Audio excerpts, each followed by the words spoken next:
Congratulations on being first. It took a while, but we got there. I need to come up with something to deal with the whole VBAM situation because 90 seconds is a long challenge period. Um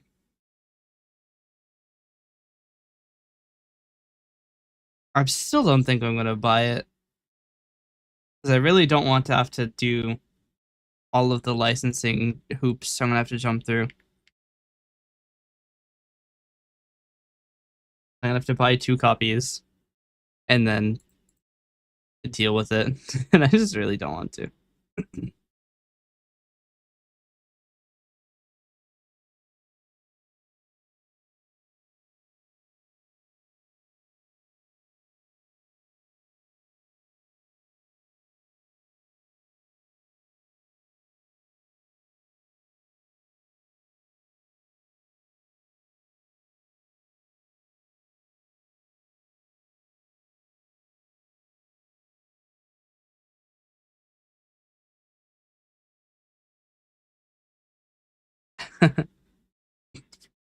I like that it says that the response code for activation is delivered by the web shop after donation. Is it truly a donation if it's a web shop? I think at that point it's just a purchase, isn't it?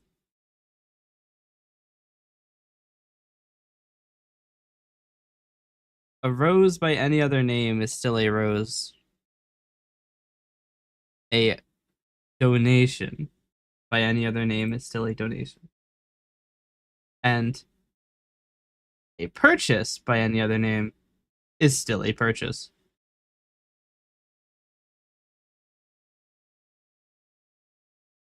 What's up, chat? I can't even connect to vbaudio.com. This is so sad.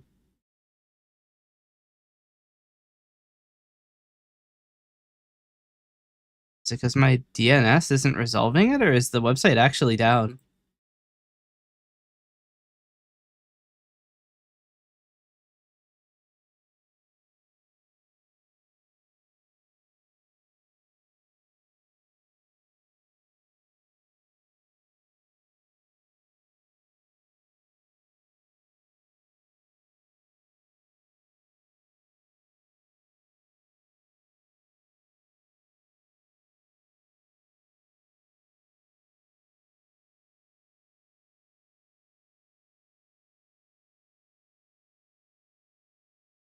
Hey, Kenyon. Uh, I'm reading the see. I'm looking at possibly purchasing VB Audio Matrix, and their activation code doesn't specify a lot. And then the how our activation code works page is a dead link. So I love VB Audio.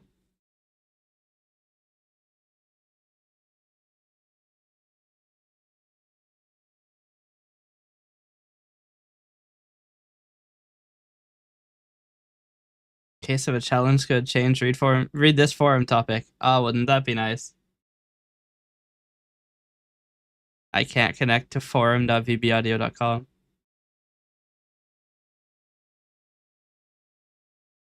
I have a YouTube account. They uploaded anything? No. The last thing that they uploaded was a year ago. I have 2 more notifications.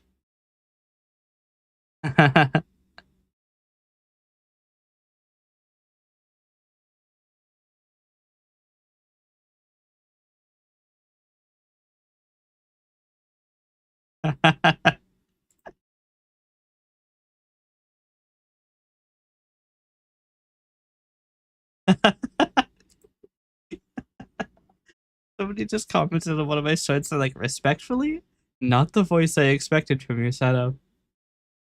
Fair. It's funny too because there's like 6 seconds at the beginning of the short where I'm just not saying anything. So it's just like, ah, that's not That's a guy.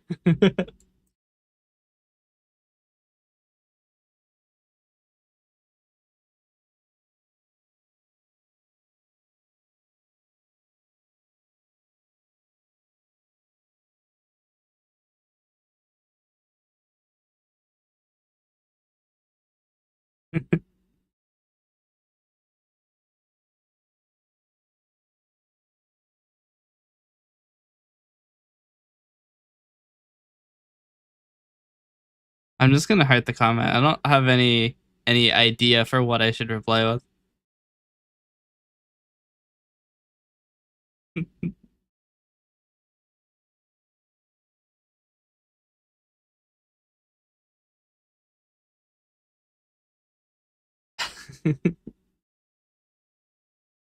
I still have to upload a bunch of shorts actually. I have I think 10 in queue. I should probably upload a lot more while I'm looking at this. Um because I can only upload 10 videos a day because YouTube refuses to give me advanced channel features. Honestly, I might make a new YouTube channel because I don't think I'm able to get advanced channel features without doing like straight up like ID verification. Are you yapping? I can't hear it. I should be audible. My microphone is the views are going crazy. I mean, I can unmute my stream here. Yeah, no, it's you.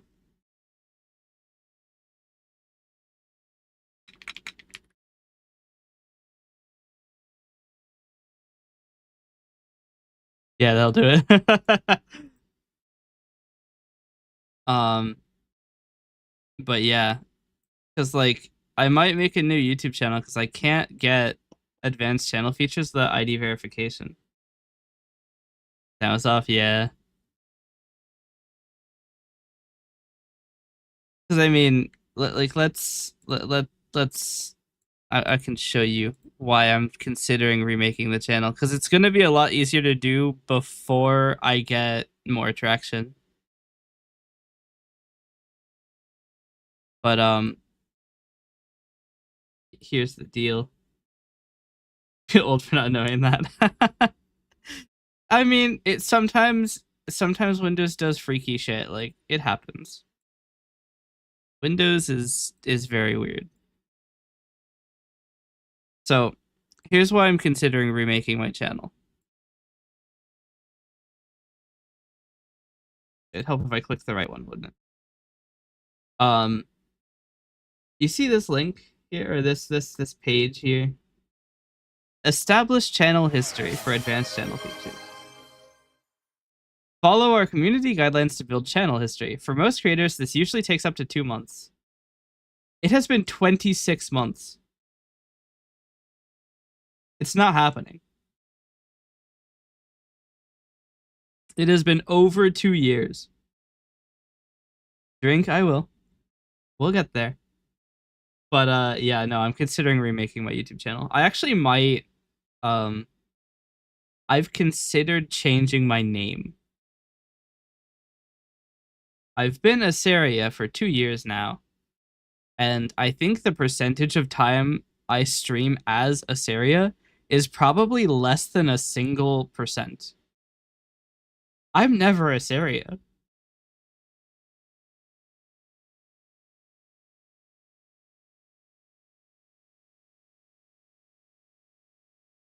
I'm just never Asaria.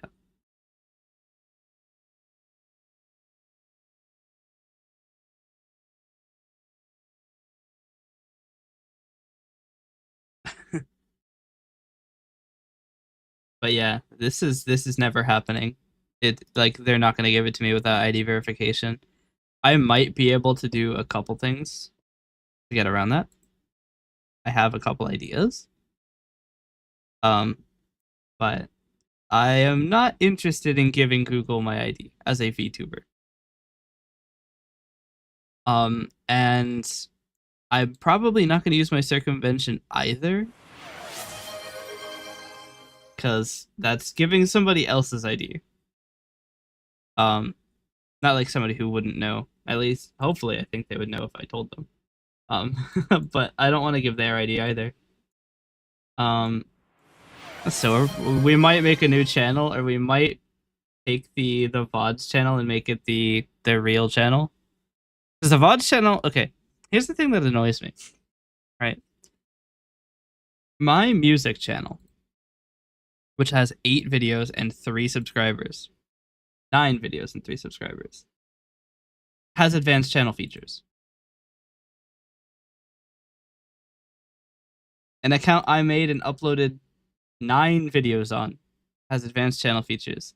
The account that I've streamed on for 2 full years doesn't. Like, what the hell am I supposed to do?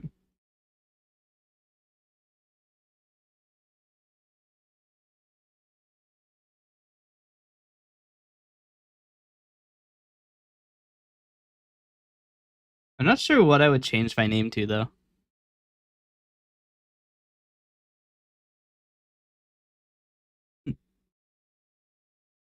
I have a couple ideas, but like a couple of them are taken. Um and I don't know.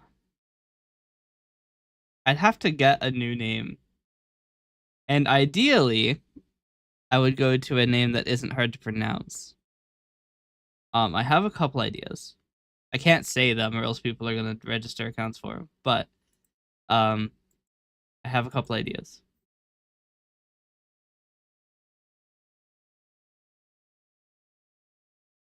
I'm going to have to register a new website if I do that though, which is going to suck.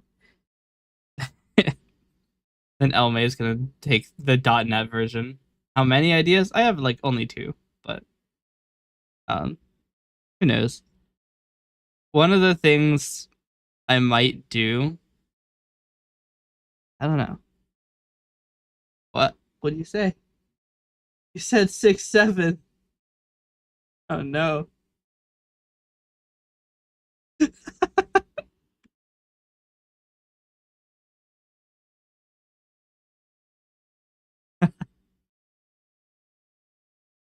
Yeah, no, it's in emotes too, links too. Like if it contains the substring 6'7", you get banned.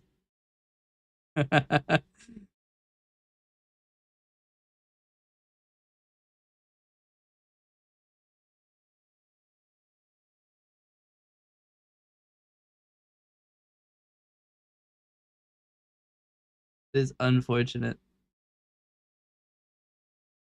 Um,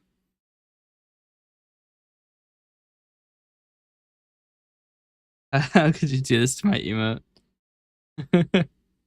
We don't tolerate brain rot here, even though in the Discord, like a few hours ago.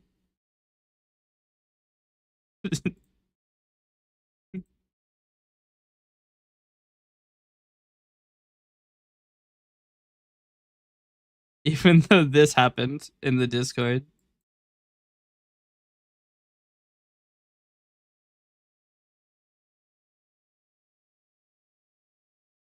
We don't allow brain rot here. It's only available in the Discord.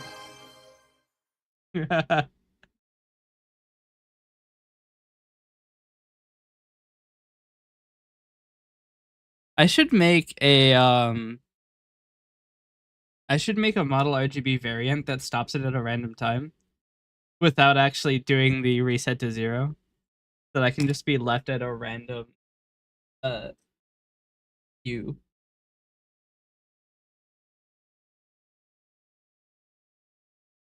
Actually, it'd be interesting to do something like a palette swap where it just selects a random hue. I mean, I could probably do it. I'd have to make um a new Lua function for it though. Because instead of being set input property, it'd be set filter property.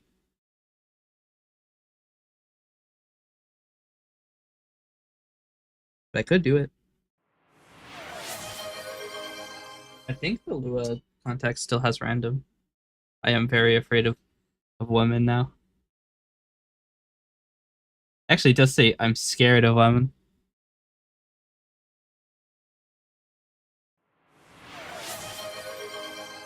And now RGB. I don't know how Glitter managed to like take the image and put it on the shirt like so well.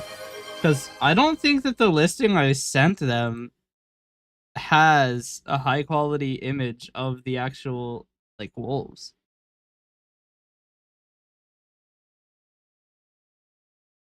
That was it. Hold on. I'm curious now. I'm gonna go look. It would be crazy if they like redrew it. I doubt it though. That'd be a ton of work. Oh no, the shot I gave it was actually pretty okay. Despite being a JPEG. We hate JPEG around here. Oh, has anybody seen the last Meadow thing on Discord? That shit is so bright. There's literally it is literally just like a flashbang waiting for the moment.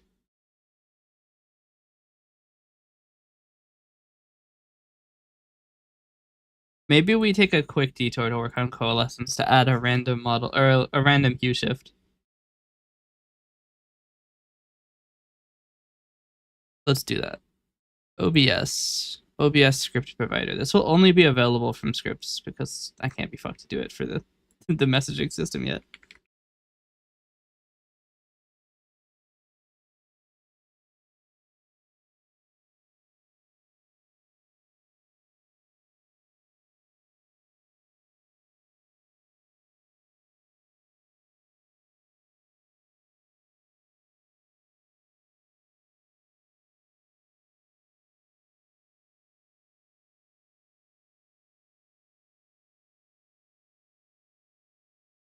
Okay.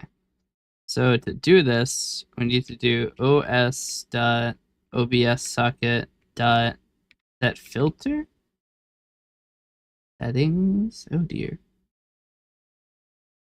Um.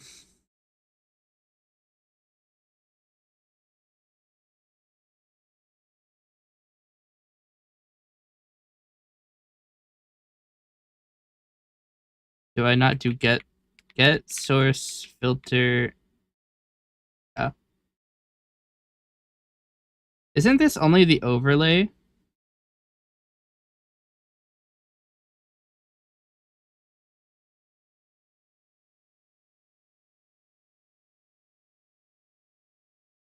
Hold on.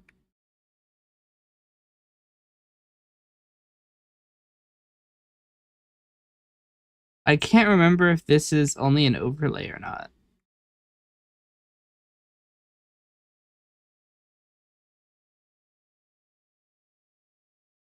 Huh? Can I not do this with a J object?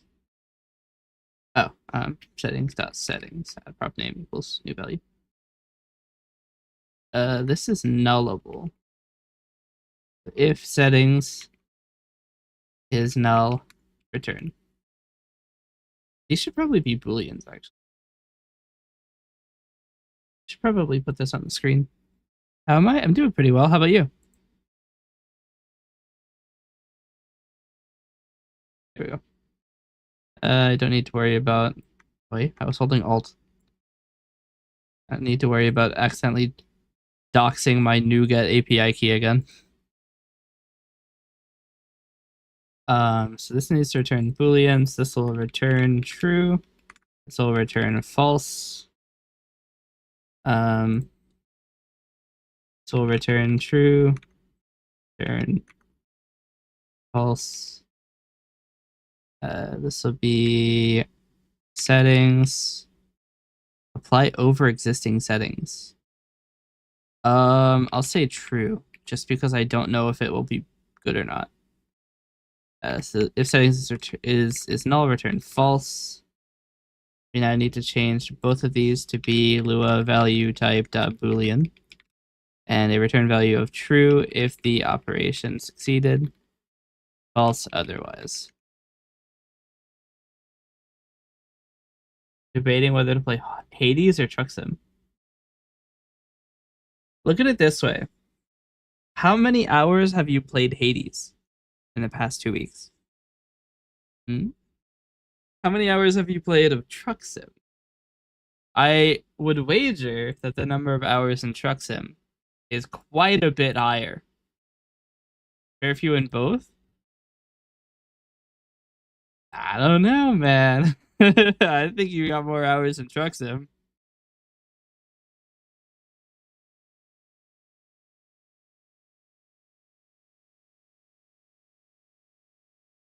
Let's see.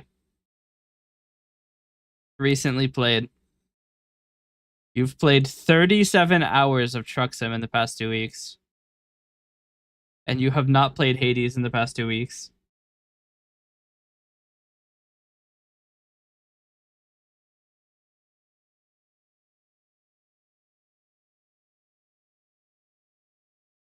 Unless you have Hades. Oh, you have it on Microsoft Store, that'll do it.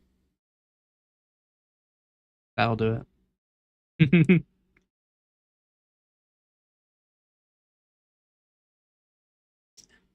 Wondering about that. Don't out me like that.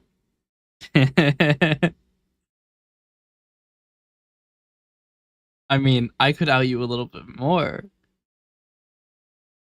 Nearly, actually, 1/5 of your playtime has been in the last 2 weeks on American Truck Simulator. Your addiction is getting worse.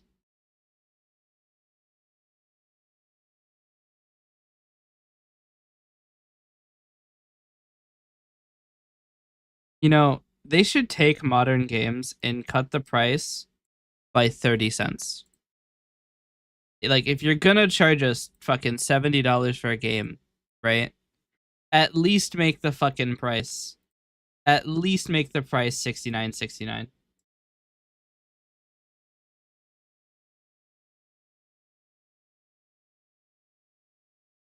Do it.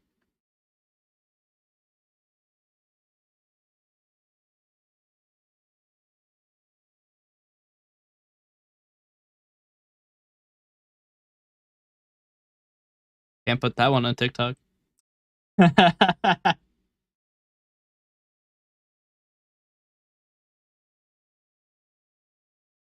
probably could.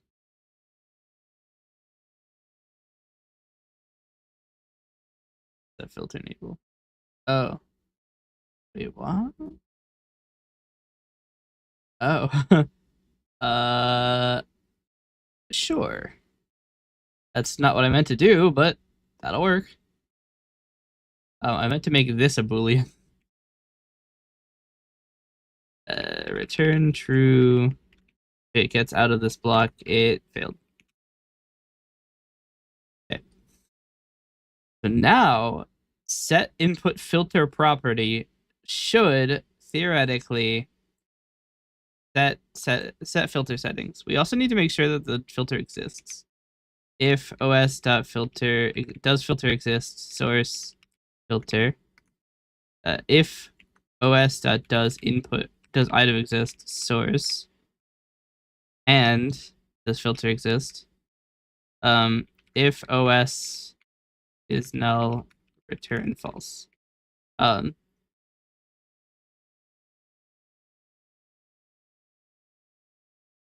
if not this,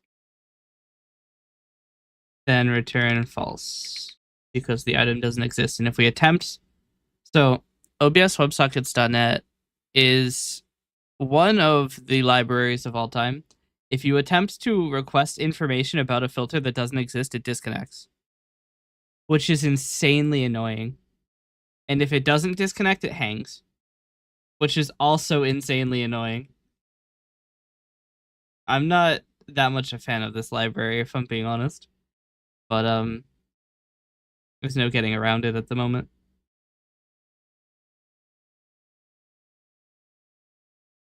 Let's see. This should work. So let's see if it does.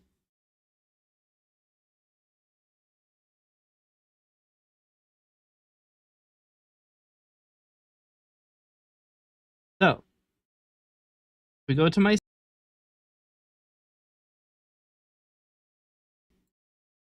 okay. I go into scripting and I do obs.set input filter property. And I go to model lay, which is the name of where my models are. Color correction. Property is hue. I turn it to 180. This should change the hue.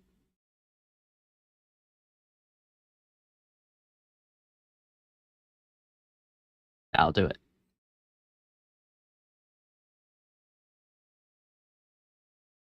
Still no. What the hell? Source filter property name value. All strings. OBS exists. It must. This might be throwing an exception if does item exist isn't checking for scenes. Get input list. I mean, it might also be that it's ambiguous. Hmm.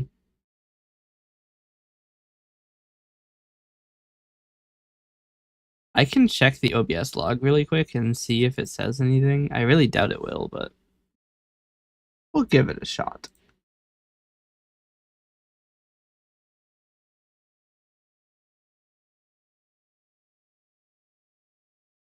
Literally nothing. So it's just returning false, either because the socket isn't connected, which would log, so it can't be that. So it's returning false by here or here, which means no input exists with this name, which means input names does not include seamless.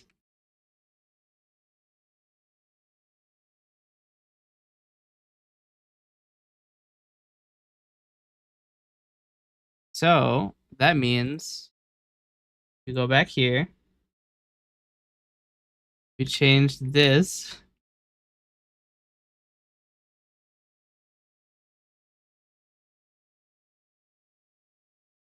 Okay.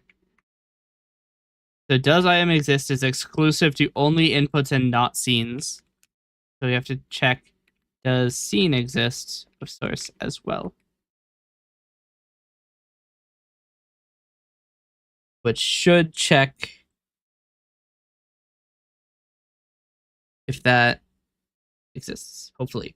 If we're very lucky, it might just work. I need to make that over, like that window that opens have an accept key. It doesn't.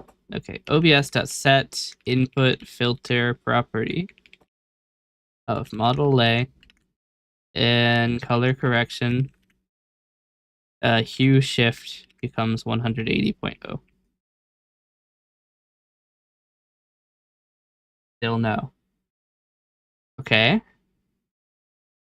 Why?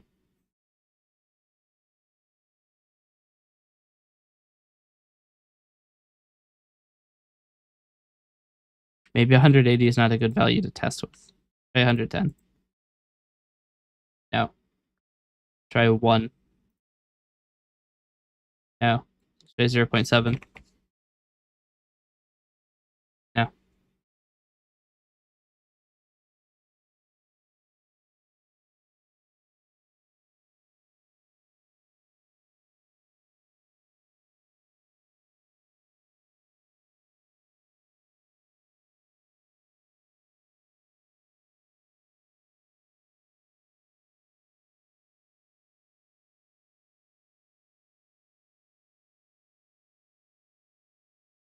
This is gonna suck.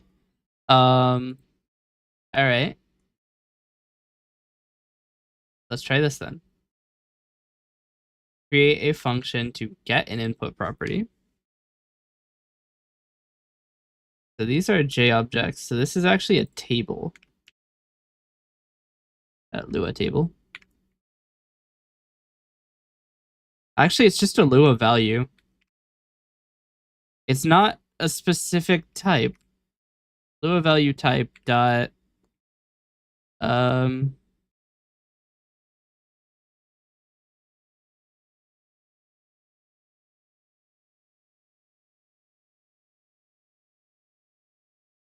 I guess it's user data. The problem is this is going to change the type it binds to.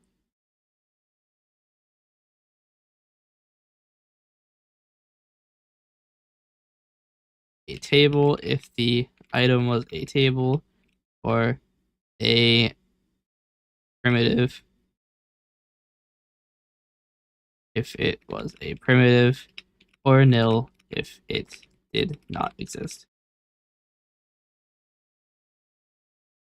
They don't need a value property. So, problem now that we need to do OS. First, we need to check that it exists. And we also need to check that OS exists.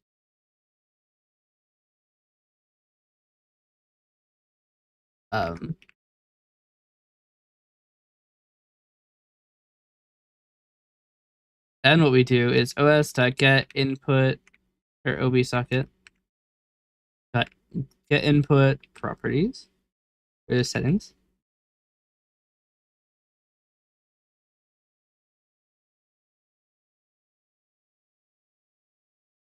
Does not include defaults. Grand.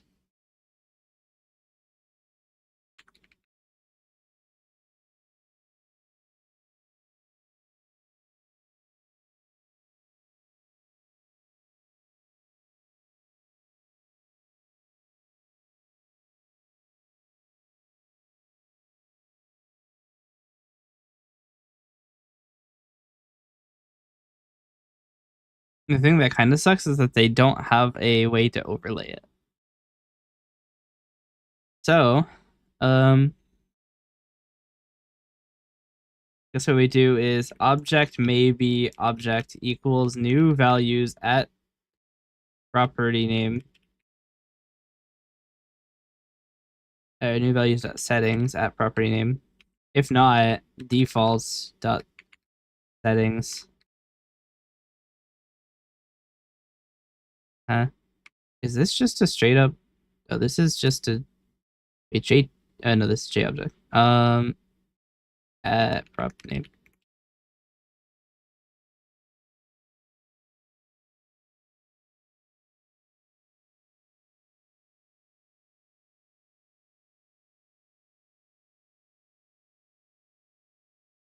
You don't need to check that a filter exists because there isn't one. All right. If object is null, return Lua value dot nil. If object is iDictionary ID,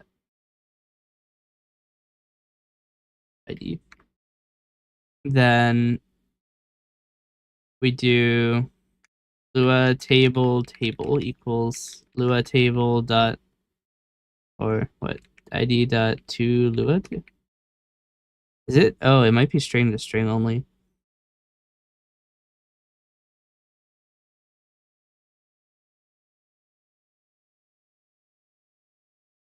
Let's do this. JSON convert dot serialize object of ID.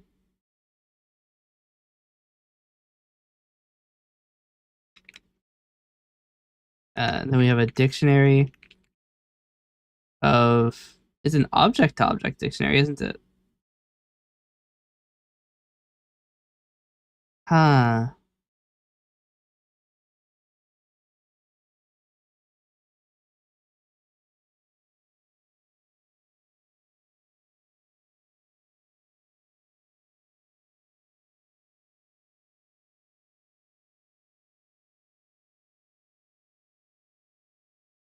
Well, I guess it'll be string to object because OBS isn't going to use like numerical keys, I don't think.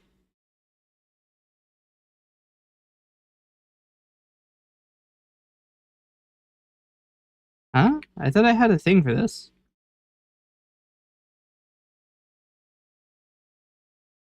Didn't I have a thing for this?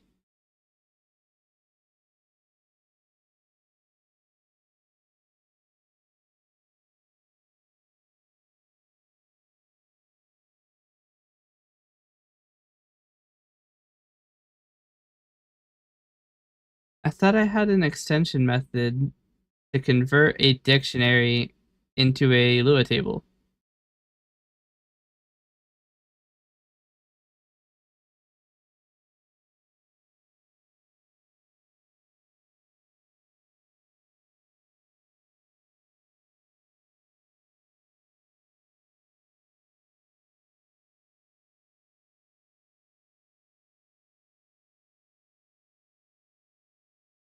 No? Did I do it from an interface dictionary?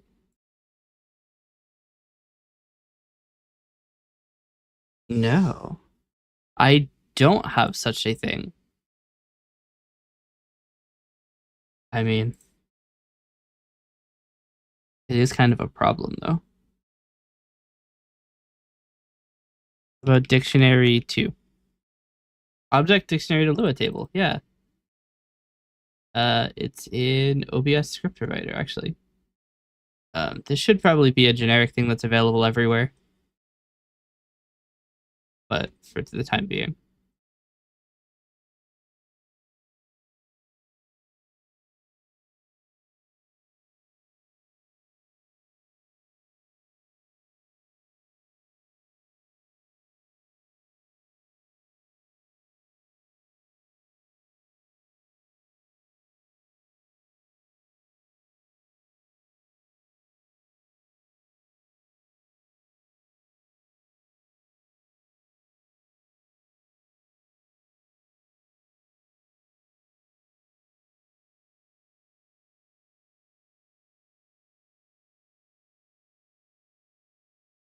Hmm. I'm not sure if this will work.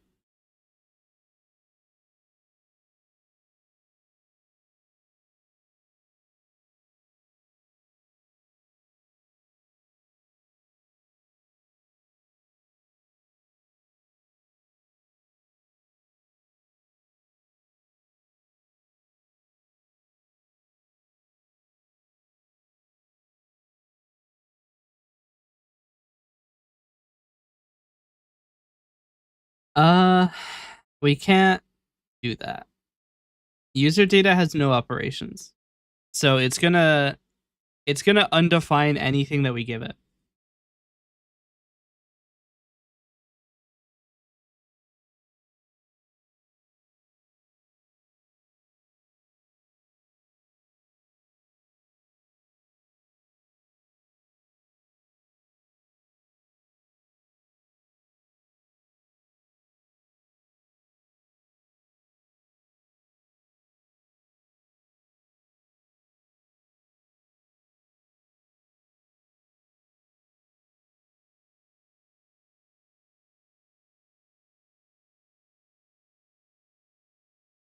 Oh, light user data won't work either. The problem is we don't know what its type is. It could be a number, it could be string, it could be table, it could be Boolean. It can't be a function. At least it shouldn't be a function. We don't know. Problem.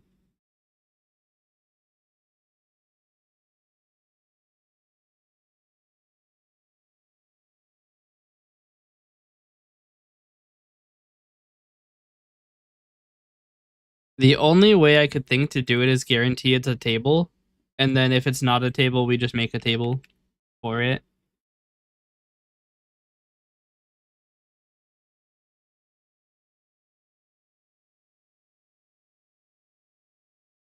If we define it as nullable, then we can return null.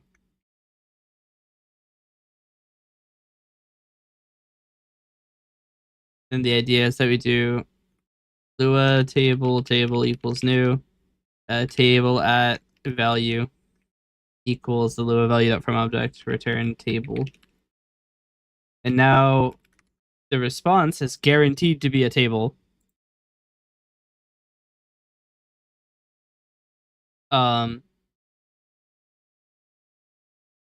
Which is it's a little annoying, but we kind of have to. There's not a way around it.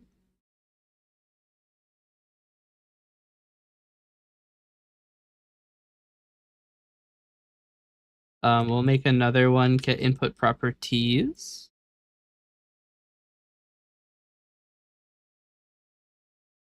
We need to change this.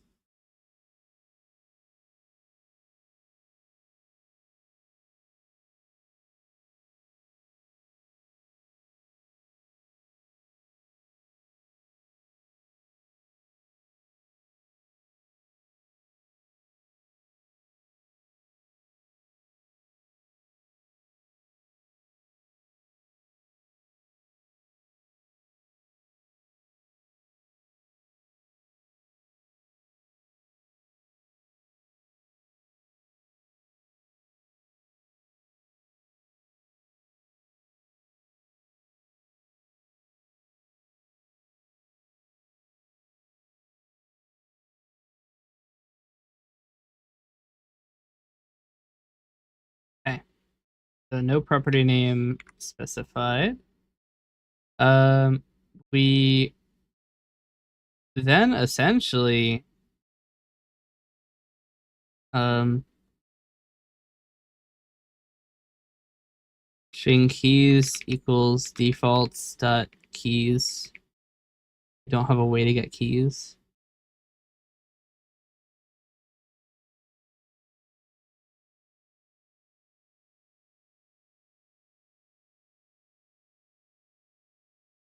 Um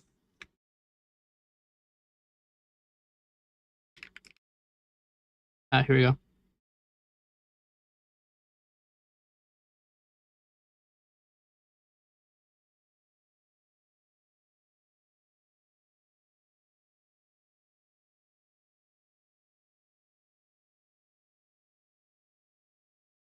Hold on.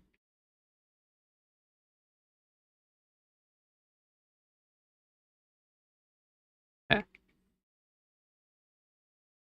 So what I'm gonna do is var out props equals new dictionary of string to, yeah, just fuck it, object.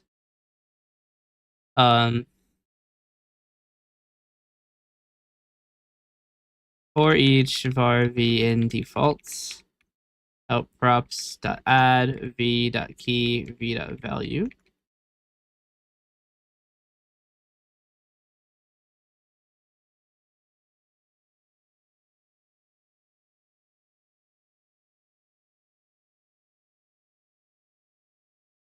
We need to know its type. That's not good.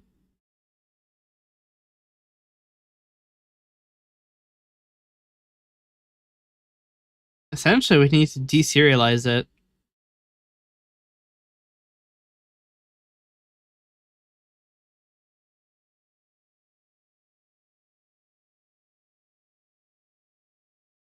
Well, defaults isn't a token.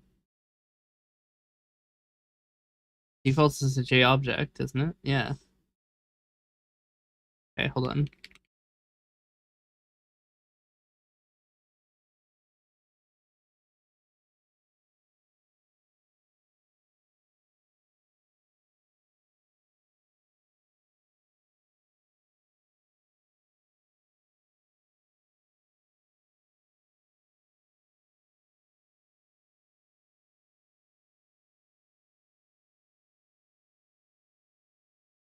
Okay.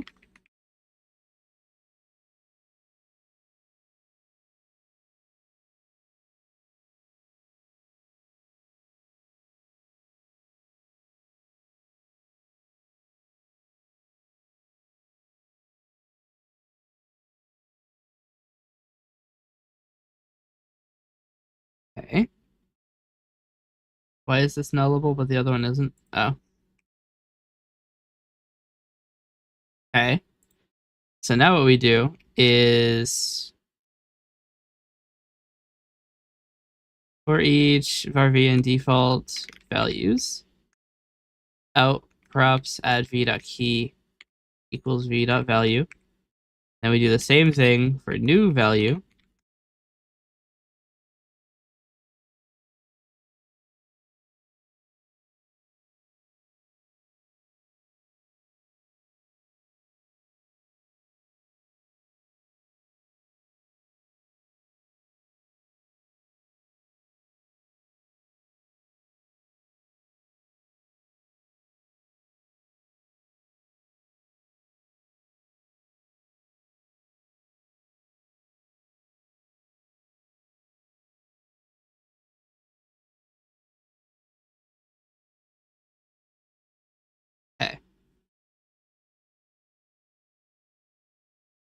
So now we do Lua table equals object dictionary to Lua table of out props return table.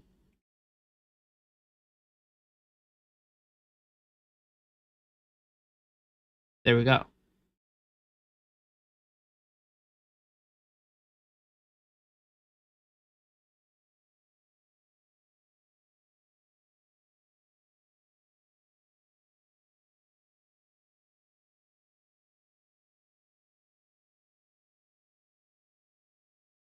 What does it? We have JObject to Lua table? It does the same thing we just did. But the thing is, this is actually not good because it doesn't handle default values correctly. It only gives you overrides.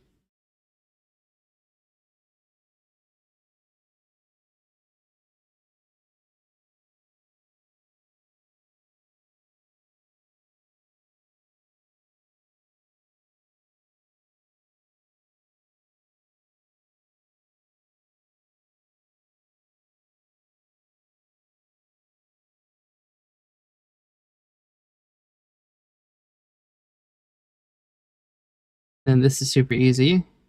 If overrides only file defaults equals new array.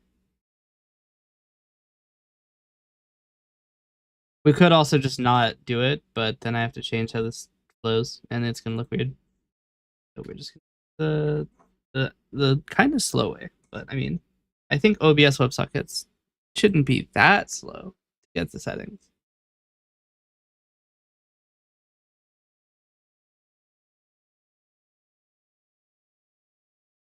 Okay, this should theoretically work. Hopefully, we're lucky.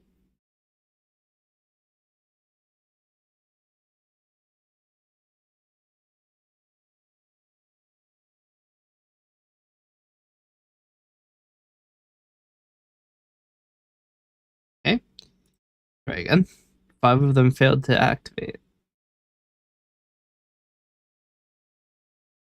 Okay, now we can do. Okay, we haven't fixed it, but what we can do now is let me get this on screen too.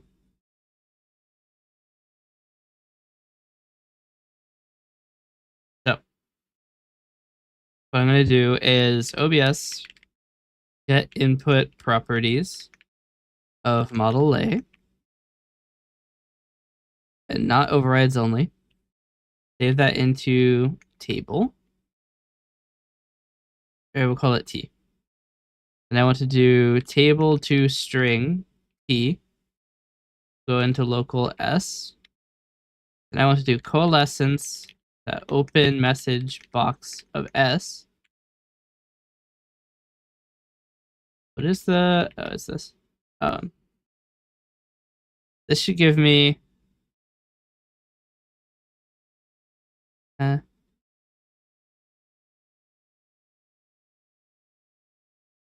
this throws an exception.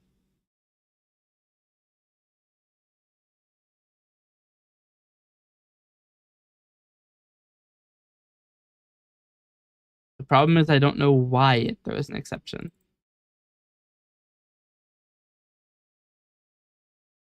In get input default settings. Oh, input kind, not input name. Oopsies. Yeah.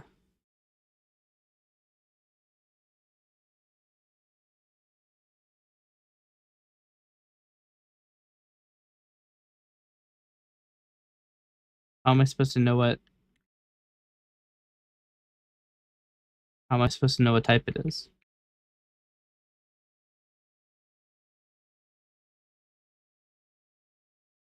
Easy.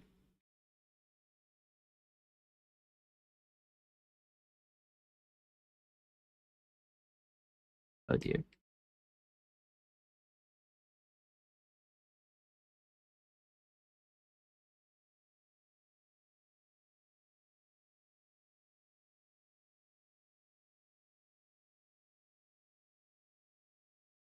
Okay.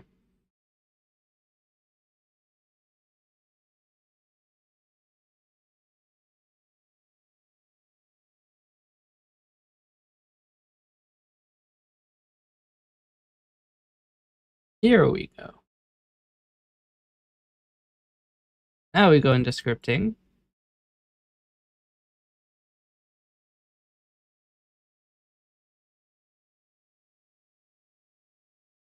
Like test 5. Still no.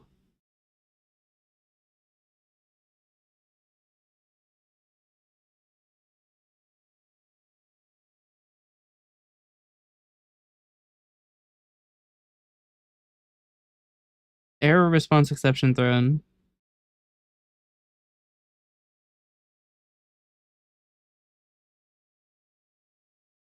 Why?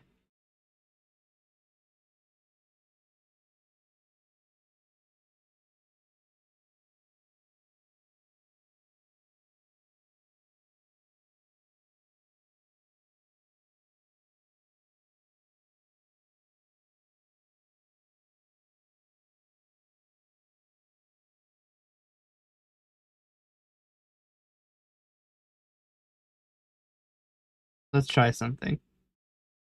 Let's try getting the input properties of branded with chat background, which is an input and not. Oh, thanks for resubbing. Welcome. I'm trying to find out why my thing doesn't work. Calling get input settings is not working. It just says error response exception, but doesn't tell me why.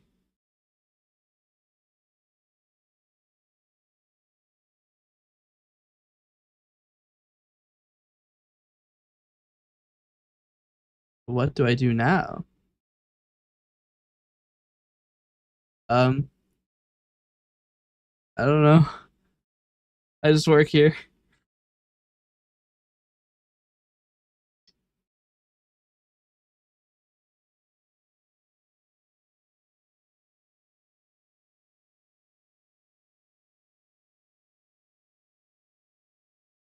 Just because I've been streaming for 2 years doesn't mean I'm good at it.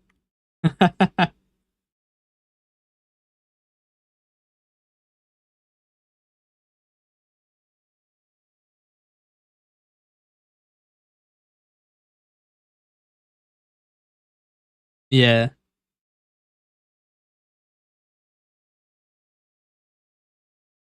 It doesn't work. So let me hide this really quick. So here's the problem. This line is throwing an exception, which is weird because we've just established that this item must exist.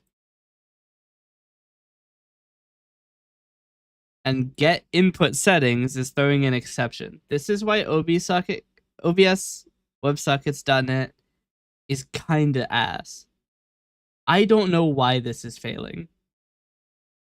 And I don't have a good way to find out.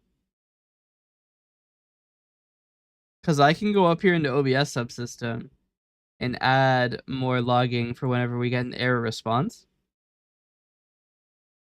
But it doesn't tell me why it's failing.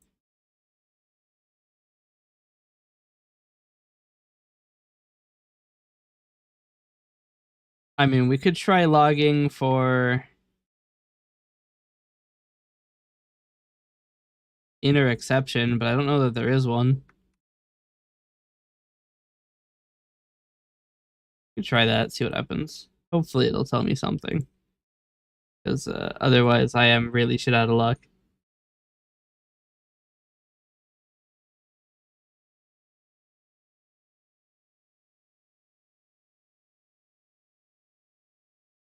Alright, now we go into the log and see. There is no inner exception. It just says that there was an error response and doesn't tell us why.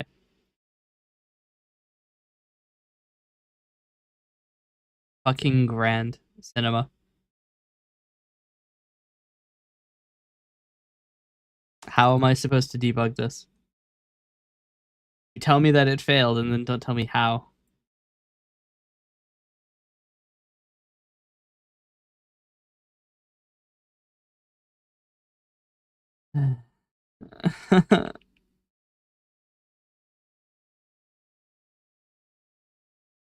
Yeah, we already have one.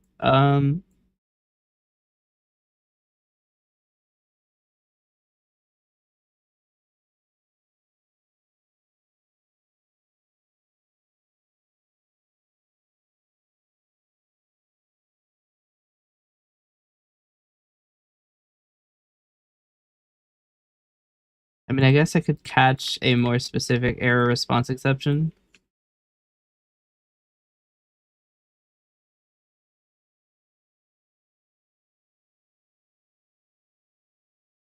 There has to be more information. Okay.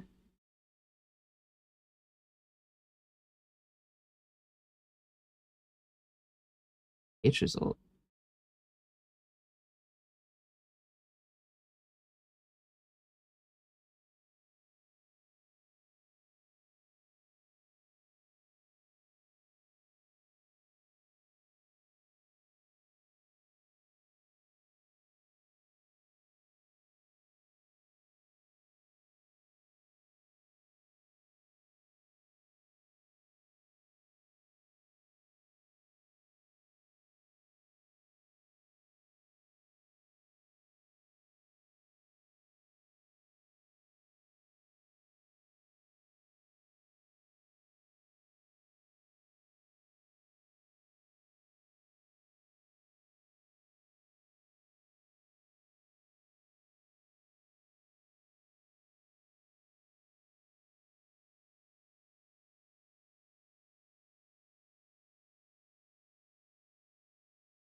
Wait.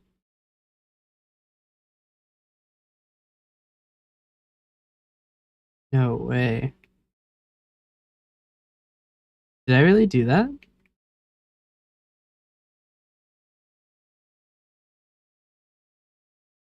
Oh no. The reason that the fucking shit is undebuggable is because my dumbass put the exceptions type name and not the message. Oh man.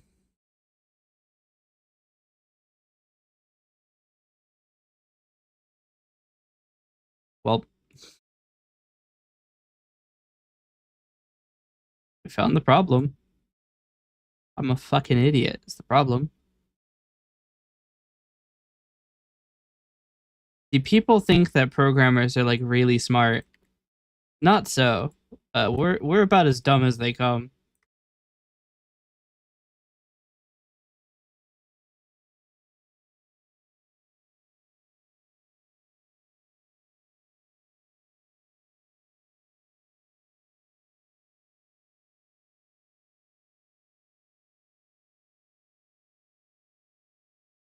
My entire fucking my entire system to log exceptions logs everything except for what went wrong. Everything except for what went wrong. The one thing you could want to know is the one thing my code will not tell you. So yeah. Professional programmer, by the way. I've been doing this for fucking 12 years.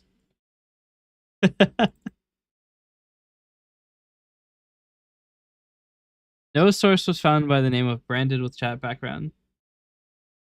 Oh dear. Is it because that W is capital? Oh, fuck me. It's because the W is capital. It's case sensitive. Uh, okay. All right.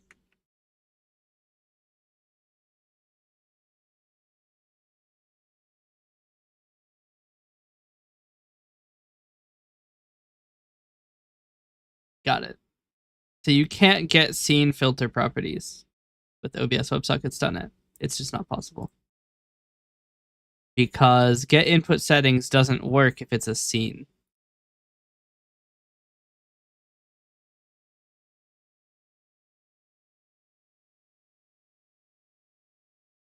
or maybe not for filters, but for input properties. Well, is there get scene properties?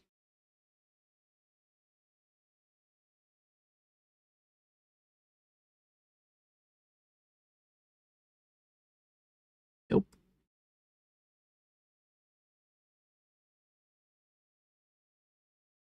I can get the list of an items in a scene.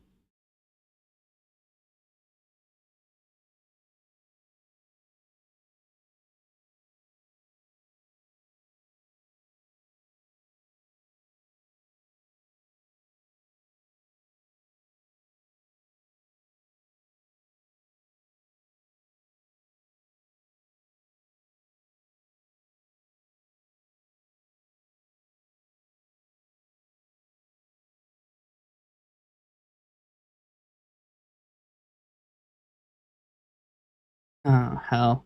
I'm gonna have to overlay the settings for get filter settings as well.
Okay. So problem I have now that this doesn't work for scenes.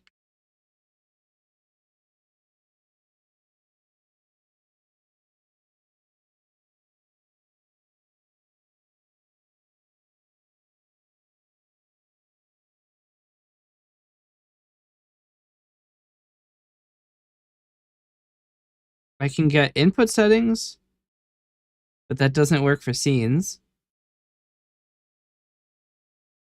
There is no get scene filter settings.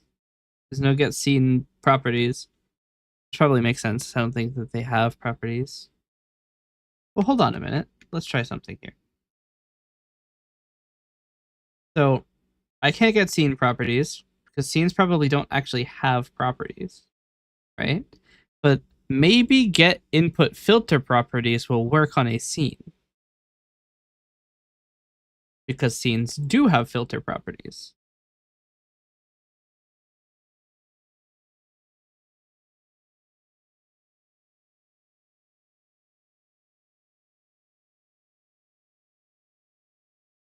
Unsupported key number. Oh dear.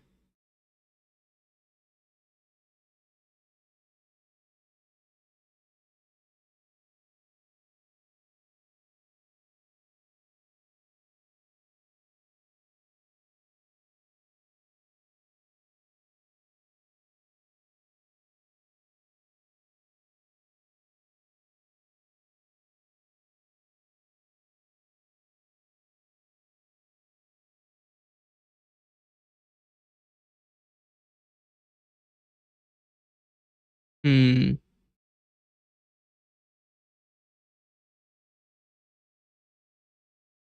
So what it's showing me is it's showing me a table with two different things, filter settings and default filter settings, followed by the filter settings.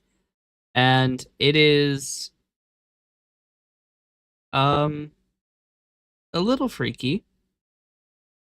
The filter settings and default filter settings are filled with unsupported key number, user data, and then a pointer. The unsupported key number means that they are not strings, but they're numbers. which is not what I expected.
Okay.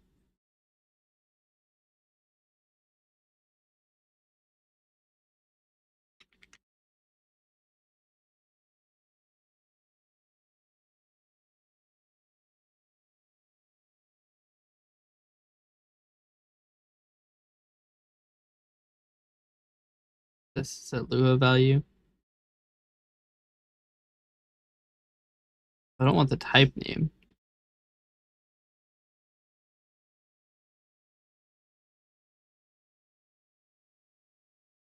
Okay, we'll see. See what happens. The documentation for Lua value.toString says it returns the fully qualified type name, which I believe is the default toString implementation. So it's possible that it will do it correctly, and they didn't update the documentation. Lua C# is still in development, so it's not even like at version 1. It's version like 0.6 or something, but it's like pretty good. So um,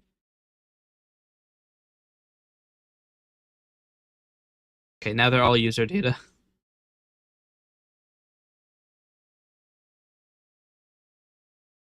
I know that that's not the case because the key was a number, so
Just realized I forgot to close the scripting window. All you missed was me making this. Okay. See if this works.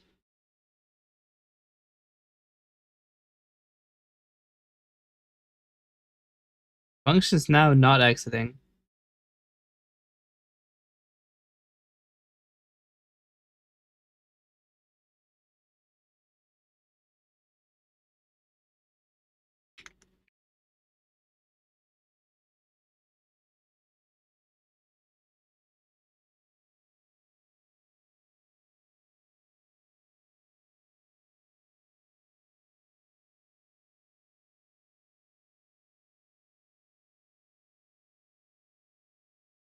Most likely what it is that reading this as a double isn't working.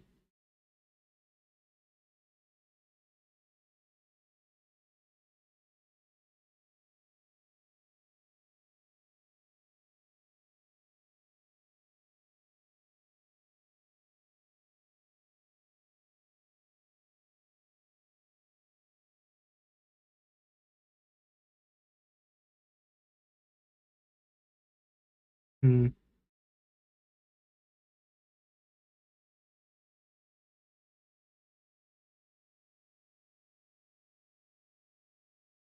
This. Try stringify Lua number.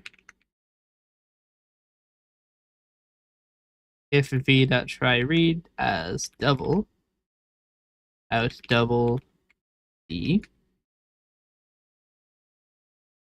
return d.toString. Else if v.try read of float out float f, return f.toString. I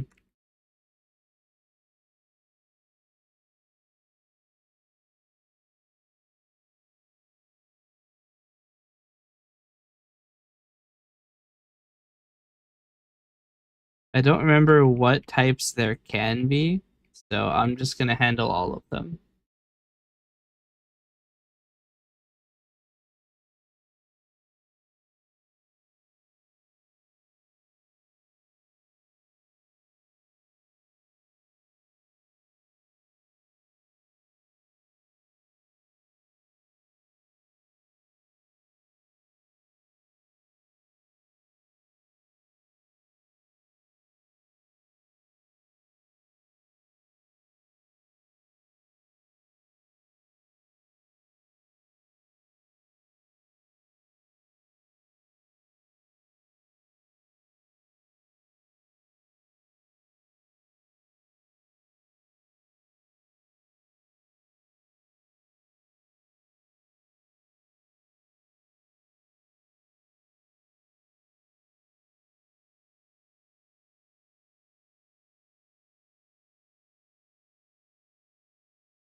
See, the major issue is that Lua numbers can be a bunch of different formats because Lua doesn't discriminate between an integer number and a floating point number, whereas basically every other language does.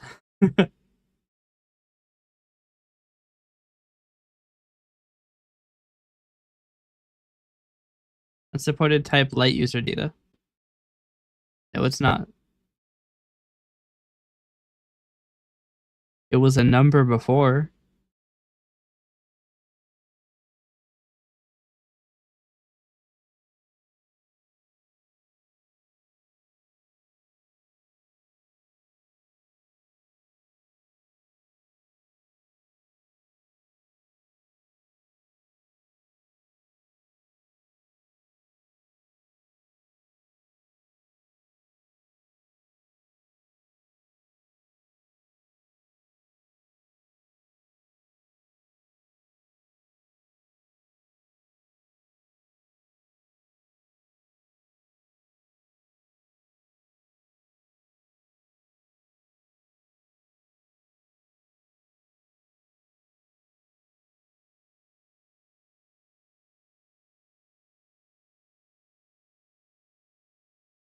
So user data has a user values.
We'll see how that goes. That's a light user data. This is a full user data.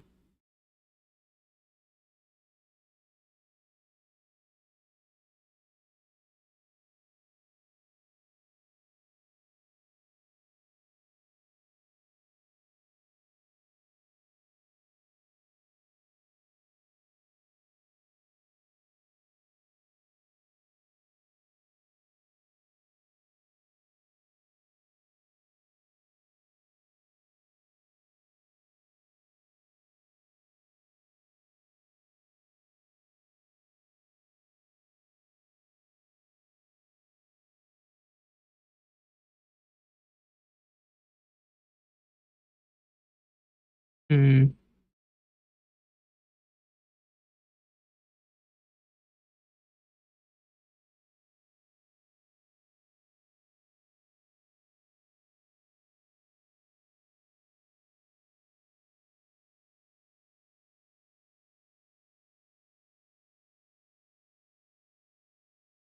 The issue is we don't have a way to determine what the light user data points to. We know that it is creating light user datas. That's what's in the output of the table, but we don't know what they are.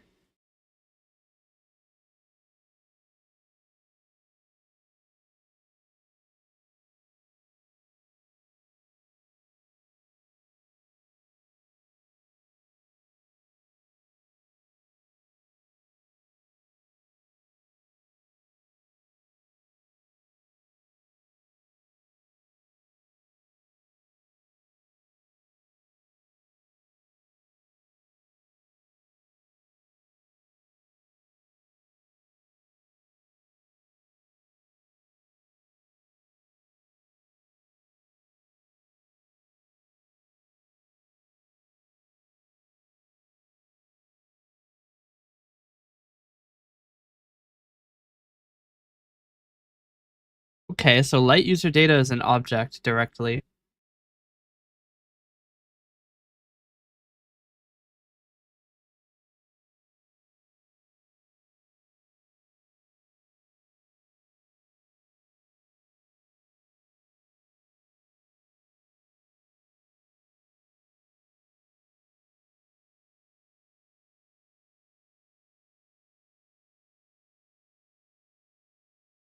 I mean, if I do read object, it's just, I mean, it's going to give me its type name at least, which is something.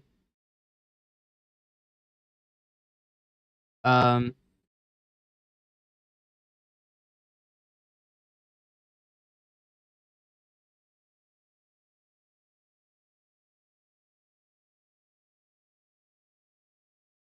uh,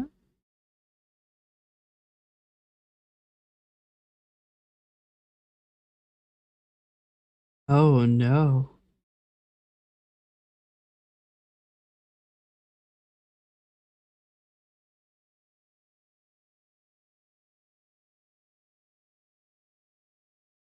Uh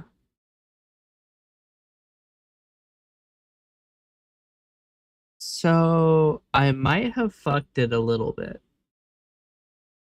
Just a little bit. You see, the problem is I have created a okay, well first off, the key and value are the same here. Which is weird. And two, um okay, hold on. Did I accidentally serialize the key twice? Stringify value is the key name. Yep, that'll do it. I knew something was weird. The output of that function is very long. So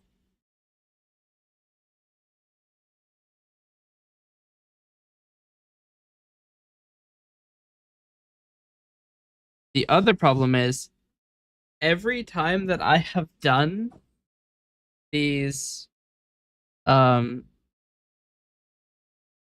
these errant sets, it has actually gone through, and now the filter for color correction on the model lay has like 700 settings.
I've just realized I was on the wrong scene. It's okay, we haven't missed much. Me reading this and trying to figure out why it's not working. I figured it out. It's because it's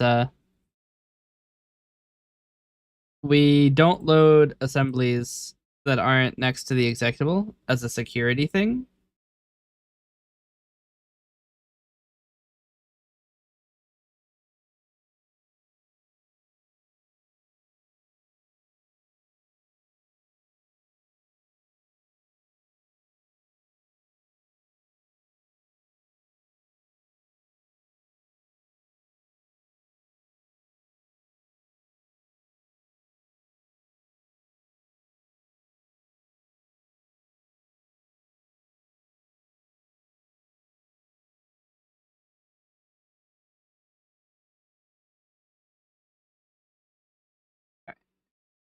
Also, yes, one of the modules is not being, it's like periodically not being detected.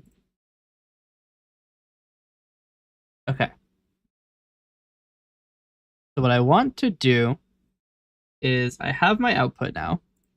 I want to unset this barrier and I want to go into the script provider and see what it is setting in the filter properties.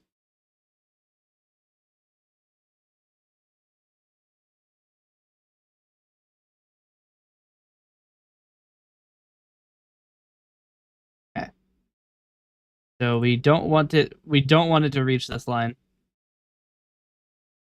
The settings, we get settings object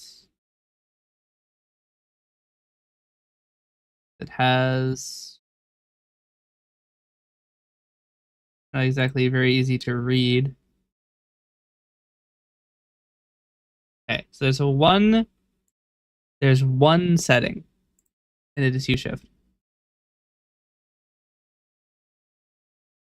So now, settings is not null. We set the property to its new value. Now, if we re-enumerate settings, there are two now.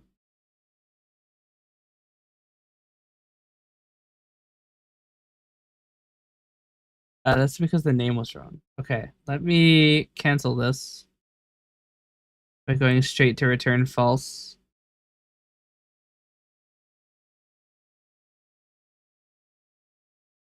It does not submit that change. All right, the true term is hue underscore shift. Let me move this like over here.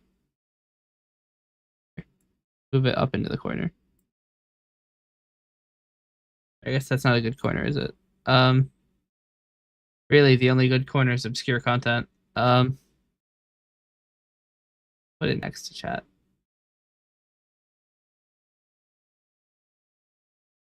We'll cut out the list in the documentation.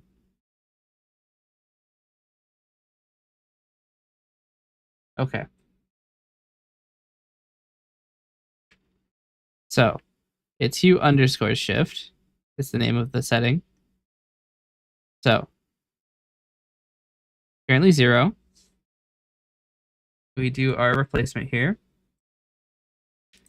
We view the IEnumerable. There's now one setting. Hue shift is 90.7 degrees. So I'm going to set the source filter settings. I'm going to let this run through. It does not work. Okay.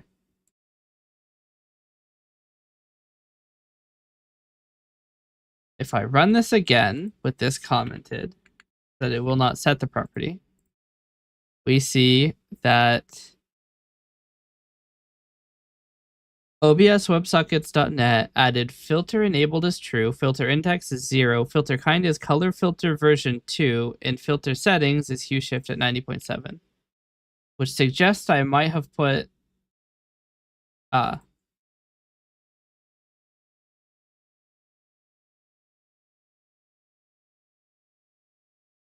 okay. So I might have done a bad. Hue shift is still 0 internally, but if I uncomment this now, and I let this run, and I comment it again, the hue shift is now being set. The problem is I now have all of these weird filter settings that I need to get rid of.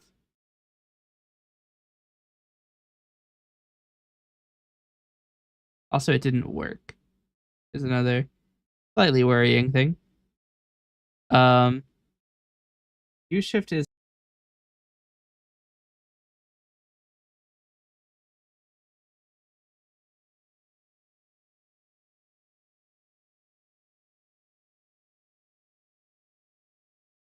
what does this Discord bot do?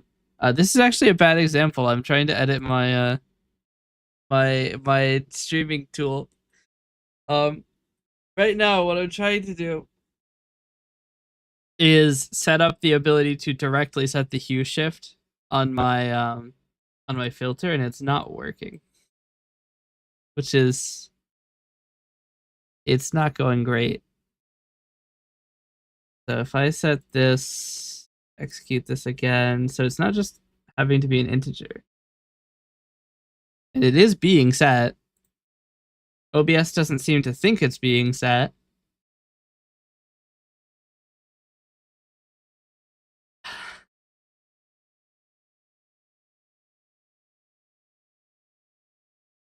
What do I do?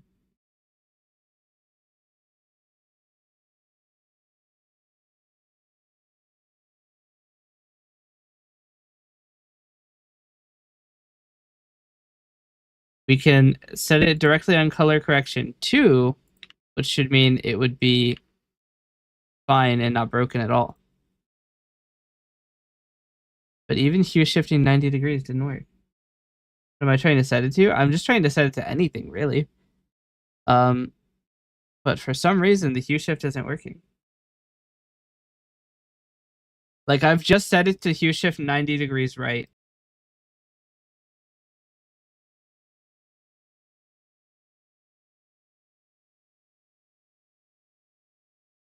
Reason, even after changing the filter settings, it's not updating.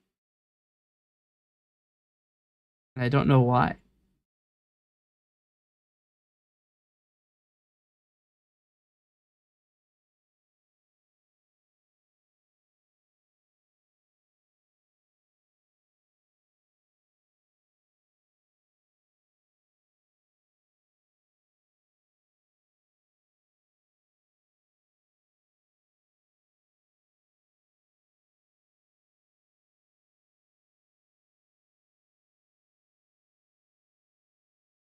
No, this should be an overlay. I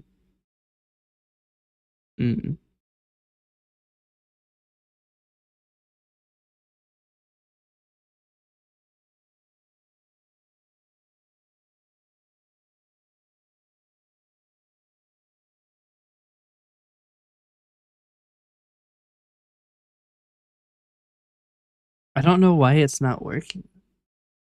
The contrast thing on the camera? Kinda. I don't know. Let's try this. New plan.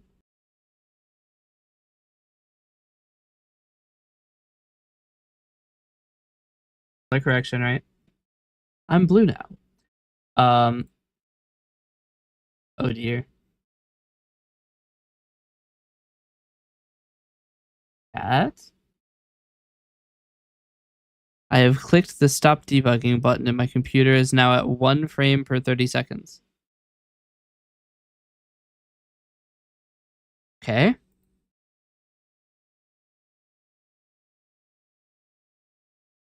We are supposedly back. My entire ass graphics driver just failed. Grand.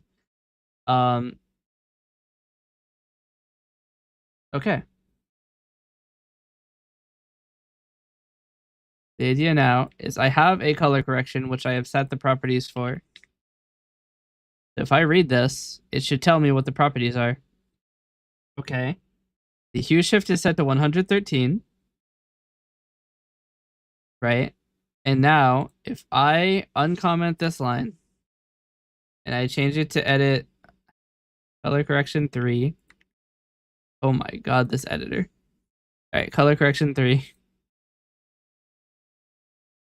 It doesn't modify the hue shift. What? It's a string? Yeah, I can't have variadic types. Wait, now it's doing what the fuck? It's dumping in a bunch of hue shift stuff now. It's dumping in a bunch of like filter stuff.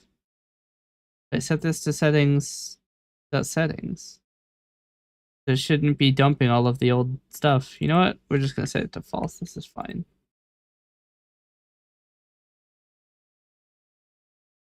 Why is it still?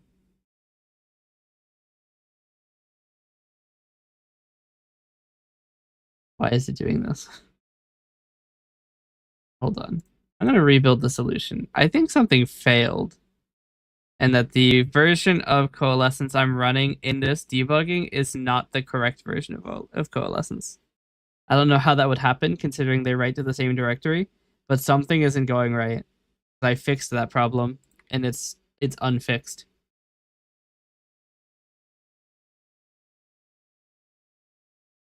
Maybe I did it with hot reload and then didn't rebuild. Probably why.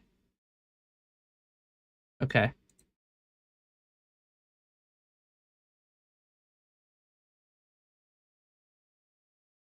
Um yeah, no. Color correction 3 is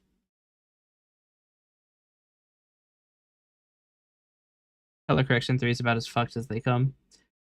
Uh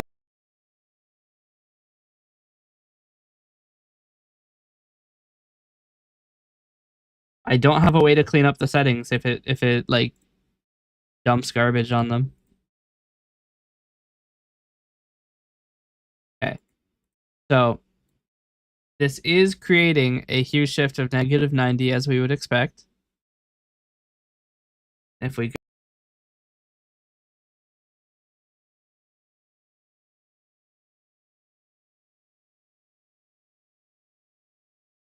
something like this, right?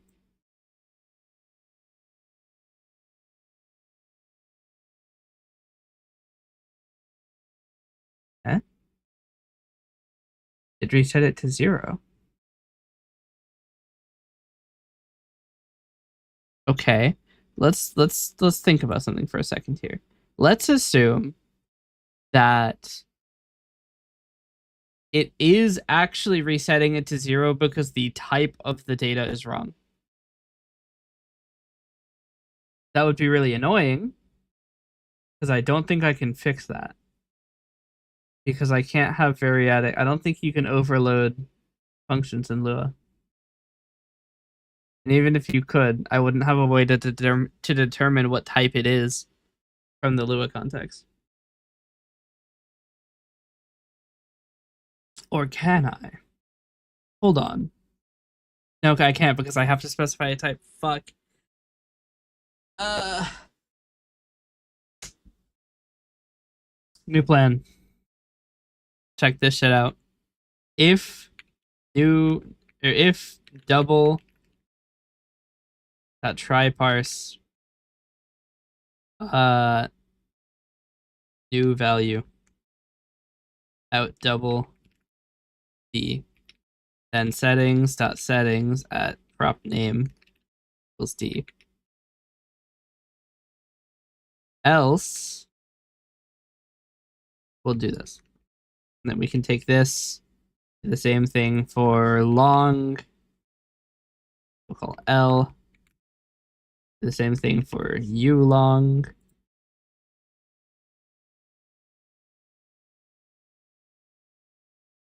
I don't need to do it for smaller types because it will be sent as JSON, so it doesn't matter if they're longer types.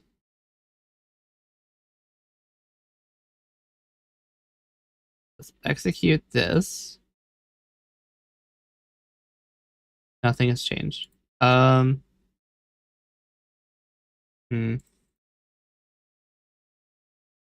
This first double dot try parse should hit. The settings. We open it. Shift is -90 as a string. Well, hold on.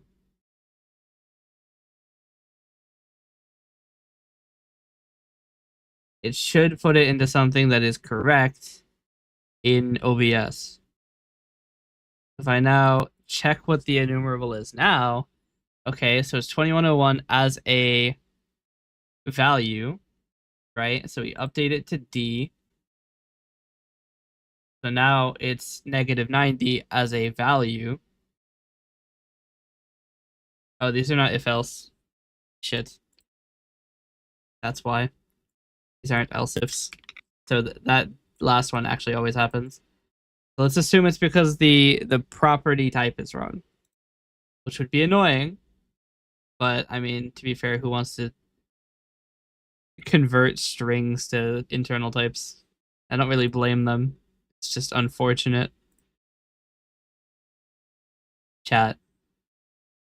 We're so back. All right. Realistically, this double should probably be the last type it tries. This shouldn't start with an else if. We want double to be the last type it tries because otherwise it'll always be a double. Okay. So now we build the solution and we can now create a new channel point redeem. First I have to make the script though. So be CPR random U shift. Actually, it has to be called. It has to start with control panel. I have to make the entry of the control surface. New node group redeems. New entry. Random hue shift. Okay. Now what I can do is local degrees equals random of 180. What is the Lua random?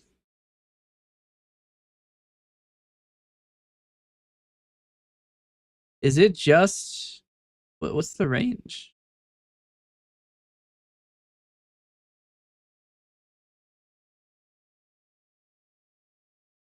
No arguments is float between 0 and 1. One argument is an integer between 1 and n, and two arguments is an integer between min and max. I want it to be, I mean, we can make it an integer. So it'll be -180 to 180. I think they are exclusive bounds. No, they're inclusive bounds, are they?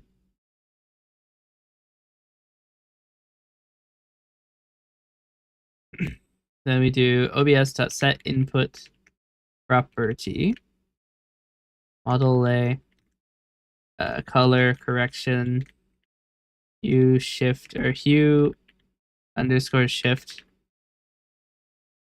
degrees. Actually, it has to be two string. Peace.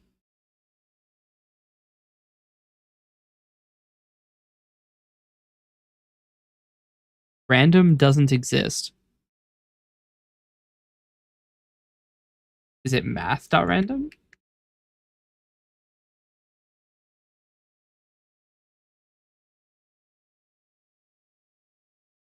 Parameter count mismatch.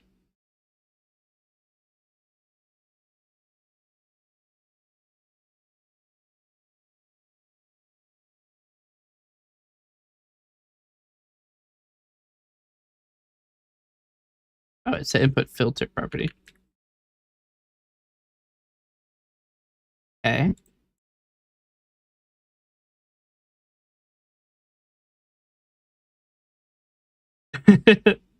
I can auto click to make myself do a little bit of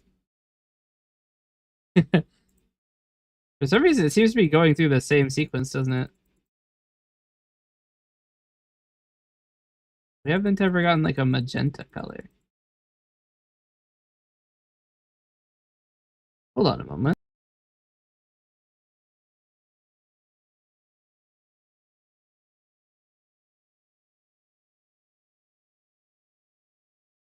Okay, hold on. So then we'll do coalescence delay, sleep, for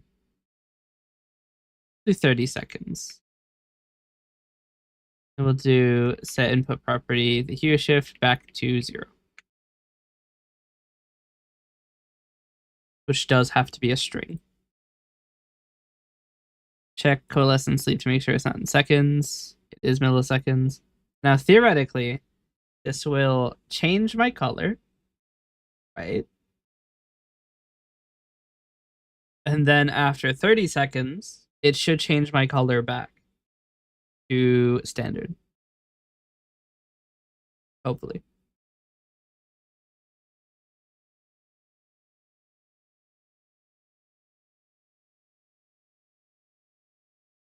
We're lucky.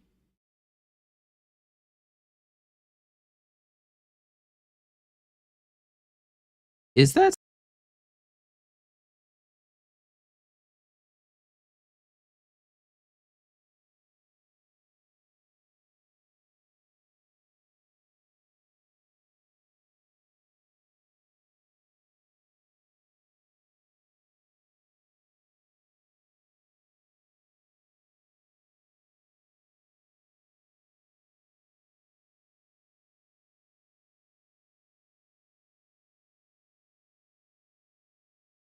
Okay.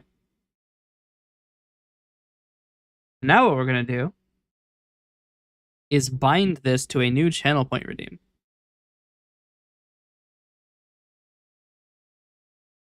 Call it palette swap. 150. Actually, you know what? Fuck it. You know what? It's permanent until dismissed.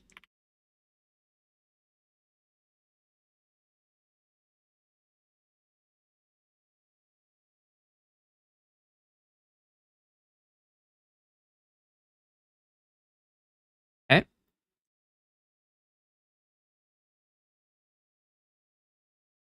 Now we close this, which will create the random hue shift button, which is not working.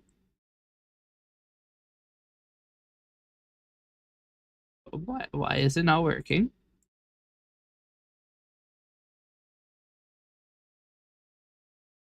Why my button not working? Oh, I had to reopen it. I forgot. Okay. So I'm going to make a button to reset hue shift. It'll just be a button for me. This won't be bound to a command. Now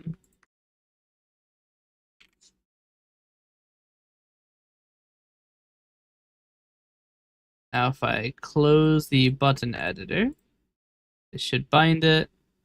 And now if I click this, nothing happens. Rend. Why not?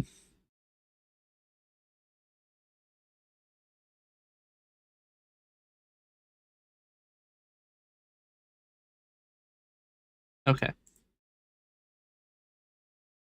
There's some weirdness with the control surface. All right. So now I can edit redeems. I want to create a new redeem. The redeem is named palette.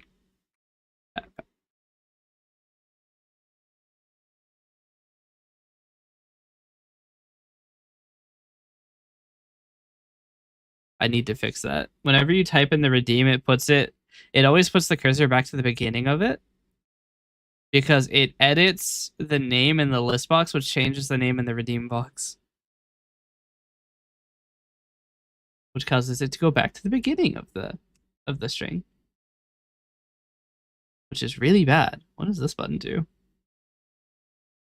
I have a slash button. I don't know what that does.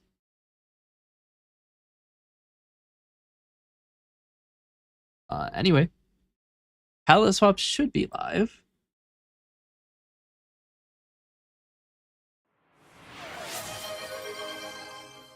I'm blue now. Then I should be able to unset it by doing this. Cool.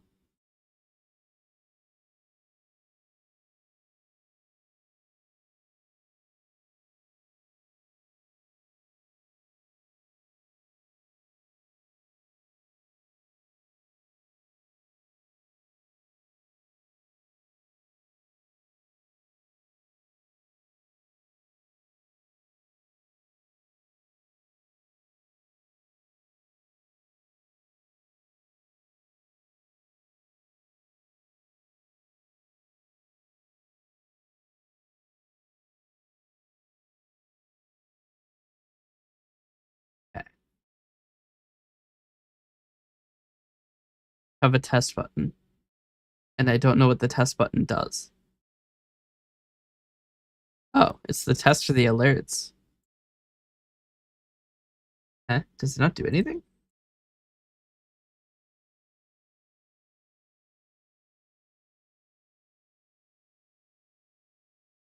Wait, does this script not do anything?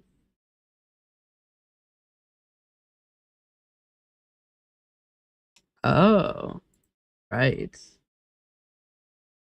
Wait, this test script is bound. It's bound to super timeout. Ah.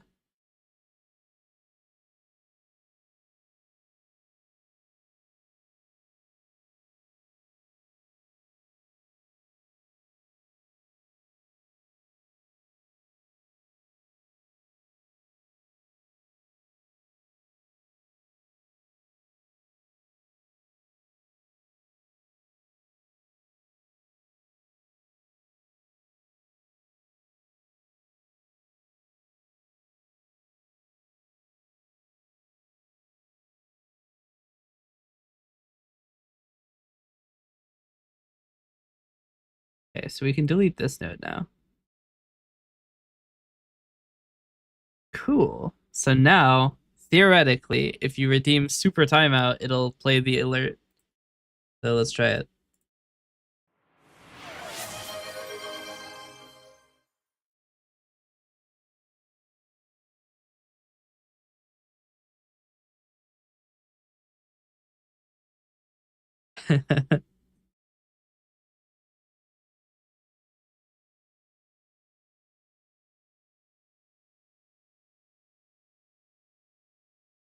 I don't remember how this looks when it turns off. It lasts for 30 seconds. Ah, the image needs to be, it needs to have its keyframes updated again, but I mean, that's pretty good.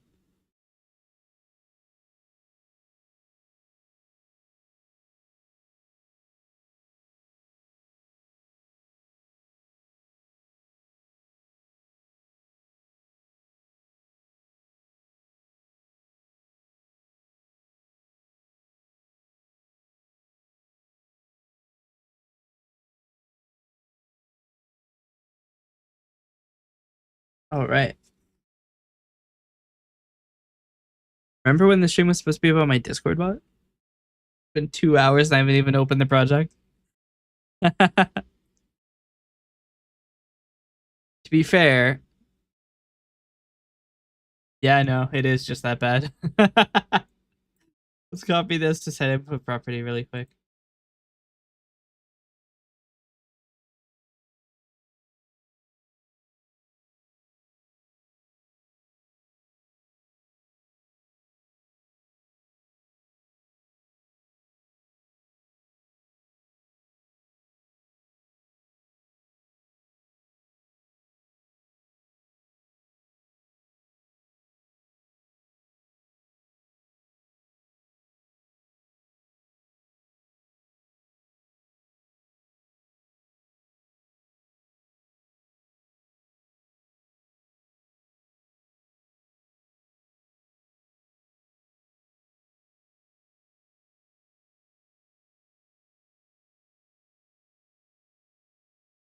We actually don't care about the default settings, do we? All right.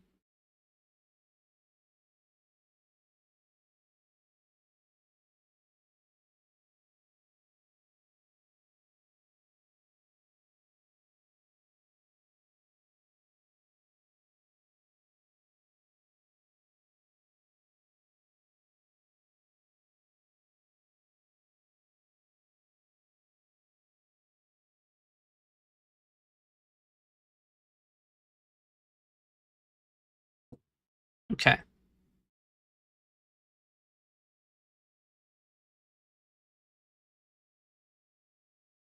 Let's fix the control surface problem really quick because it is so annoying. And I know exactly what I need to do to fix it. So in the control surface node editor, nope, the redeems form rather. Here's our redeems form. So when you type in redeem name, it renames the redeem because it is a bind into this list box. The problem is changing this changes this, which changes this. And because the text box you're editing is being edited by the list box, it sets the cursor to the first column of this text box. This is not showing for you. Did my capture fail? Wait, what happened? It's still not showing on my screen. Oh, you know what? My my video card failed.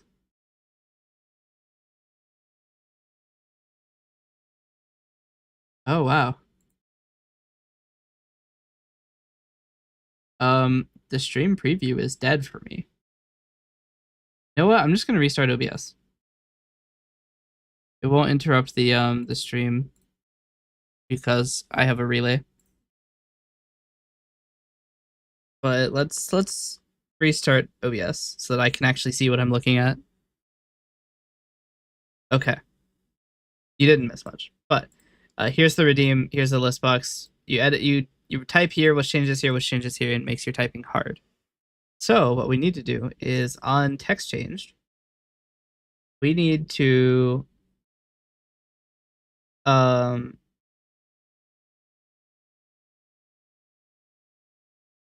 this is text box 1.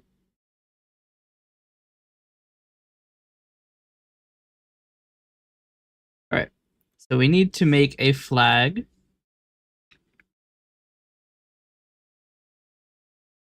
We want to turn on suppress. And then we want to turn it off here. Then if in listbox1.selected index change, right? If suppress, return. And this will mean that if we're editing that text box, it will suppress the event to forward the list box selected item into that text box 1.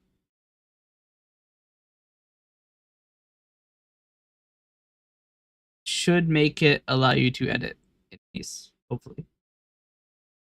Let's see that in action. New redeem. It works. Just that good. Another thing I want to do. What does this button do? Nothing. What was it supposed to do? I think it was supposed to be here for commands. But we don't have a way to do that at the moment. Actually, that's something I do want to do. Let's do that. Um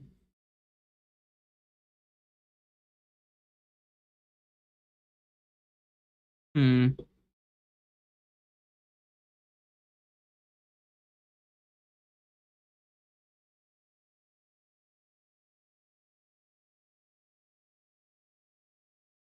Yeah. So where are the redeems handled? Redeems are handled in subsystem, aren't they? Yes.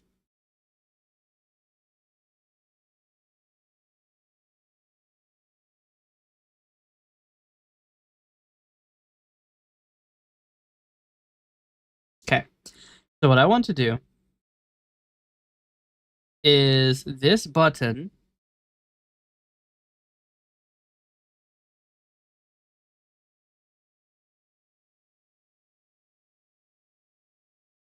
not enough data. Hmm. Shit.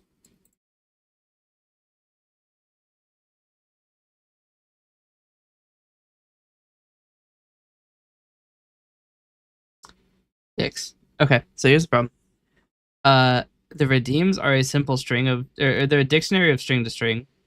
Also, one of the things has failed to load again. You know what? I'm gonna investigate that now. Because let's see why it's not working.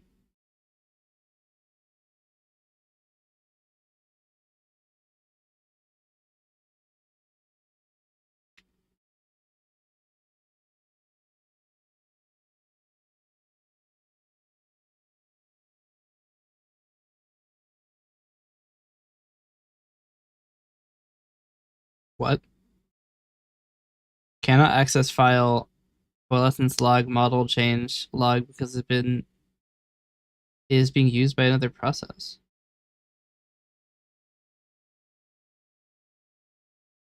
What? Are there two log or two model change? Oh.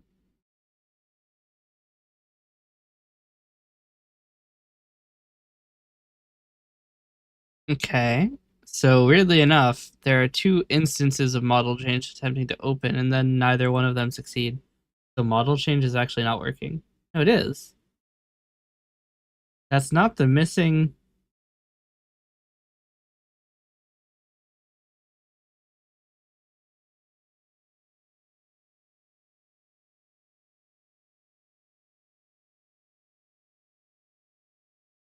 Oh no, there are two model change subsystems. Is that why it's been loading too many the entire time? Hold on.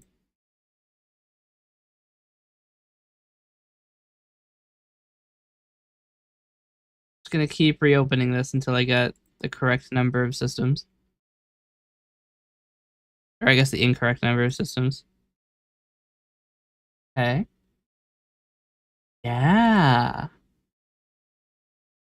It is loading too many of them. Here's what we'll do. We'll delete the entire thing and rebuild the entire solution, which should bring over all of the current stuff. The reason that I had an inconsistent number of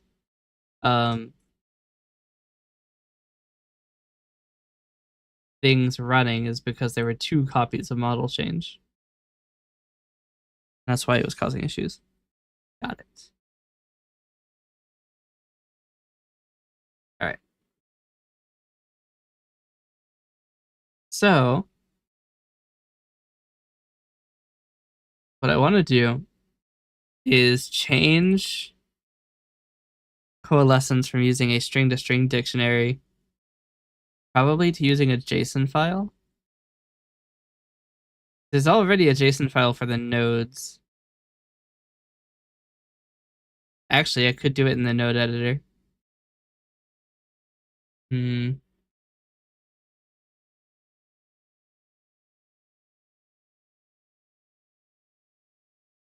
Because the redeems are just the node name to the output name. It might be better. I don't even think we use that anymore, do we? It should be in the data. Not in the data.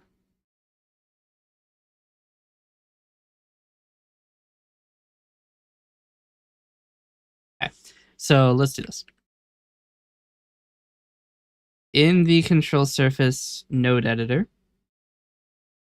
here's the node editor. I want to add two new fields. I want to add a redeem name.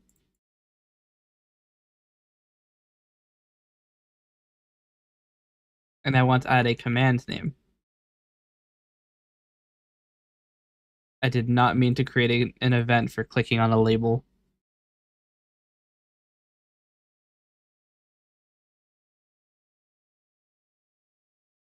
Anyway,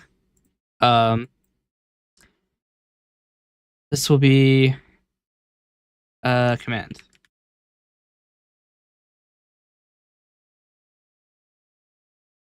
So the plan is that these will be a part of the node object. I cannot open the code for that. All right. I want a redeem. I want a command.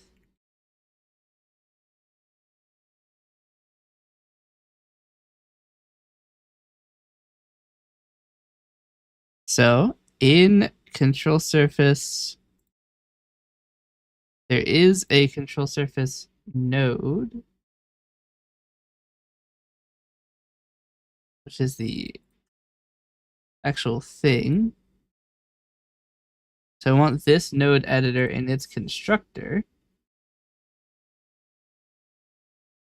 to text box 1 is node.redeem and text box 2 is node.command. Change these to be named text redeem and text command, respectively.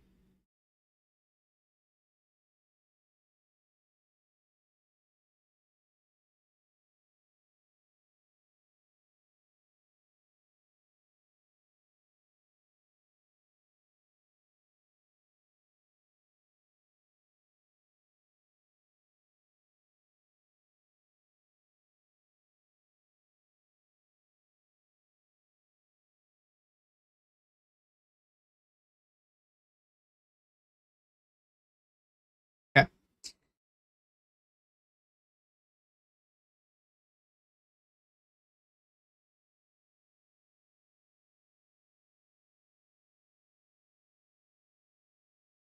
So in the node editor, we load this in control surface form. And we right click on a node, which actually might be handled in the node itself only.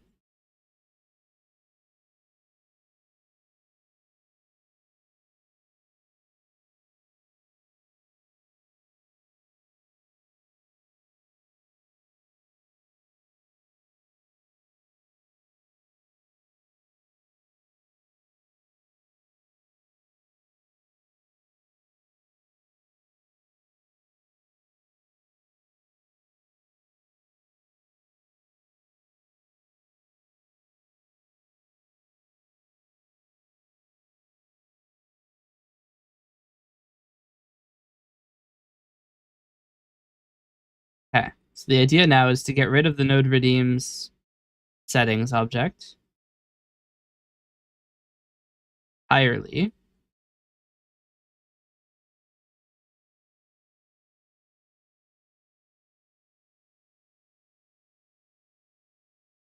So we'll do for each var v in nodes data,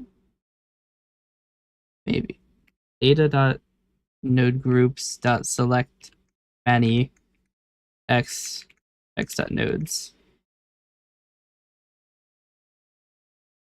If v dot redeem equals redeem or dot equals redeem name invariant culture ignore case, then we will call this block.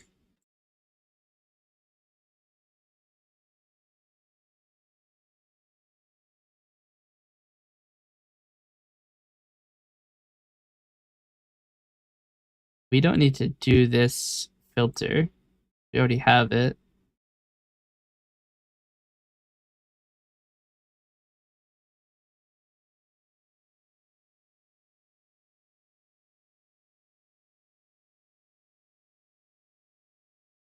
It's just v.name. Change this to node. Just to value.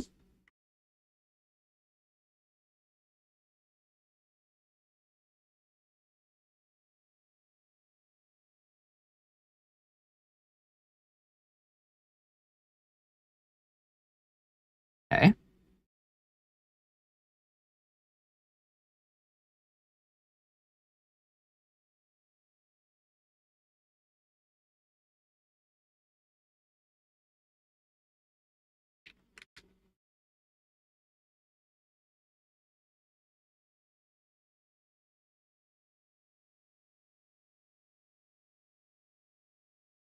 Okay. So now we don't need to redo this line.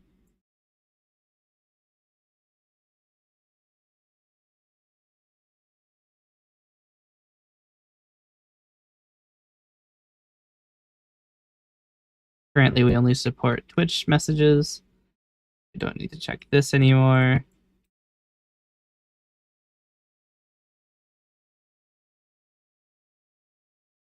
A channel chat message.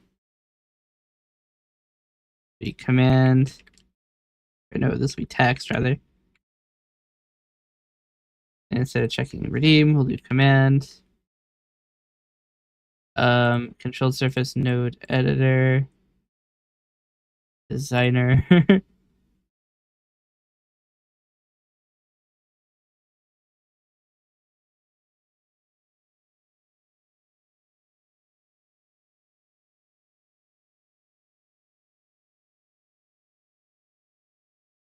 Hmm.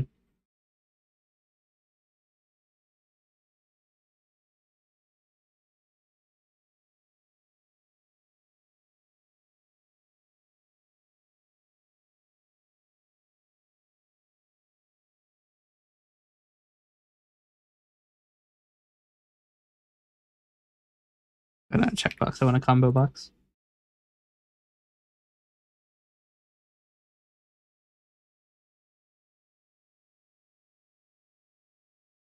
So I want to edit its items.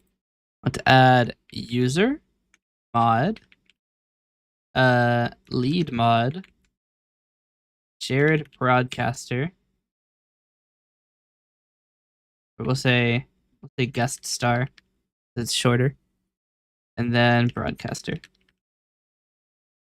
which will limit who can use these commands. And by default, it will be set to mod.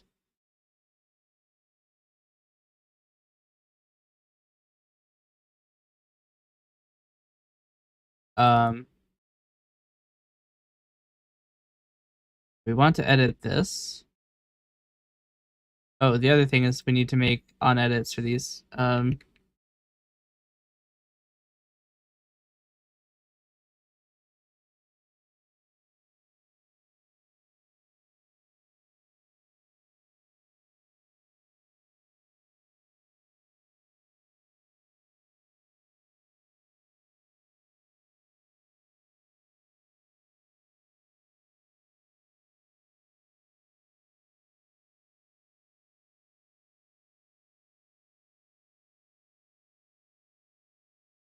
Okay. Want to do the same thing for command.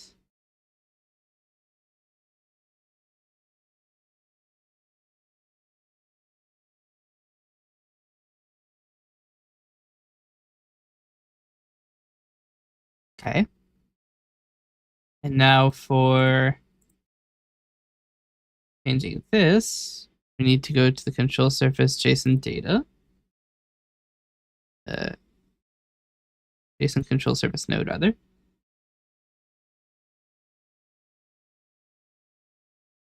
I might change this to JSON control surface data.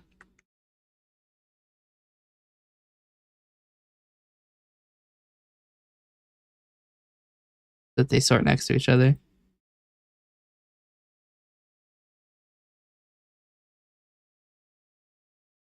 Okay. So now in the nodes, I want to do command privilege.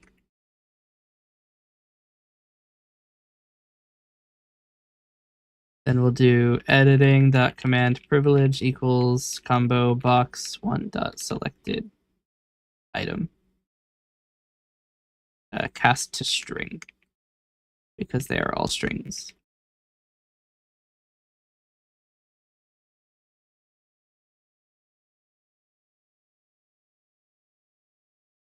Okay.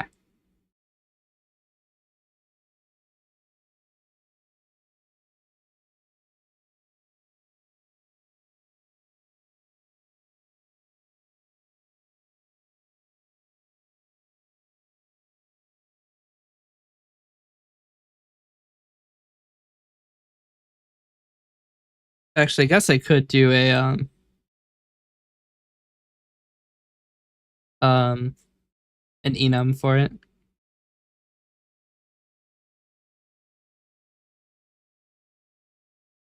So user equals 0, mod equals 1, lead mod equals 2, guest star equals 3,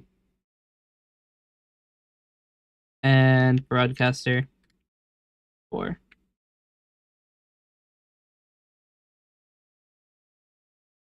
Then what we'll do is on initialization, combo privilege dot items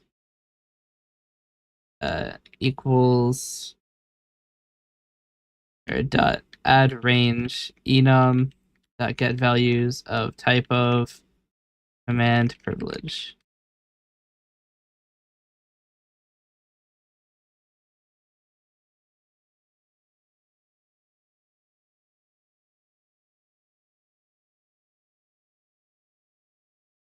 We'll do text or combo privilege equals node dot command privilege enum dot get value dot parse rather type of command privilege.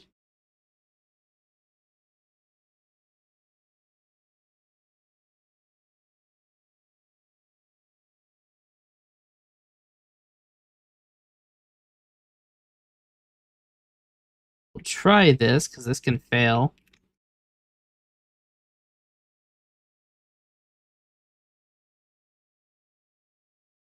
We'll default it to mod. Okay.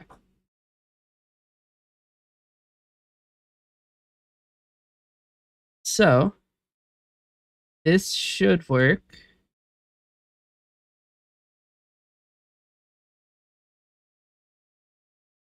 And now we come back to control surface node. We need to copy command privilege back.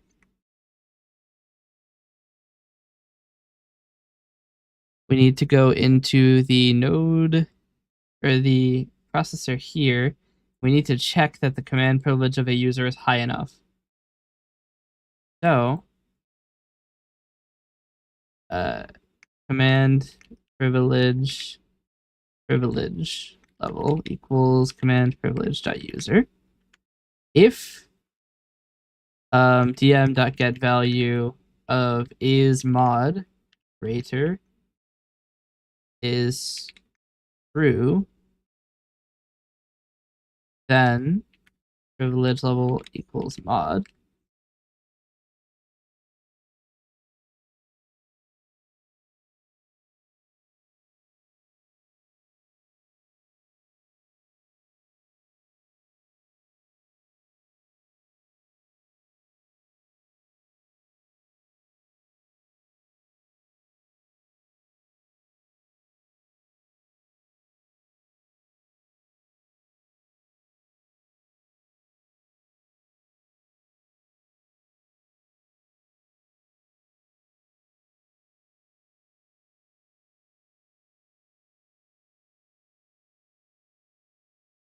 Okay.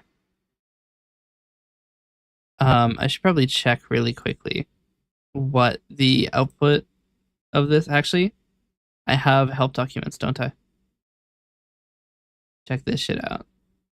If I go to the output directory, coalescence, I've made help documents specifically for this.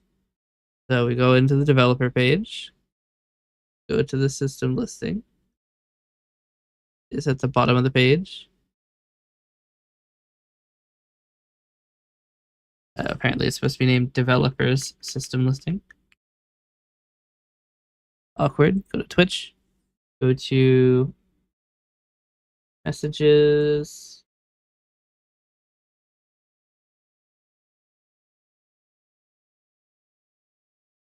Let's see.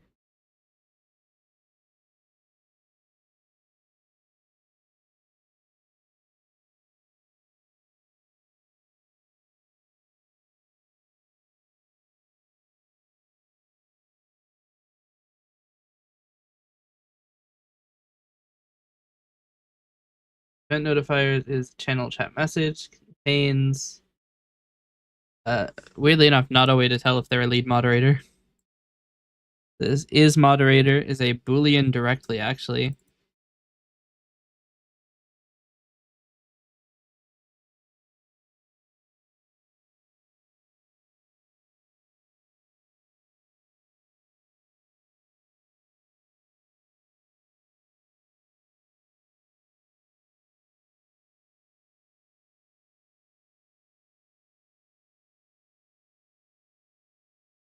Okay.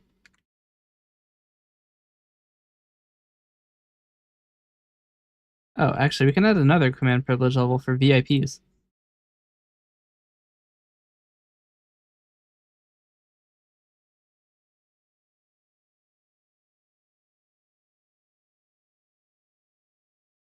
Oh, we could also do one for subscribers too.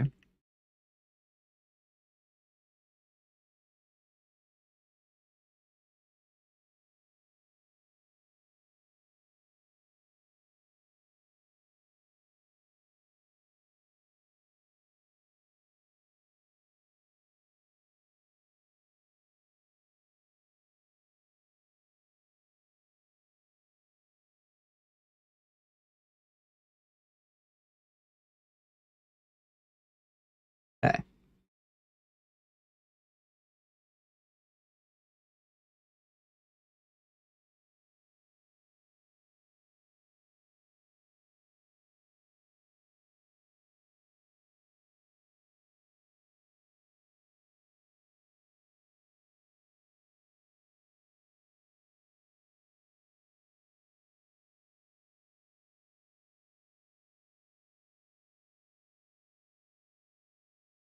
Okay.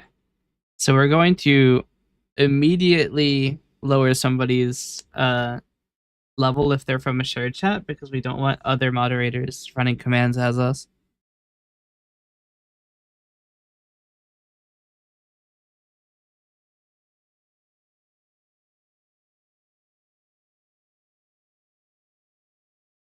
Actually, no, that's already handled. So if you're a moderator, then you get mod. If you are a subscriber, you get a subscriber. You're a VIP, get a VIP. You're a broadcaster,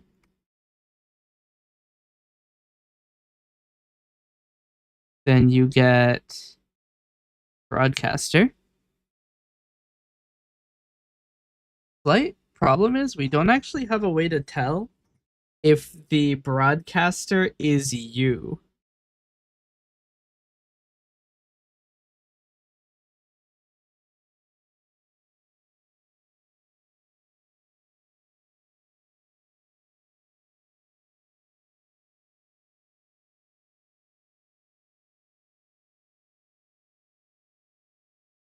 Hmm.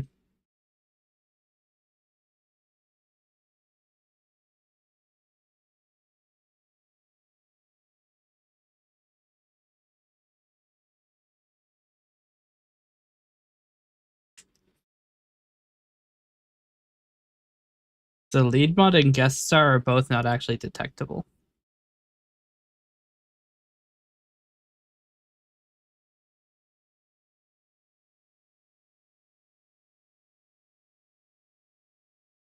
Hmm.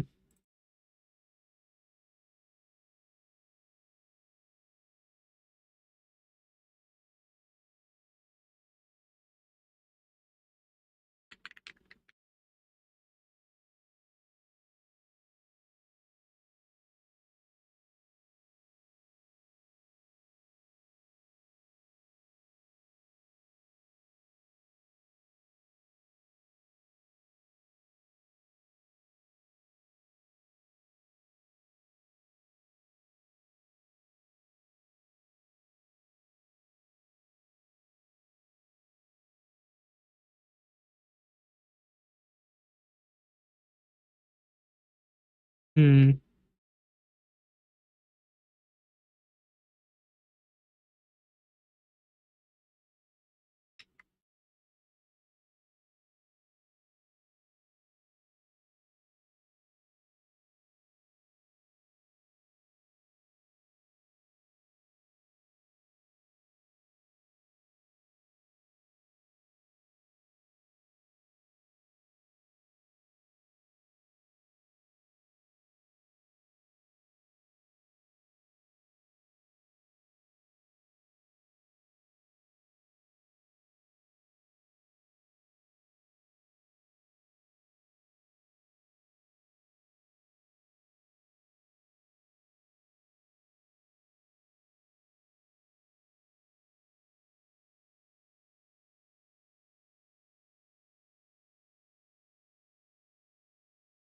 Okay, so if is broadcaster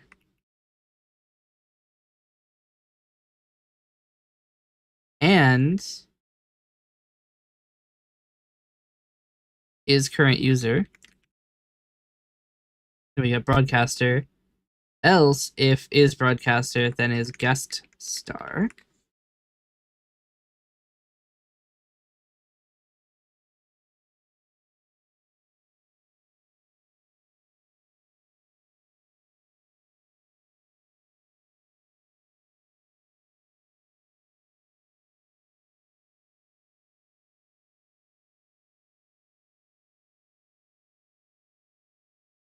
Hmm.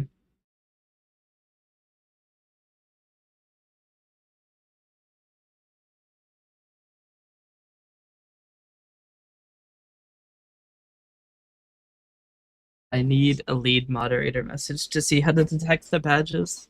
If I can get the badge's ID name, then I can detect whether or not a user is a lead moderator. I have summoned my lead moderator.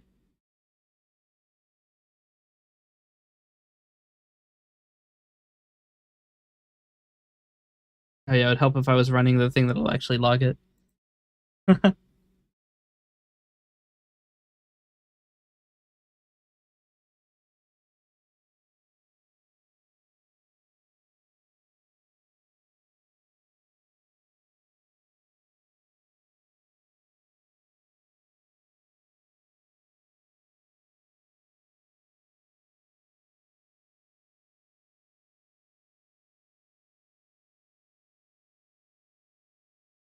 I guess I could just lead mod my other account too. Can I have more than one lead mod?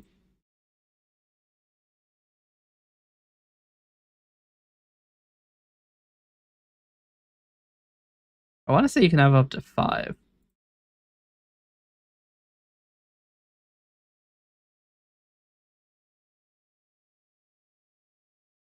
I have so many moderators. I can have up to 10 now. I can have a business manager. Okay.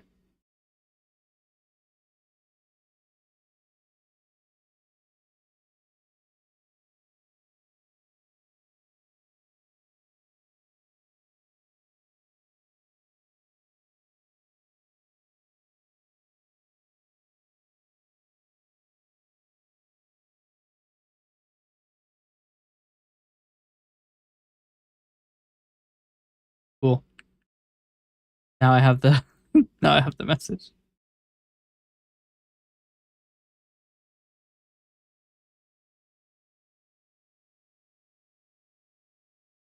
I don't think it worked.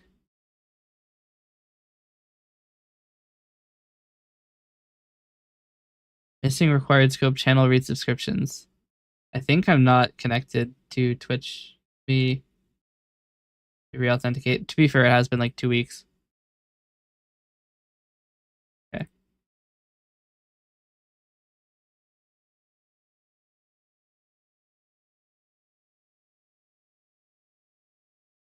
Message. Let's go. It's gonna be called something. Yeah, lead moderator. To be fair, I was gonna put a hyphen. It's an underscore.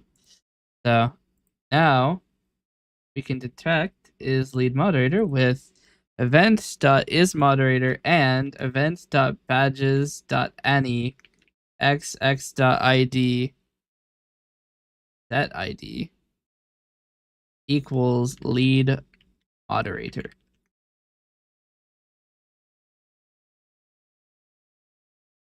And not event.is from it is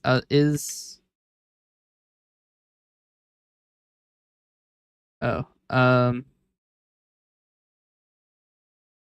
source broadcaster user ID is not null. Actually, it's literally going to be this exact condition again.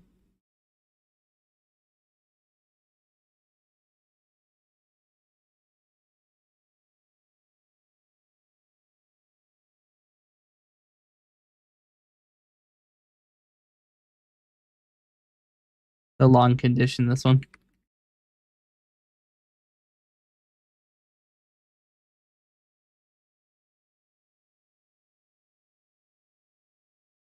Actually, I guess we don't need to detect for it.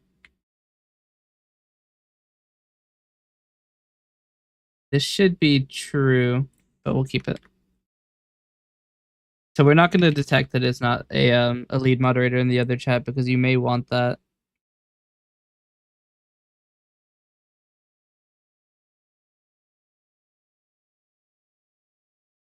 Okay, so in this, we now have all of this set.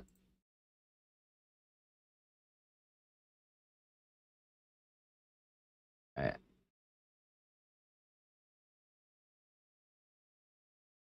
there any other levels of command privilege?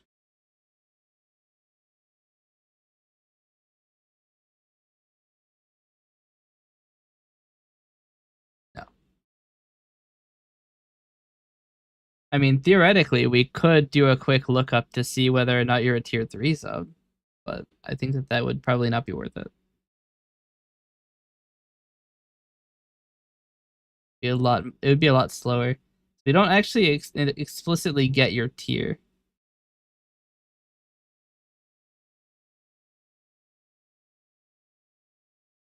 So we'd have to look it up. And then also it would be slow.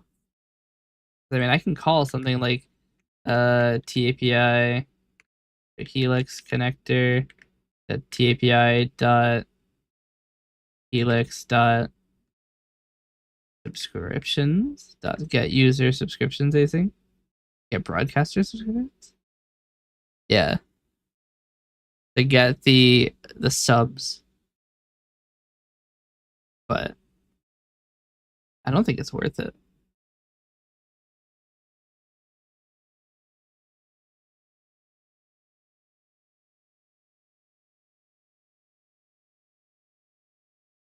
So theoretically, we're very lucky. It should just work.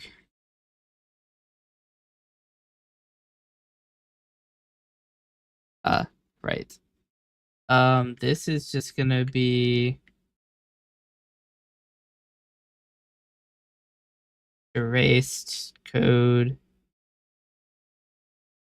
This will be erased. This redeems form, if this is successful, will be removed.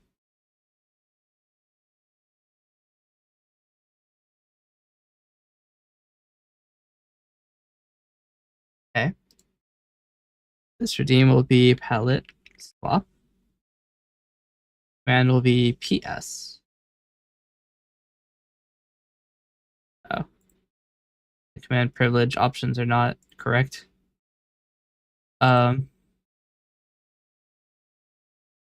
Because enums by default give their type and not the actual name of the enum.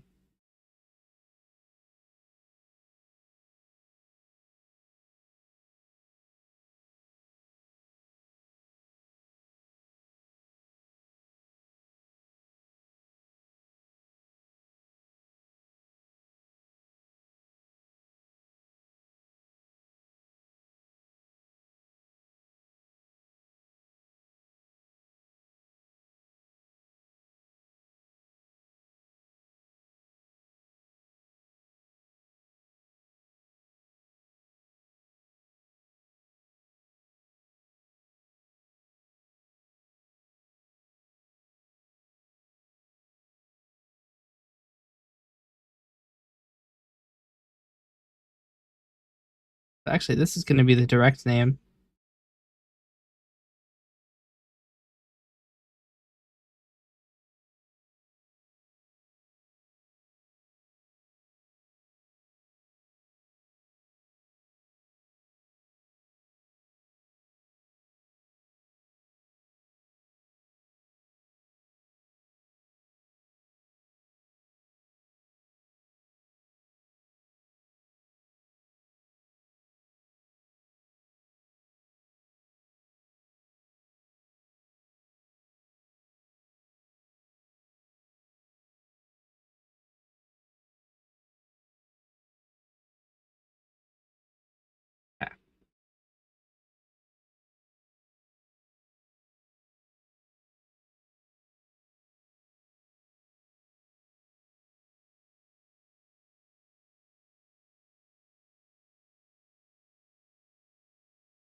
I don't know why this is erasing my items.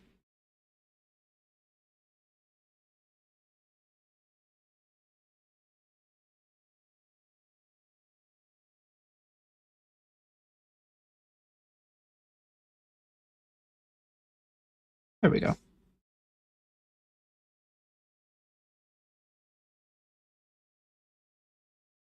Okay. So theoretically, anybody should be able to use PS. Nope.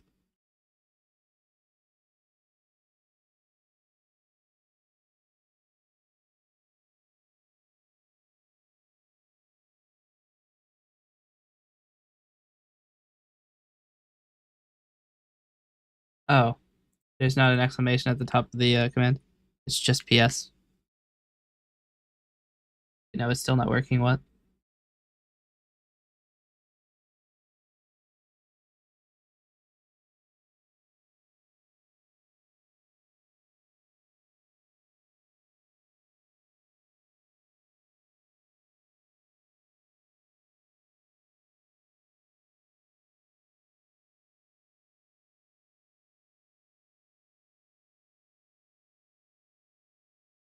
Huh? Only runs once? Oh, this is null. Um,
I also want to set the dictionary at command equals the redeem name.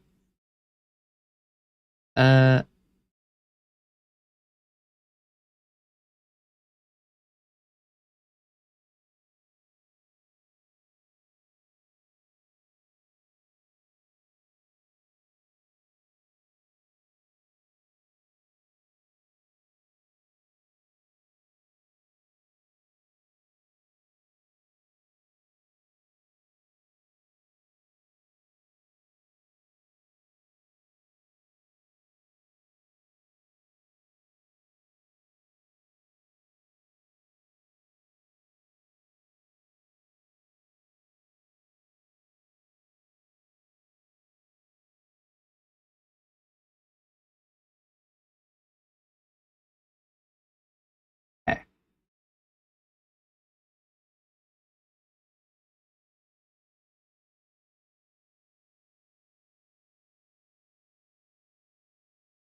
theoretically, if I come in here, this shouldn't work because I'm not the broadcaster.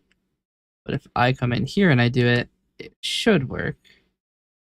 Well, now we actually haven't determined anything because it didn't work either time.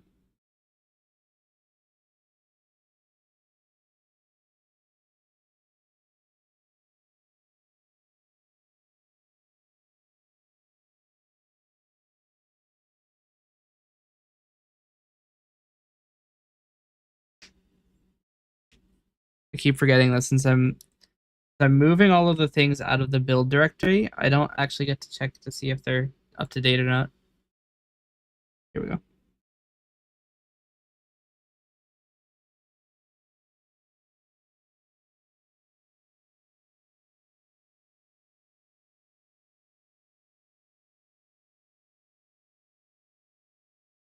we ever make it in, we do. I am a broadcaster. Wired was determined to be broadcaster. Privilege level is not too low. We dump in all the settings.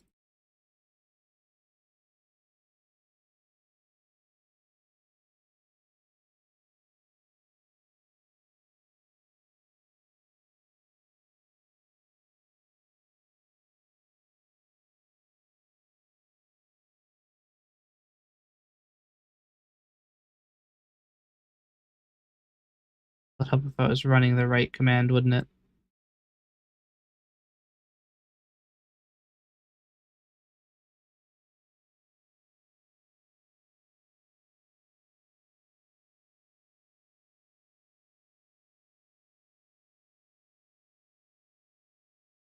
It's just that easy.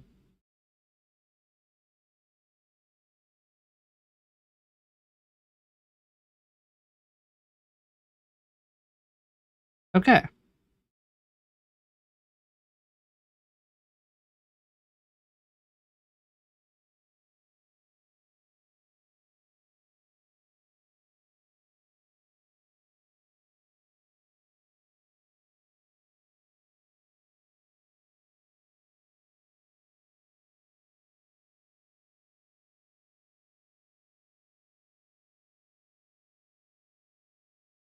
Okay. We could make a command available to all users to redeem super timeout.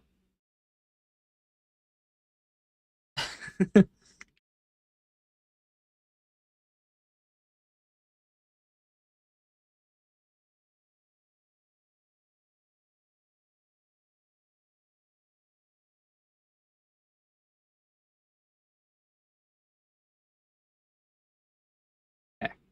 This still works. This doesn't work. These two don't work while model RGB is running. They're overridden immediately. Work?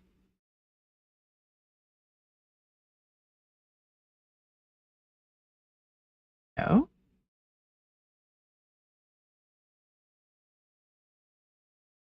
But the script's not.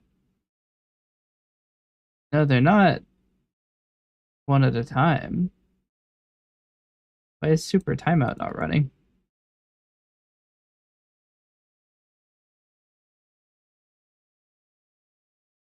Oh, super timeout doesn't work if you click the button because there's not enough context data.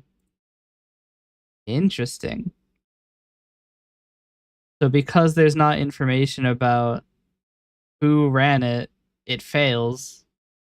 There's actually something on the control surface that cannot be done with a.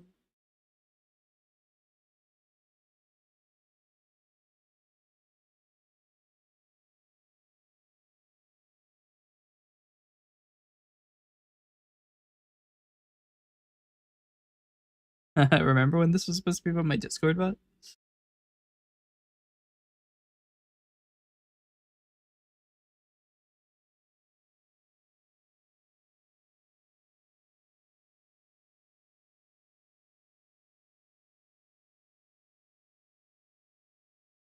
be fair though, I have made some very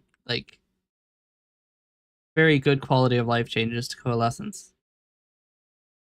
Like now, here we'll make a last commit. Wow, I changed 292 files. Oh.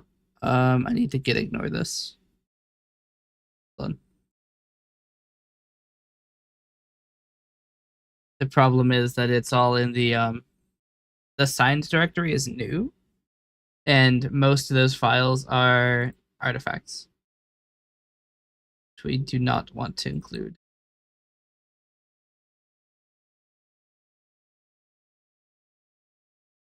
Okay. So I've just reduced my repository size by probably 200. So this V 0.8. I don't know what we were at before, but this is now V 0.8. I have this thing where I just forget to commit sometimes. And then there's just a shit ton of things.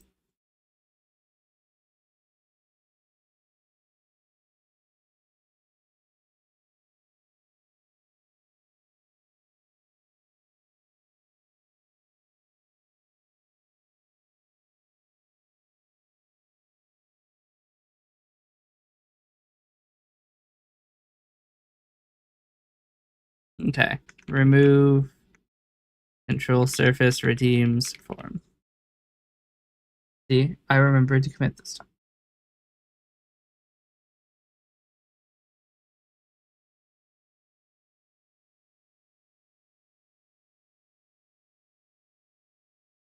Why is this just called W? Is this ever referenced? Once. W.log. Fair.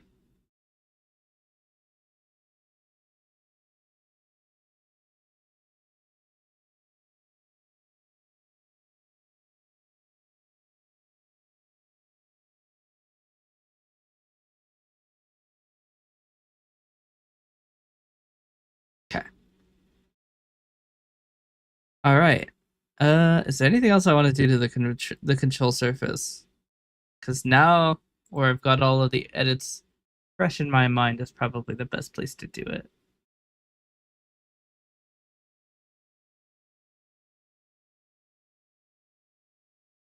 I have to update the documentation. I should probably do that. The documentation. Well, actually, there isn't documentation for control surfaces there. Why is there a PowerShell window here? What is your deal?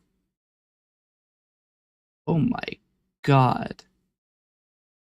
Moving this PowerShell window is very slow. Why is it throwing invalid operation exception every second in keyboard?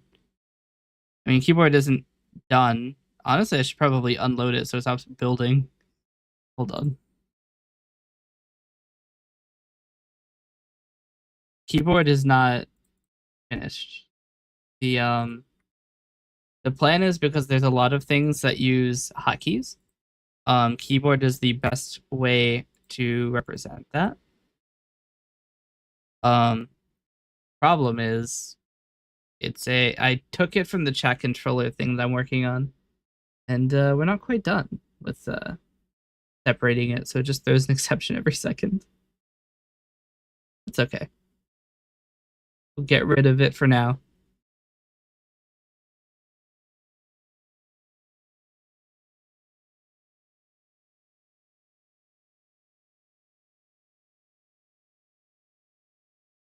Okay.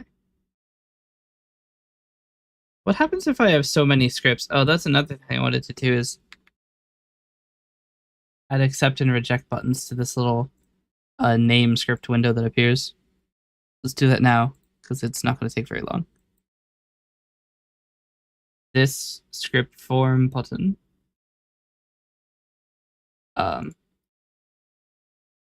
It looks kind of atrocious because it gets all of the style information gets overridden. I mean, I can set this just to make it look a little bit easier on the eyes. So I want an accept button, which is button 2, and a cancel button, which is button 1.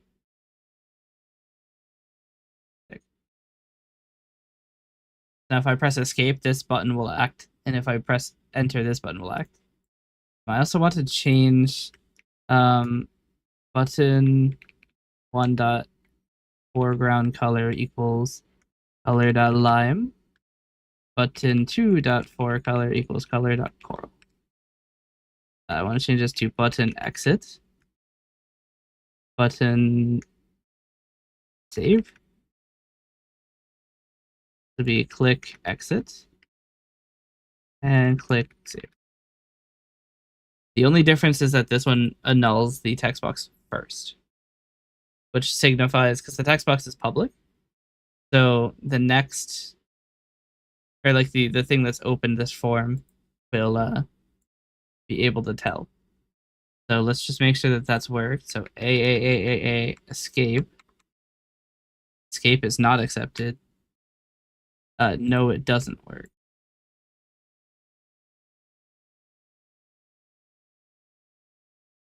Neither one of those button assignments worked.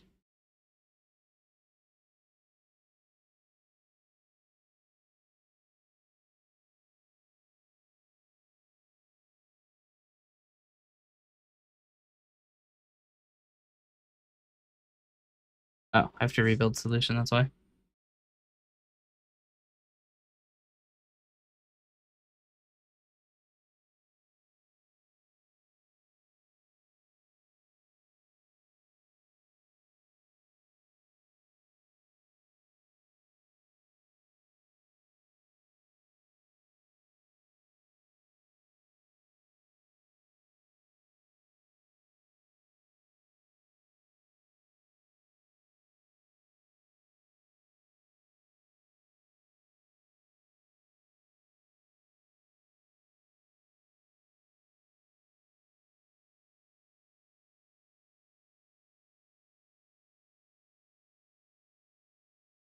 Six.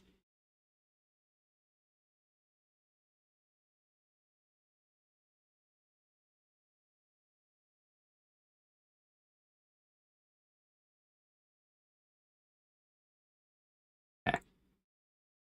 Also, coral is a really shit color. Pink. A good light green.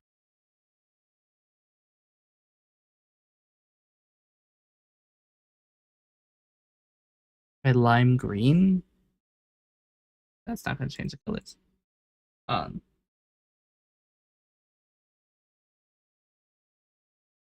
The coral color is like really weird compared to the other. Yeah, this looks. They're still backwards. Oh, well, this time it's my fault. I mean, I guess it was my fault both times, but.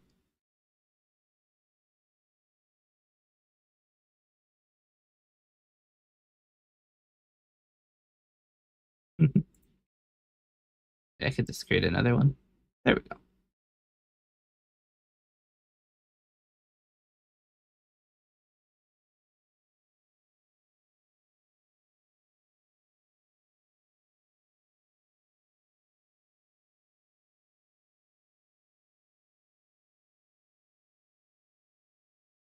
I could actually make this public.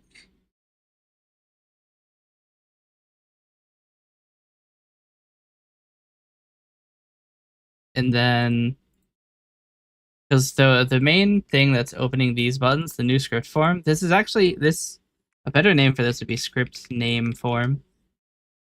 This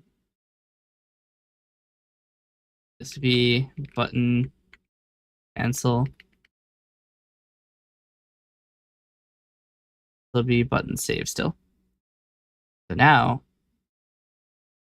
because in the scripting form, we have several buttons that open the script name form. So this can use create and cancel. It's fine. Is it create and exit? Yeah, it's create and cancel. To rename, can change its form dot button save dot text to save instead of create.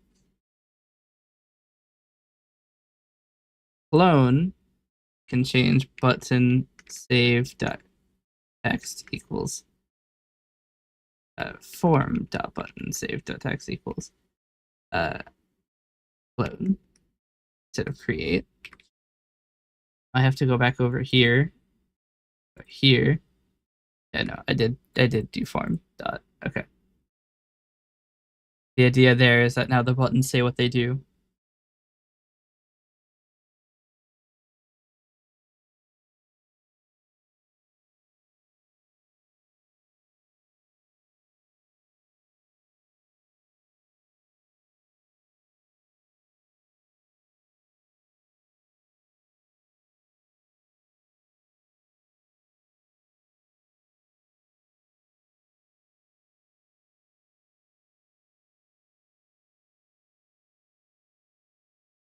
Kind of would like to place this form at a specific location.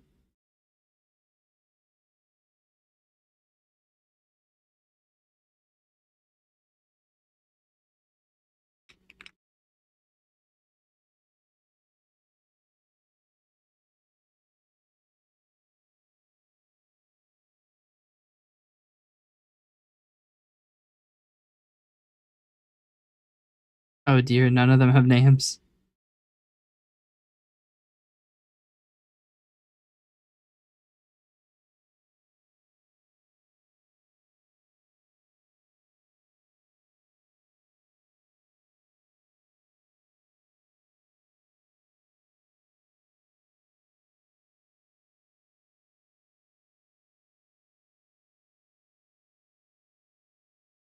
See how this goes.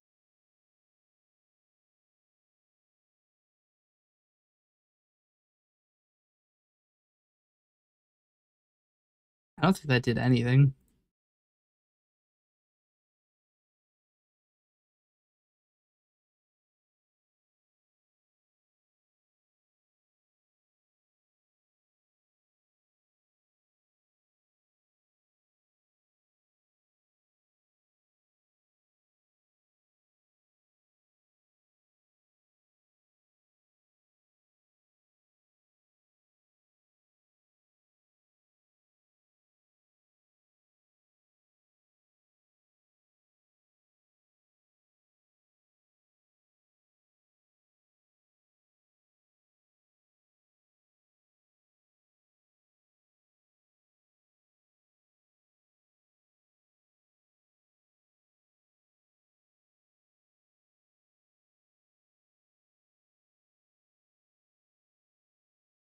Hmm.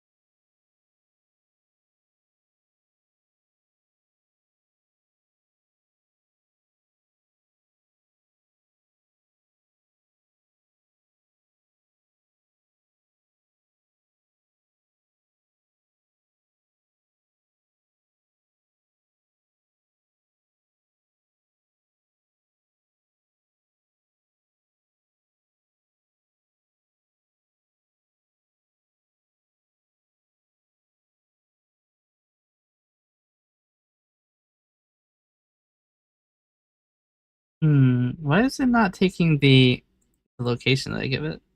What if I do show and not show dialogue? And then do form dot on closing.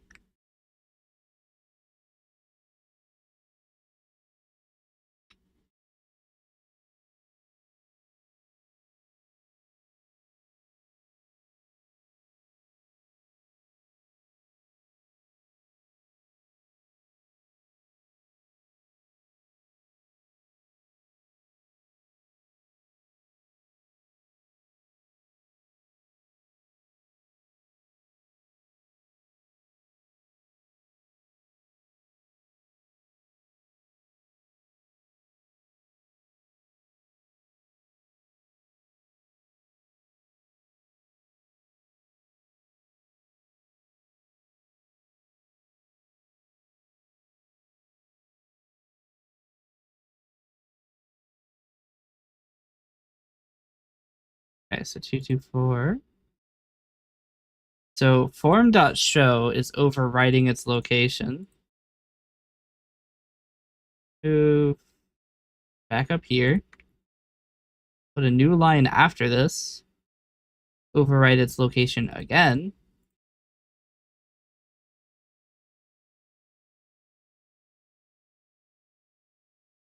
Okay.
I don't know how large the caption height is.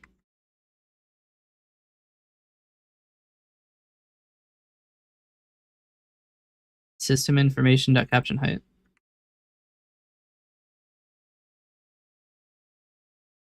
Found it.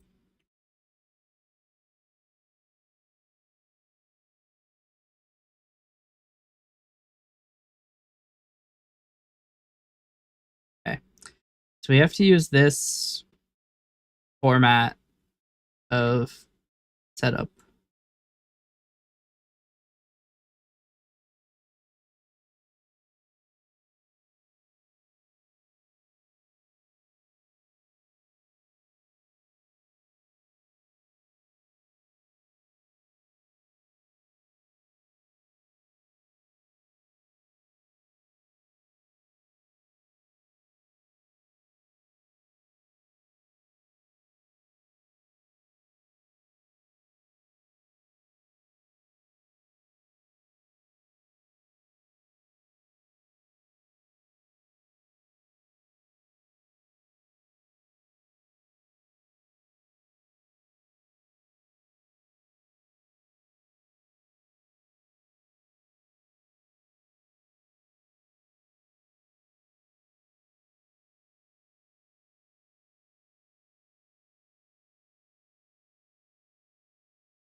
Okay. I think that works.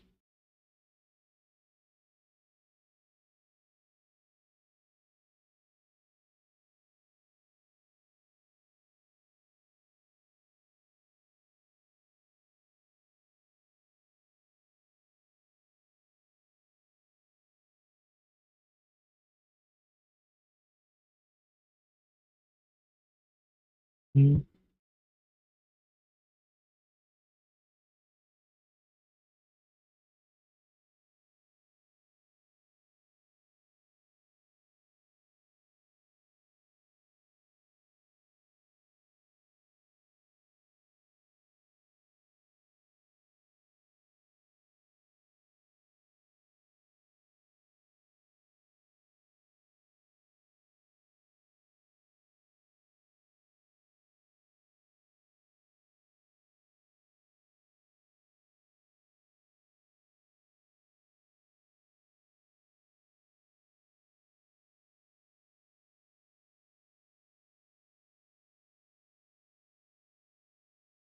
Okay.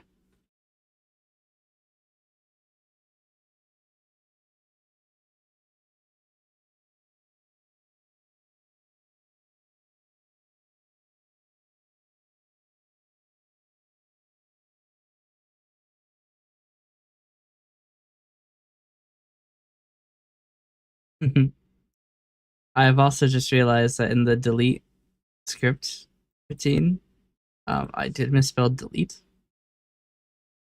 Didn't happen. Delta script. Okay.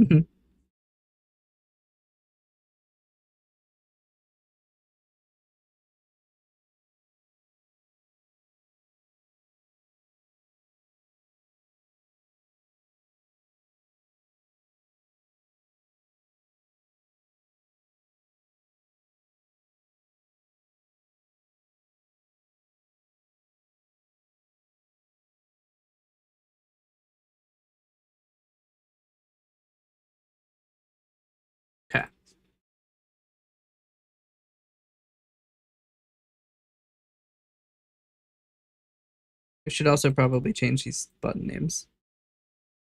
This one is named button save, and everything else is named button 1, button 2, button 3, button 4, and button 5.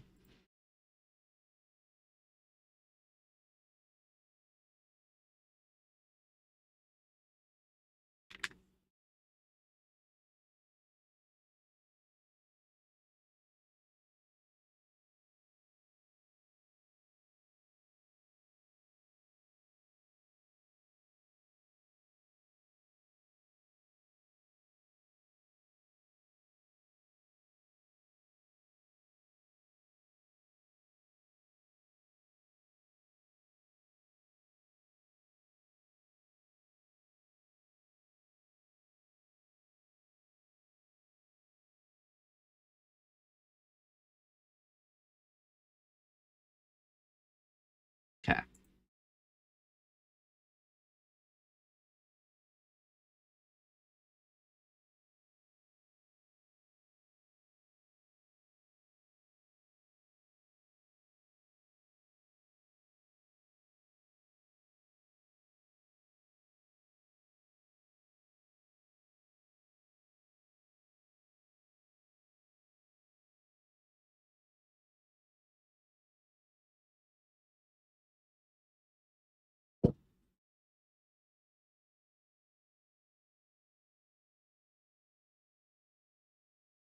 Taking a long time to start. There we go.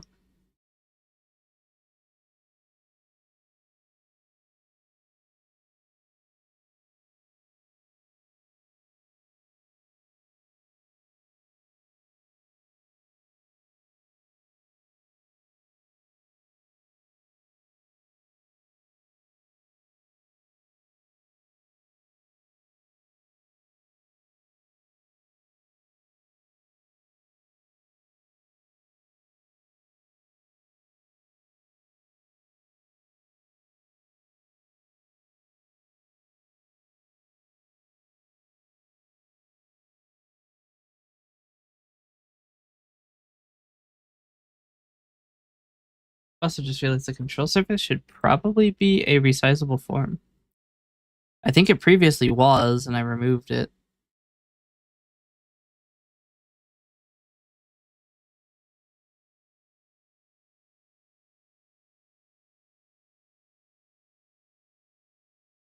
I dock bottom, and then immediately I can make a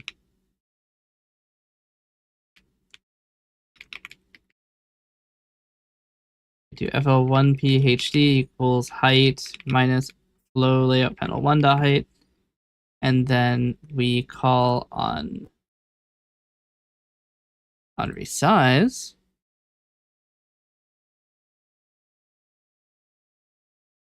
We do flow layout panel 1 dot height equals height minus FL1PHD. Best viewers. Clearly, you're not one of them.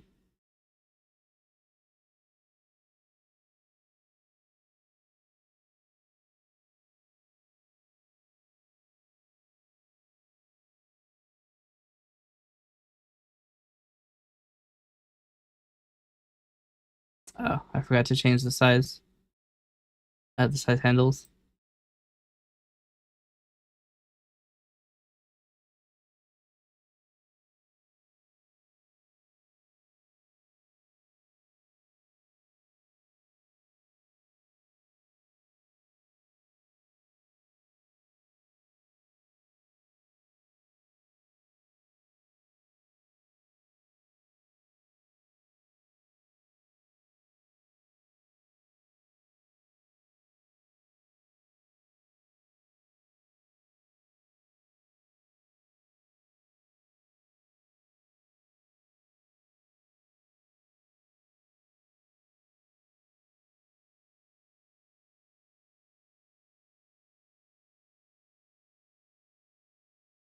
Mm,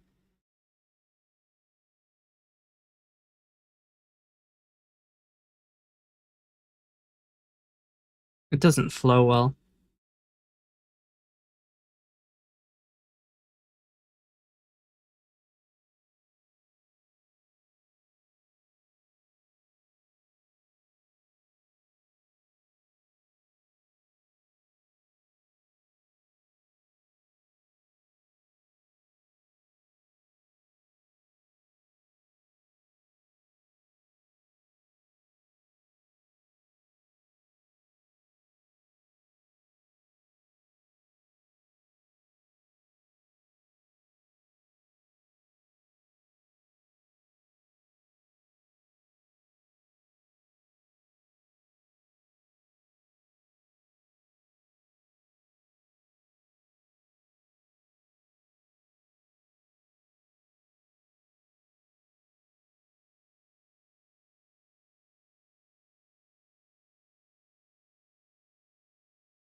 I keep forgetting that I have to click rebuild solution every time. It doesn't do it for me. Okay.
Hmm.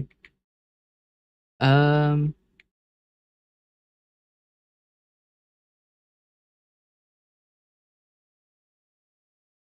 Actually, we'll do.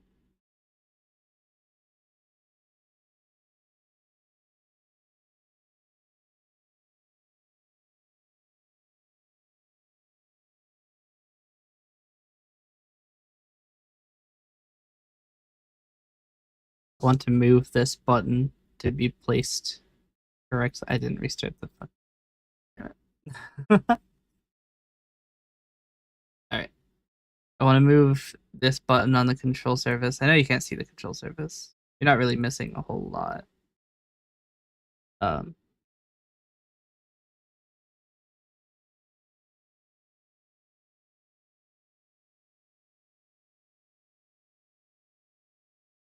Okay, so quick reload doesn't work with this.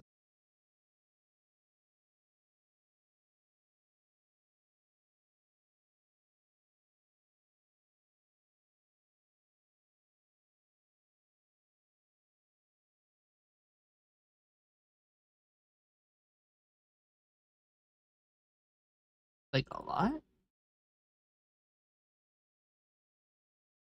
It's weird because like the I mean I guess I could put the control surface on the screen. Let's see.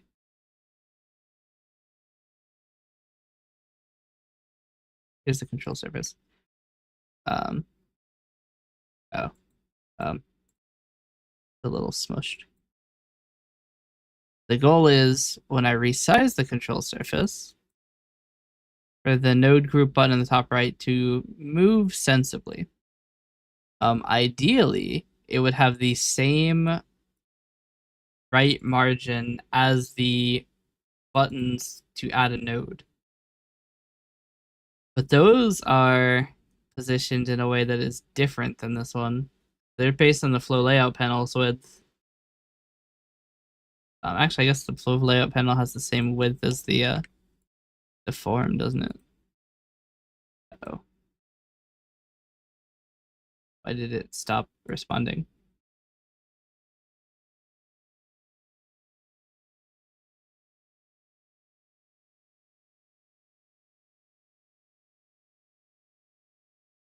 Oh no, it still works. It's just I cannot deselect this button. I didn't mean to do that. That's an issue. I can't actually get rid of that. Uh,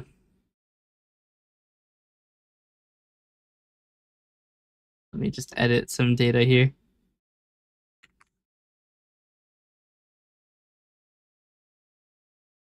It's still there.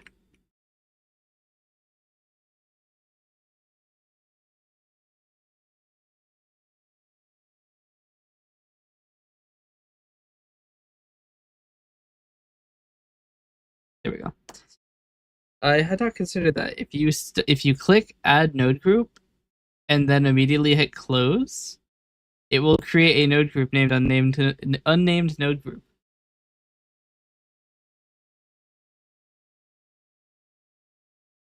So that's something that needs to be fixed. Ah, so it's just a node editor with a bunch of these set to false. Do I want to support colors? I don't see why I couldn't set a foreground color.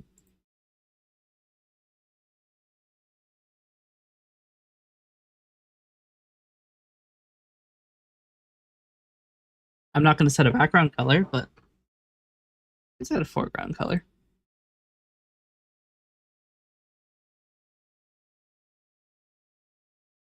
Not really a way to edit one though.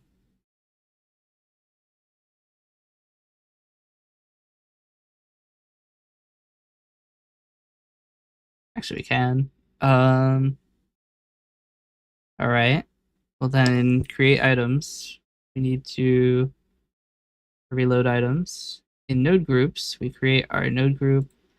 Then for color equals node group dot for color. Color dot from ARGB. I don't actually remember what we do. This is a string anyway, but how do we do it? What's the parsing routine?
Okay. See if this works.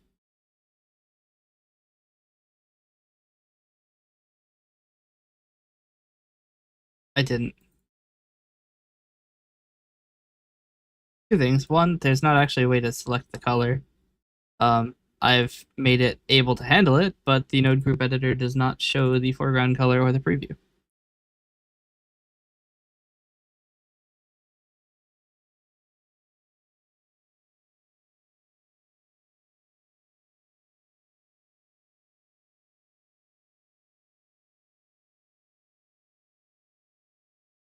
And now we do.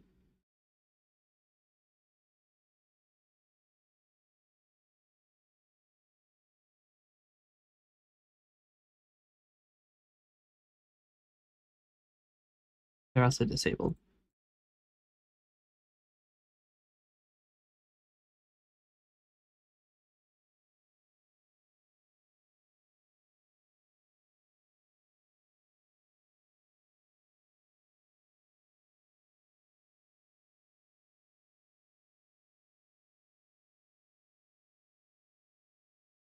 Okay.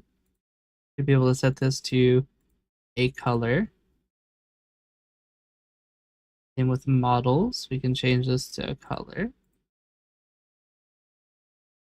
And redeems, we can make Twitch purple.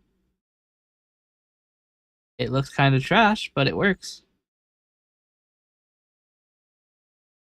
Honestly, I think we just take this and like move it up a lot. I think dark colors don't work on this. All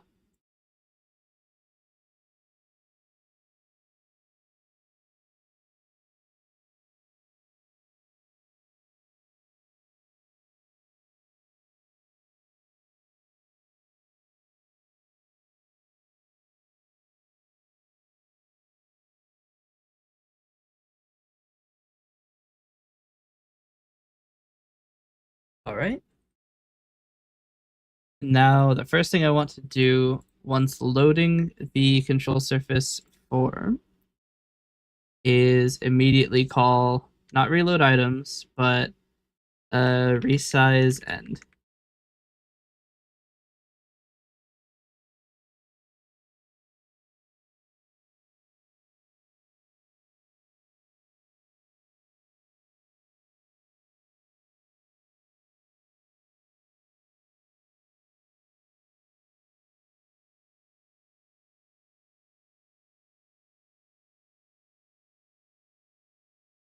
That'll force all of the buttons to align correctly. Um, there we go. I don't think that looks too bad.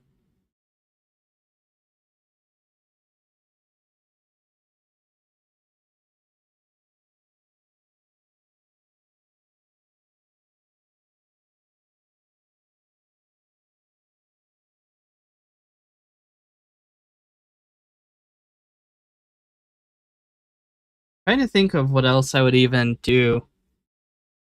I mean, like I could create an option to um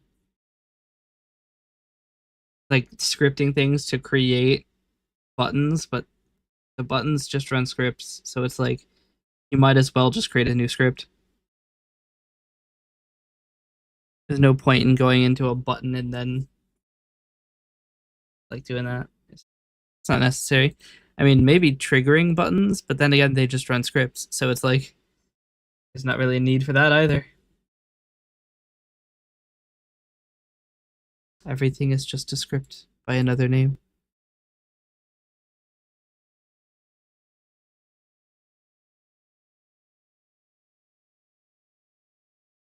I've been doing this for 3 hours and 40 minutes. I still haven't made too much progress. I mean, to be fair, the control surface and scripting things are a lot nicer than they used to be.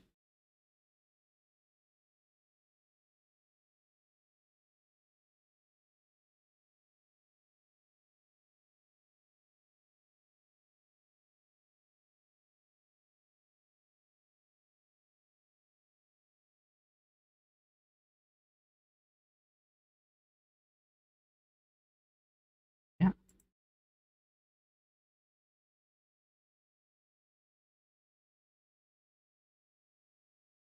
I've missed with my auto clicker. Unfortunate.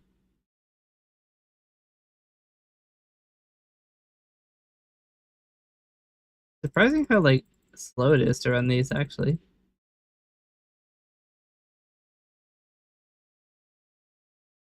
I mean, it is on debug. Oh, I probably should have reset it first.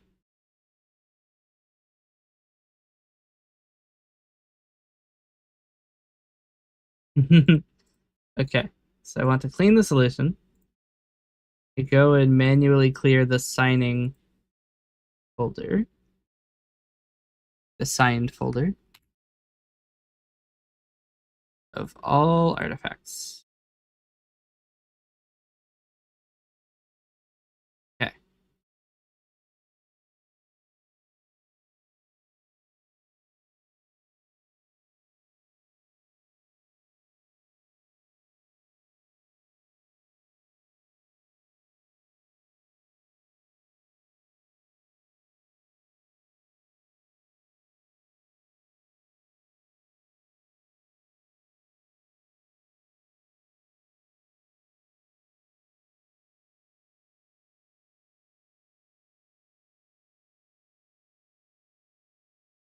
Probably push these changes, huh? Casually sitting with 13 outstanding changes. Just... All right. So Coalescence is now built. Should just work. Ideally.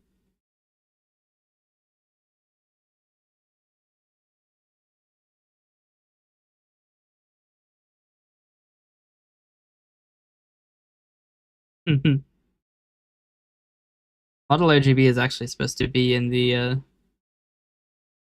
redeems. There's no way to move a node, which is the kind of big downside of the UI I have. I can just grab it though. I have to find it.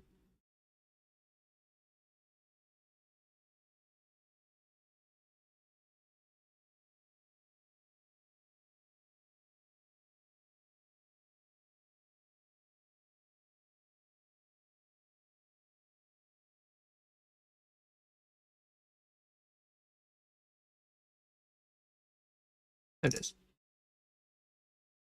You can just edit the JSON data.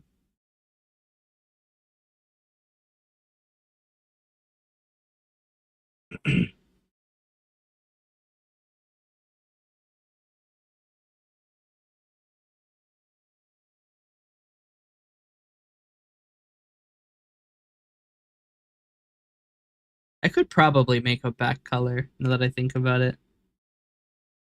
Maybe we make the back color. Hold on. Because there's no reason I can't.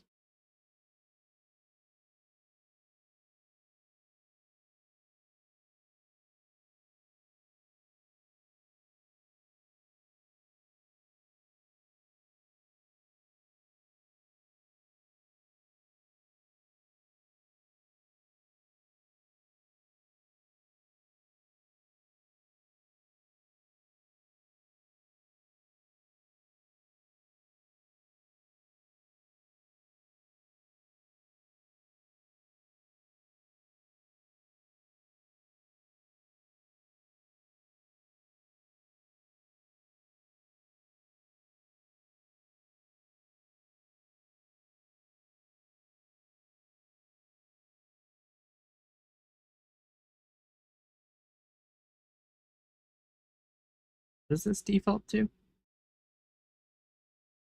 Mid gray.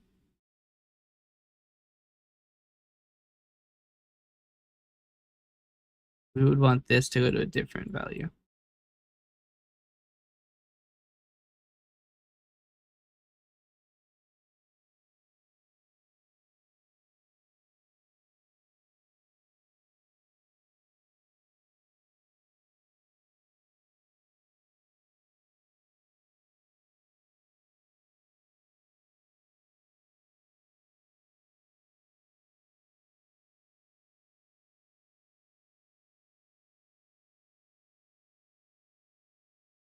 Oh, the panel only includes the top of it, does it? Interesting. I didn't actually know that. Hmm.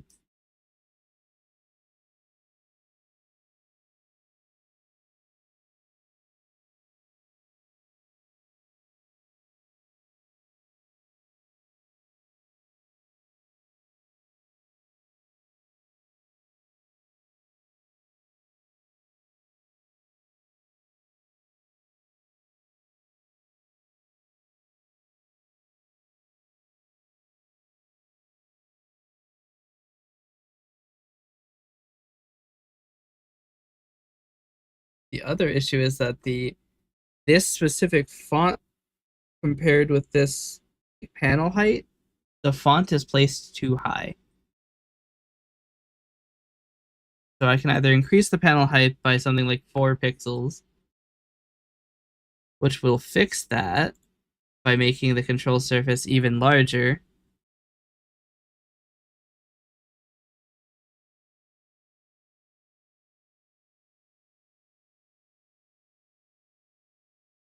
I could also just offset the label.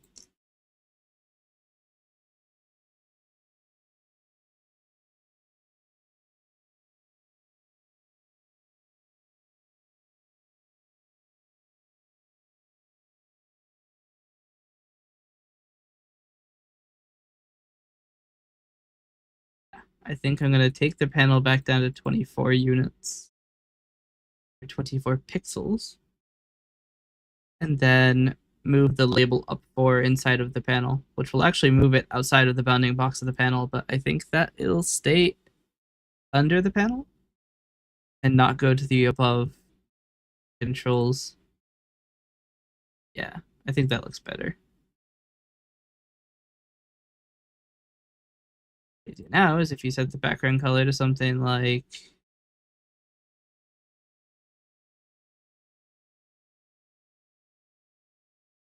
that, could set this one to something like that. This one was here, down here.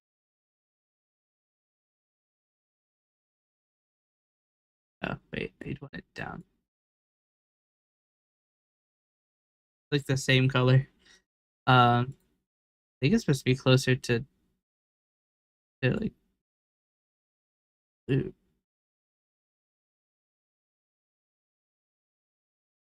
That's too high now.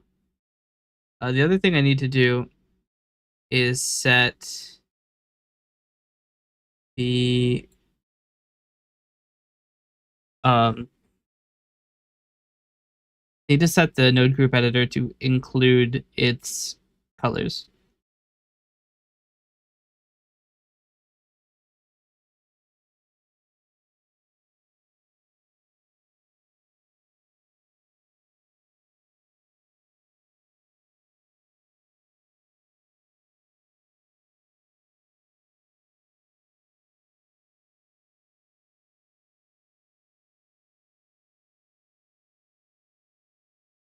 Oh no, actually it's in this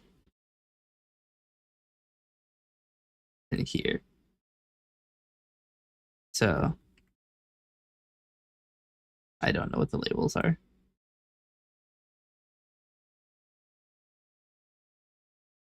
Label 3, label preview, label 4. Label 4 is label back. Label 3 is label 4 actually.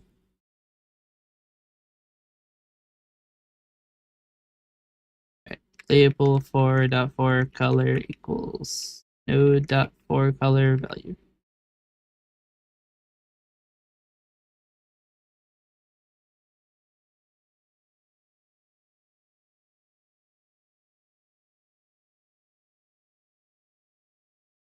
Okay.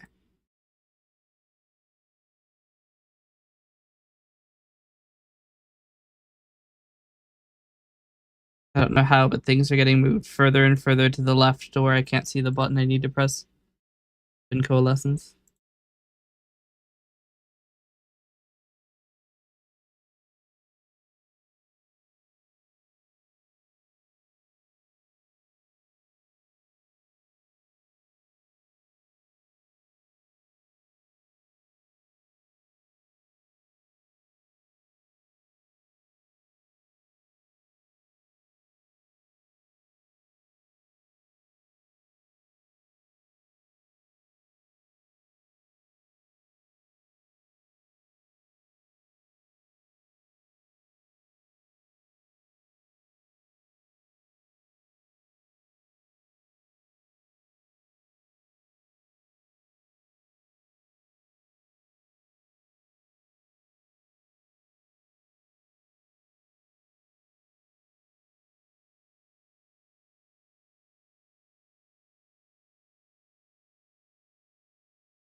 Another thing I can do is I could do flow layout panel one dot controls add range. They control thing.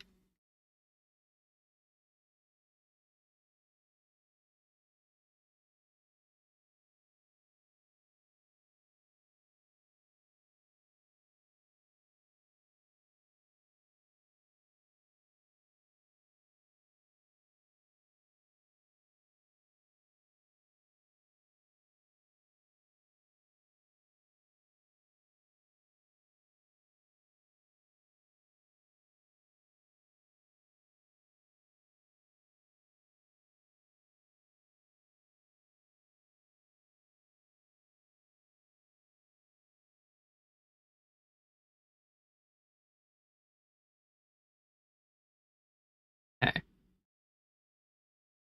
So what I'm trying to fix here is that whenever you edit one of these and do reload controls, there's a bunch of flashing of colors and stuff as it adds a bunch of controls and they get placed at the root of the flow layout panel and then laid out the next frame. What I'm going to do is I'm going to run instead adding them to an internal list and then adding that list to the flow layout panel, which I think will still do it in order. Yeah, so you can see there's a lot less flashing of um, unlaid out content.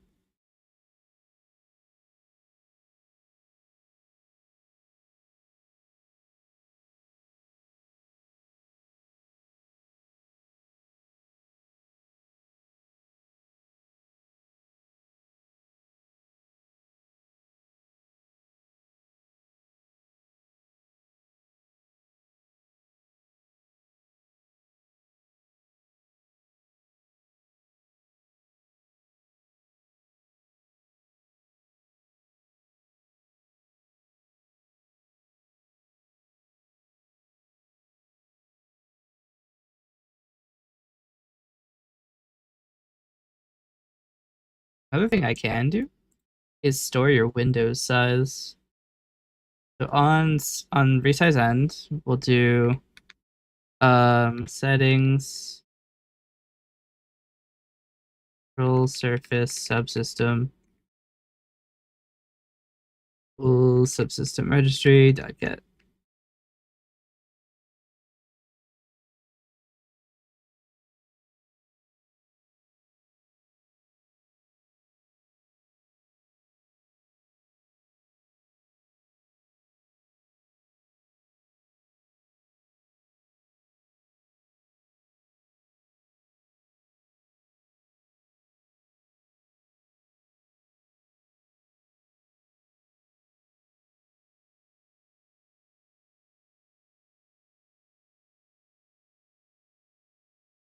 Okay. Then what we can do is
okay.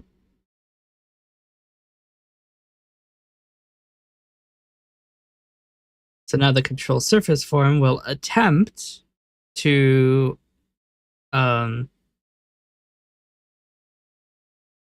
maintain the same window size. So if you resize it and then close it, it should use that size again the next time you open it.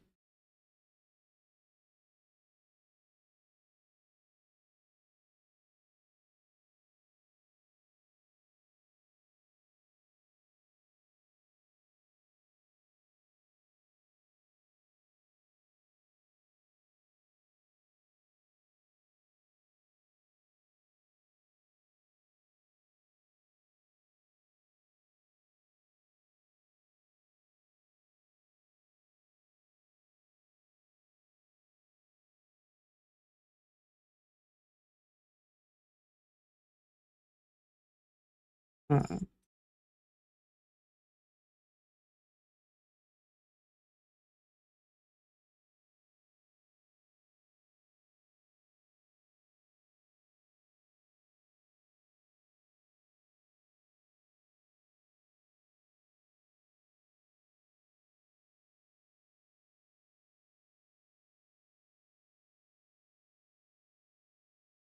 Is it not working? Oh, because set settings throwing an exception.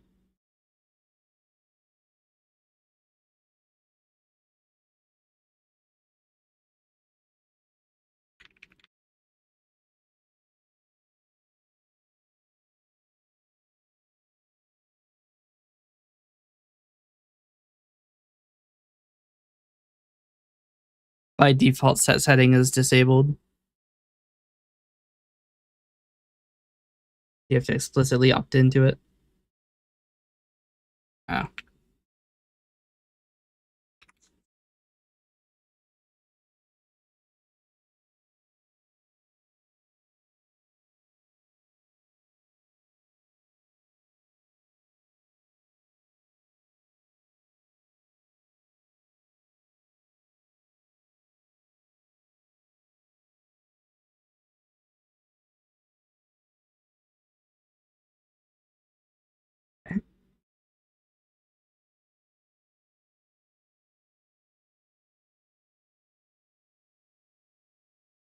Look at that.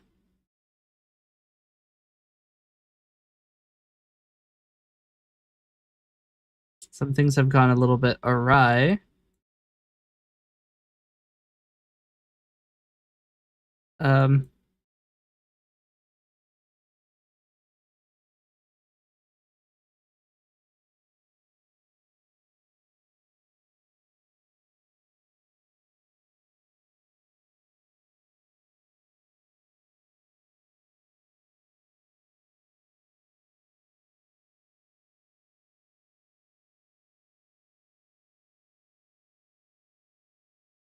suppose this should probably be the first thing we do then.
Yeah.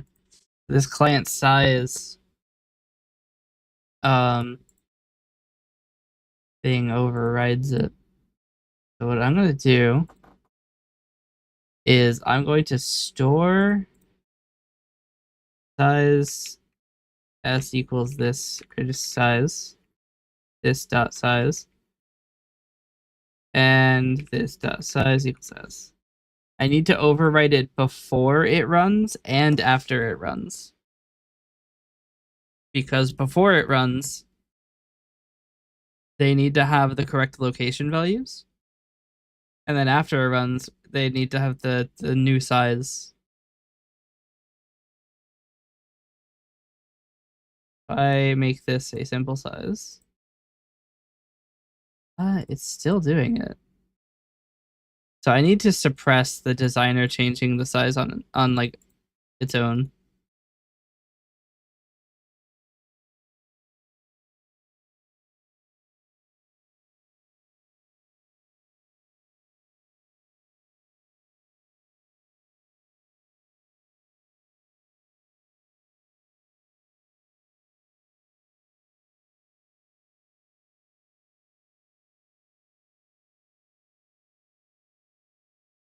Hmm.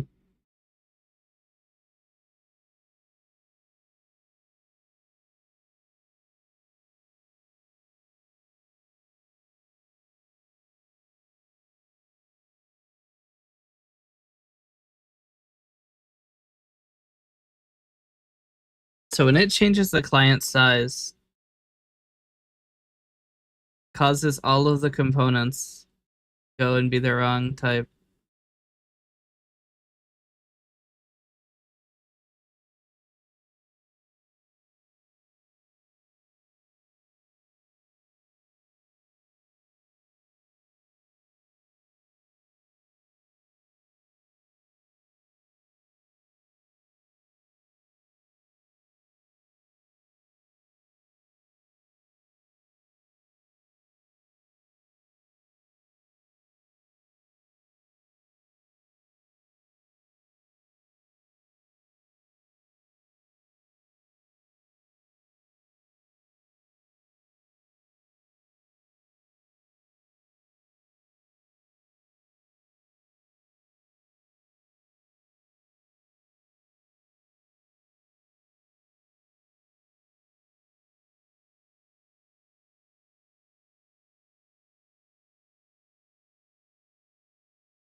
I'm gonna override this and see if this works.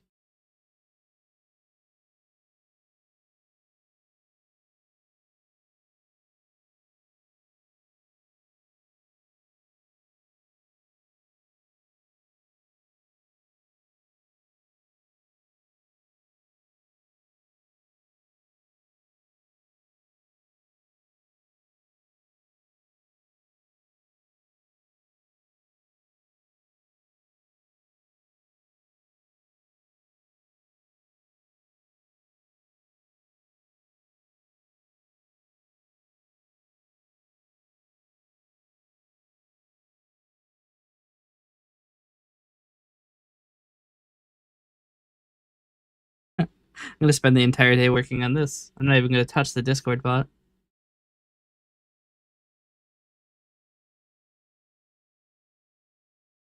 be fair, this was supposed to be fast, and it's not. Fighting Windows forms at the moment.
Okay. This should be the final one.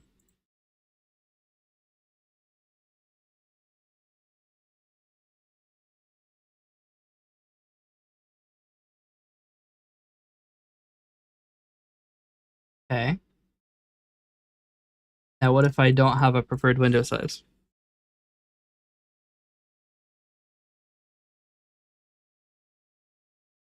Defaults to being far too short.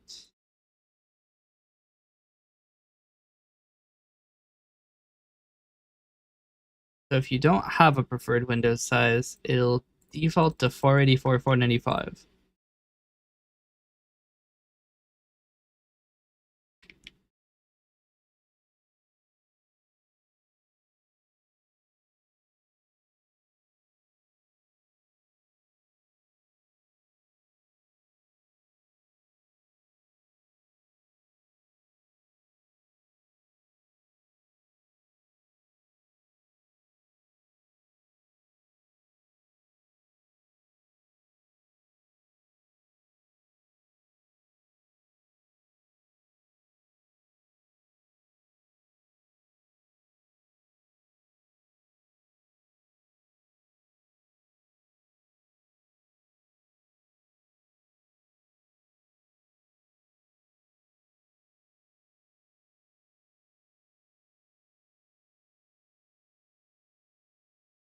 There we go. Now the only problem is that there's no way to delete a node group. There's ways to delete nodes, but not the group.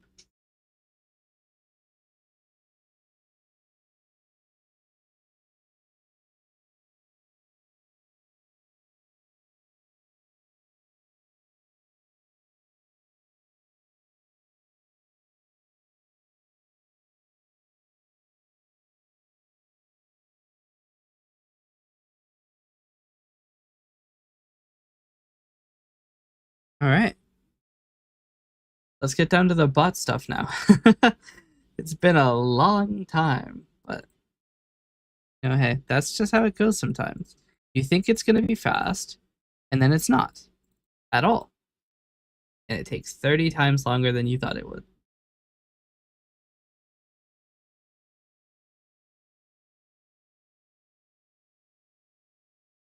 Okay.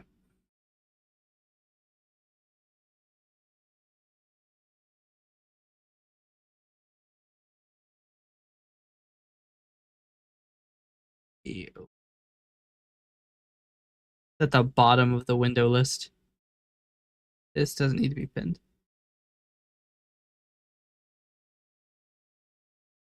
Okay. So I'm working on getting some of the more basic stuff put into a single core um project. So, like for example, there is the configuration, the errors, the level system, um, modules, notifiers, services, platforms, the presentation system, users, and some utility functions, which are 10 assemblies. Could very well be one. The idea was to remove a lot of interdependence, um, and make it so that the app doesn't need to run anything it doesn't need. But there's not a single bot out there that I have made that doesn't use the services, doesn't use notifiers, doesn't use modules, doesn't. I mean, some of them don't use levels, but the levels is literally 3 files, and one of them is a module just so we can put the settings in. So it's like it doesn't need to be split out like this. So generally, what I'm doing is if it doesn't have a dependency on something that has, if it doesn't have a NuGet package dependency, it's going in core. That's my limit. If it has a NuGet dependency, it can't be in core, which means the database can't be in core because it is a NuGet dependency.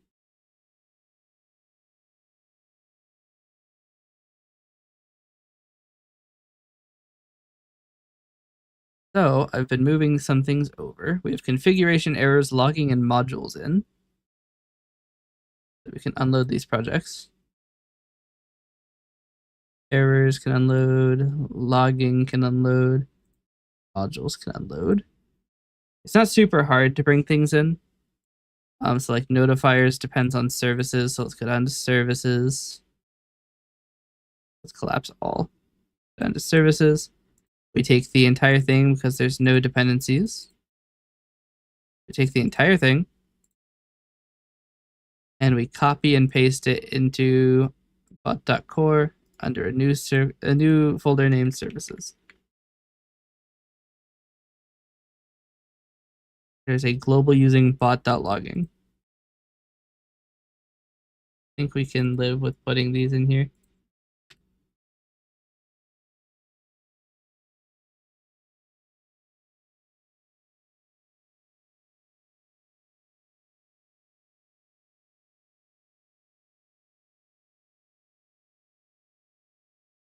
Yeah. Then another thing I've been doing is like going through and commenting everything. So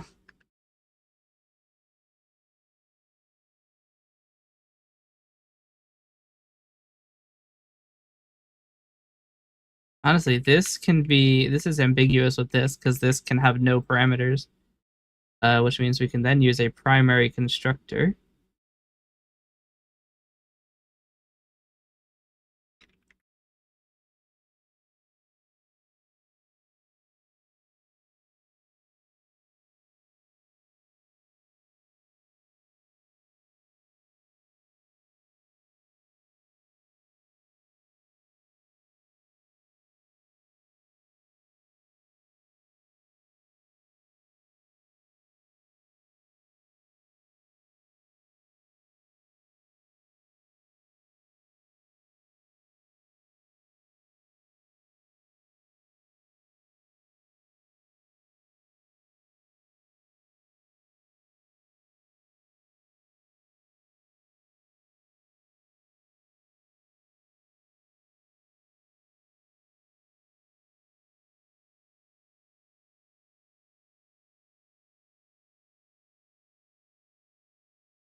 Okay.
Hmm.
Okay. Next, we need to take observers or notifiers, which are a type of service. Honestly, we might even put them under notifier or like bot dots or services dot notifiers. Problem is that there's a lot of notifiers.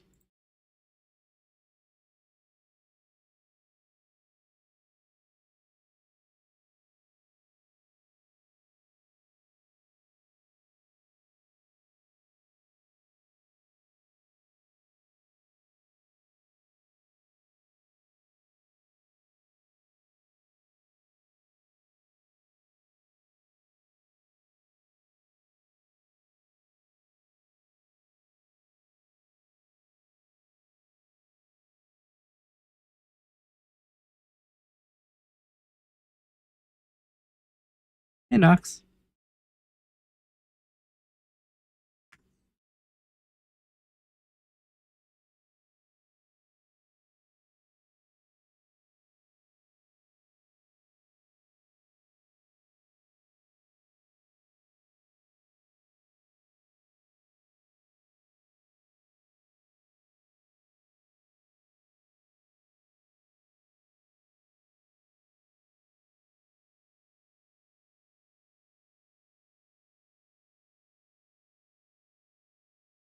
Is the botting?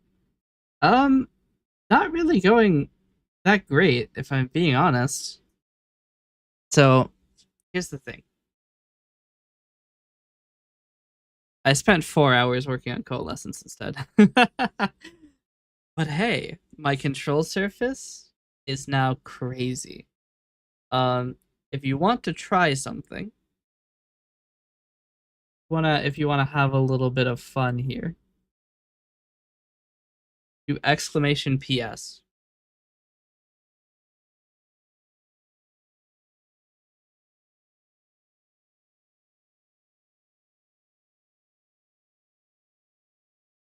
I'm green now.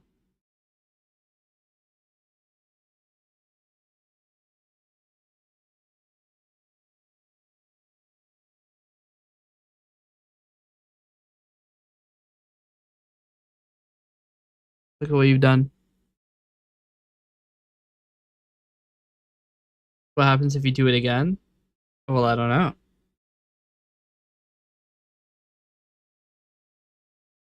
I'm like off magenta now.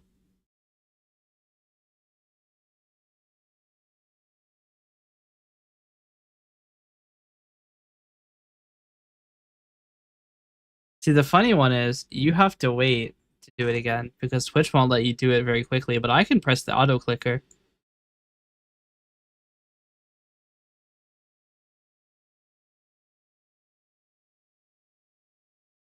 Oh wow. I clicked random again and it undid it. Actually, I wonder how far away we are. Not very much, probably 2 degrees. It just chooses a random degree. Now I'm yellow.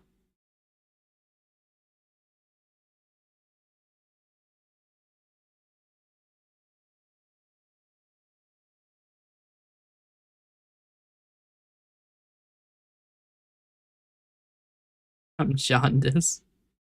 Yeah. Jaundice sounds like a it sounds like a Ligma joke now. Should I make it randomly saturate me too?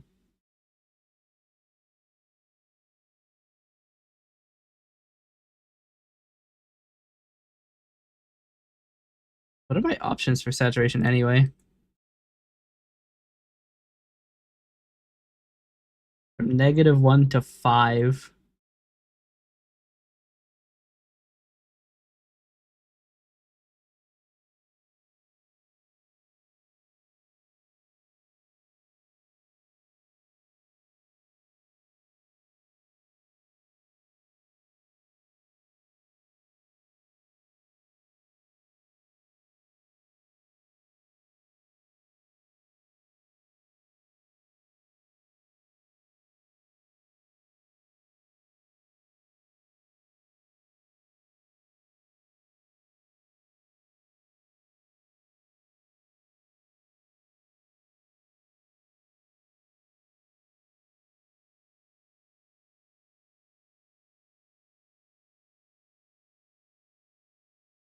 All right, now it will also automatically saturate or desaturate me as well.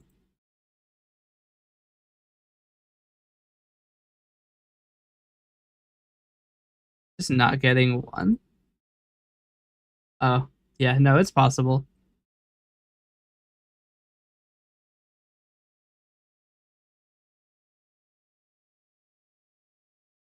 Oh wow. Like old-timey dusk. This is before 2000, before they invented color.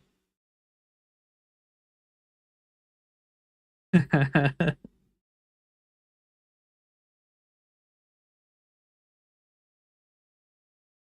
need the radio voice. Actually, I was gonna do some I was gonna do a little bit of trolling here.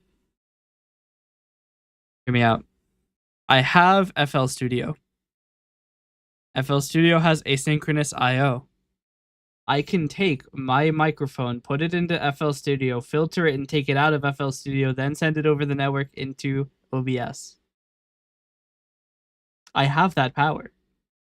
I could do anything. I could blood overdrive my microphone and blow out everybody's ears. I could also use Fruity Delay 3, not to be substituted with Fruity Delay 2.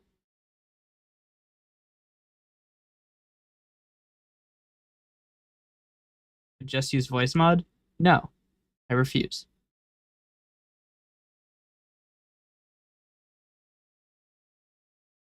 Why would I use voice mod?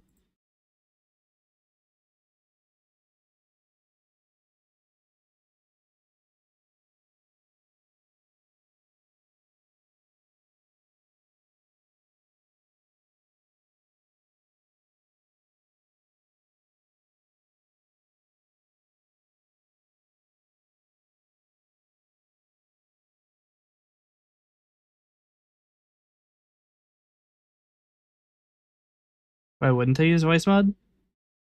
Well, it's going to use an insane amount of GPU power. It's AI voice changing.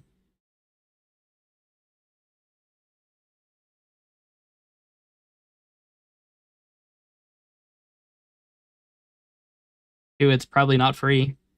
It says download for free, but I mean, in FL Studio it doesn't use my GPU. It's FL Studio. No AI in it.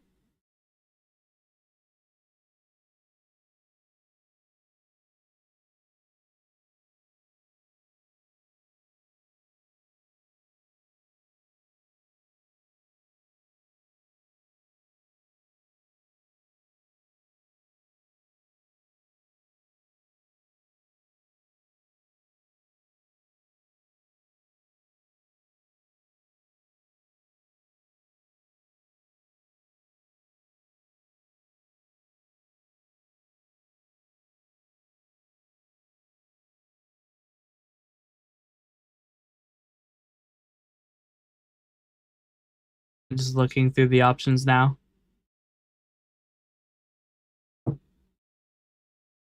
VoiceMod has a subscription service. Yeah, I mean that alone is enough for me not to use it.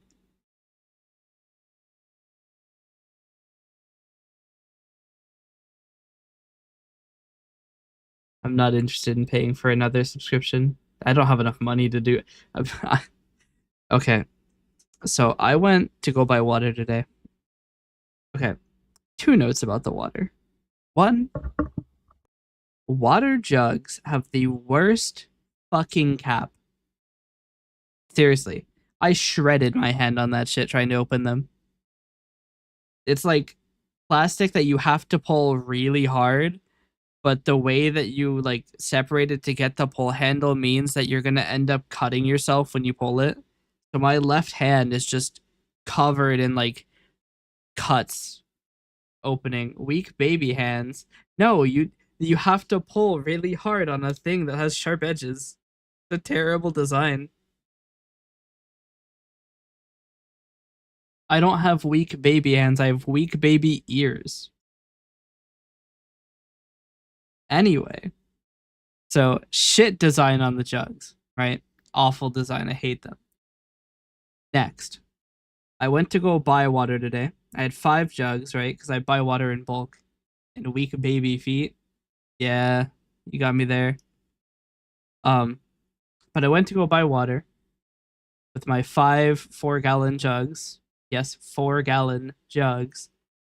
And the thing is,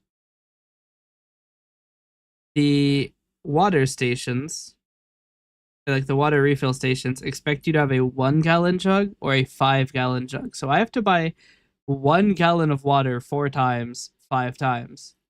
So I have to buy 1 gallon of water 20 times. Right? So already that's kind of bad. So I get there with my $10 of quarters, and they've raised the price of the water. It's now 60 cents a gallon instead of 50. So now I don't have enough money to buy water. And then also, if you use your credit card to buy it, you have to pay an additional 10 cents for each one. So it'll be 70 cents per gallon. Yeah. Well, it's you have to use change. They don't take bills. So I'm over here like, not only can I not afford my water because they've made it more expensive, like put a little sign on it that says, "Hey, we're gonna make the water more expensive." Um, something, man. And then like you have to it takes like fucking 30 minutes to fill 5 jugs. The dispense it dispenses relatively quickly. It takes about, I'd say, 30 seconds to dispense a gallon. Um, which isn't terrible. That's not terrible rate, but it does feel long. Probably because I have to buy it 1 gallon at a time. I wish you could just put in $2, right? And then you press the 1 gallon button 4 times, and then it gets you 4 gallons. It would be so much better. Well, now you have to put in $2.40, but it's such a miserable experience. Why not just have a button that you can press more than once? Or like you press it before you put in the money to be like, I want 4 gallons. And then you have to put in your money and then you get the 4 gallons. Proud of me for drinking water. I mean, fuck, at this rate, may not be able to drink water much longer. They're nickel and diming me, man. Literally nickel and diming me. I had to pay with dimes.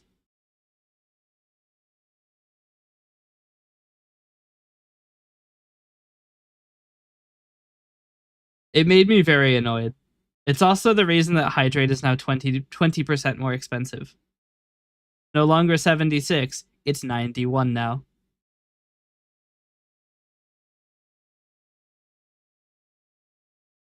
Can't even buy water in peace. Even they're trying to get all of my money.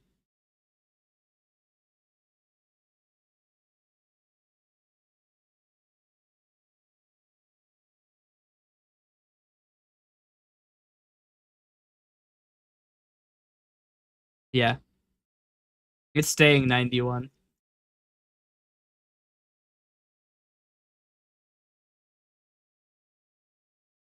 Every time that they raise the water price, I'm raising the price of hydrate.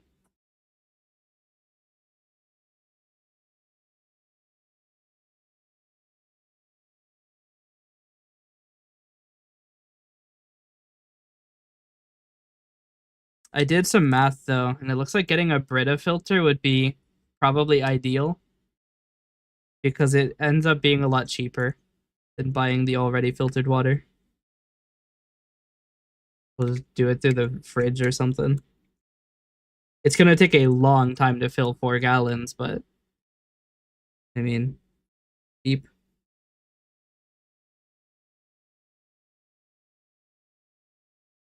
We need some lower cost redeems. Do we? Do we really? I think my redeems are pretty cheap. People keep putting me in the closet.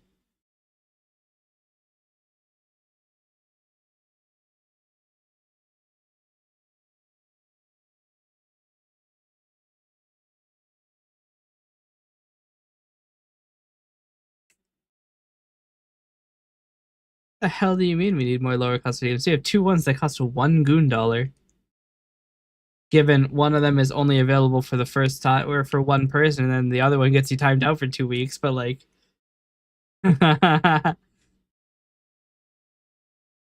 we already have two $1 redeems.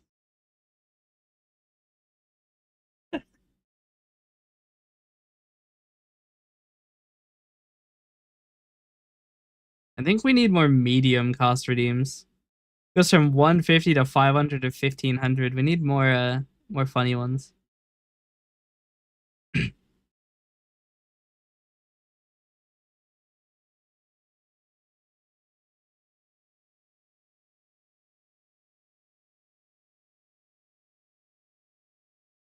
I mean, I could. There's an example reward called IRL word ban, and I am actually in the power to do that.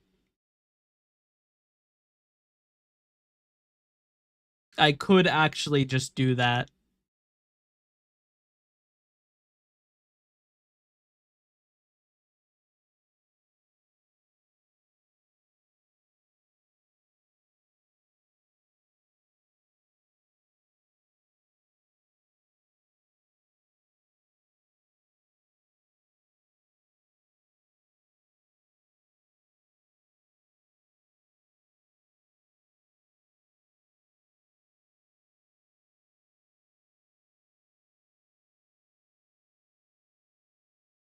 I mean, technically, I have all of the tools I need to do it now with the control surface being improved. Feel like that would affect you too much? I mean, probably. Find out. So if I say words, not working. What happened to my?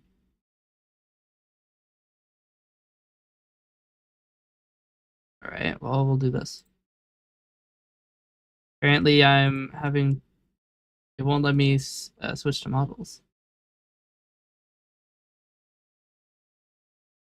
Doll. Fail to change the model to Vosk. Why? Why is Vosk doing mean things to me now? Are they gonna raise the prices by 20%? I'd actually be alright with that because it's free. 1 minute. Let me go take a look at this really quick. Why are you not there?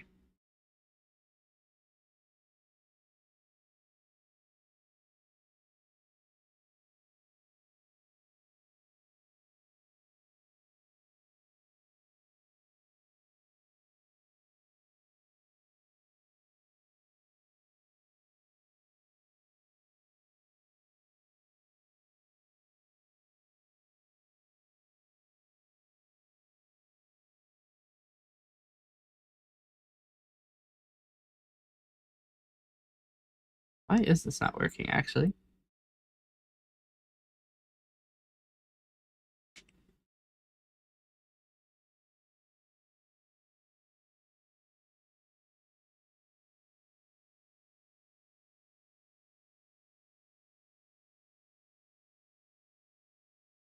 Recognizer is null.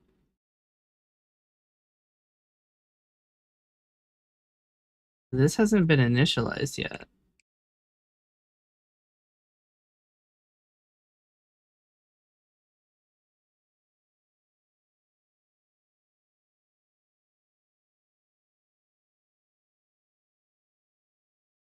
Oh, it's because it's disabled. Figured it out.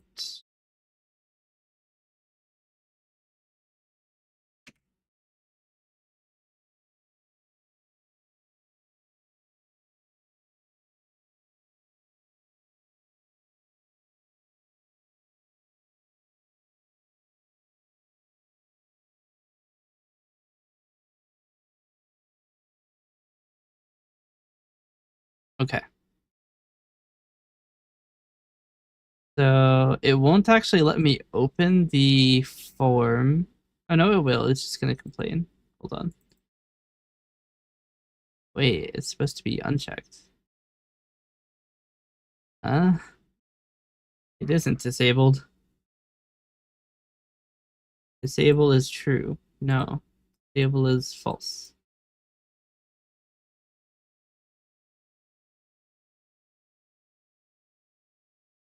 Uh,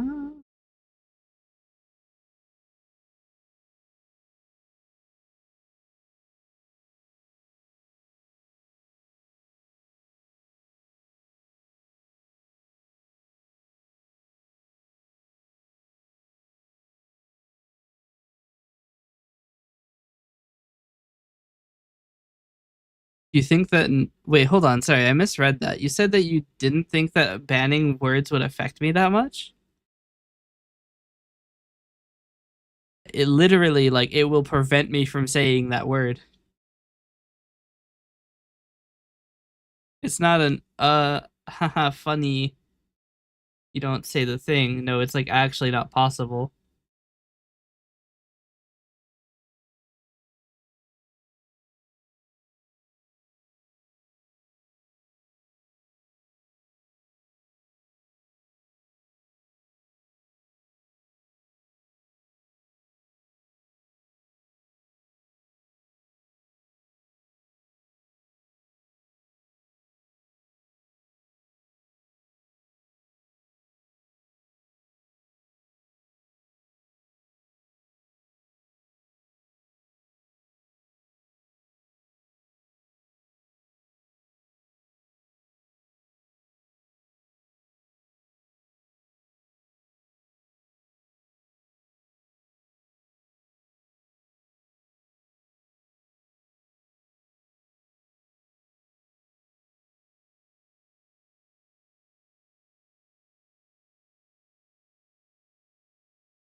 We are getting there slowly. The model name does not start with the directory, so it gives up, causes the entire thing to crash because it's in the constructor. Technically, it probably shouldn't be initializing here, but that's okay. All right. So now if I say fuck, theoretically, that plays a funny sound. Vio 8 is disabled. Vio 8 probably shouldn't even be installed. I don't have it. Why is there a Vio 8?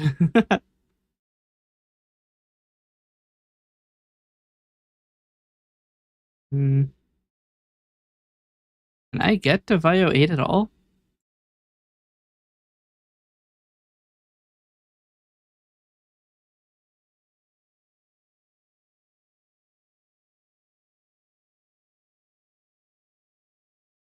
I have Vazio 8.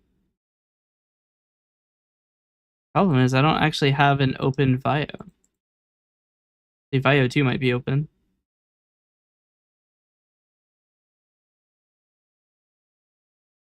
Okay. Okay. What I can do is untie. So what I can do is untie.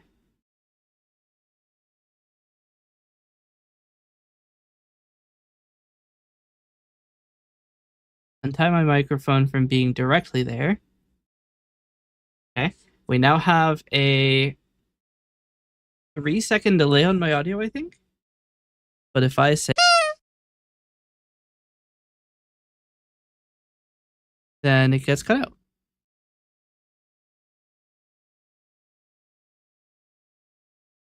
I do want to see if it plays this.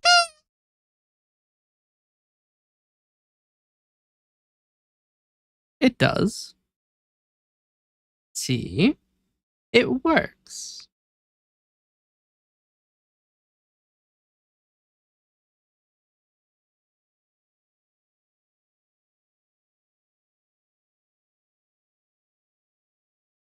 Why is Vio 1 tied to both my microphone and Discord?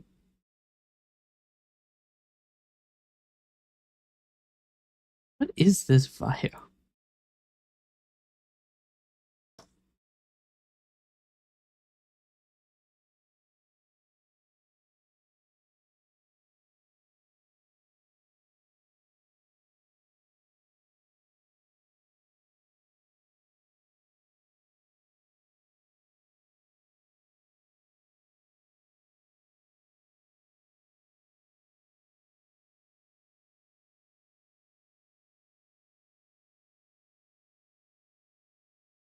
Okay. But now let's try setting up a control surface target to change my available words, we'll say.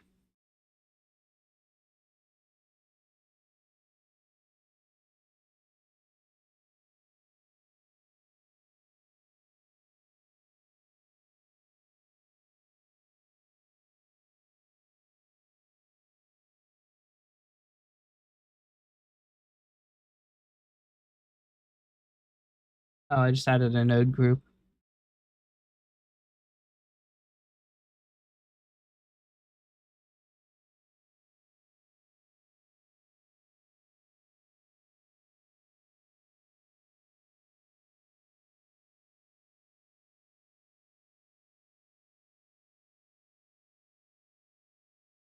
Okay.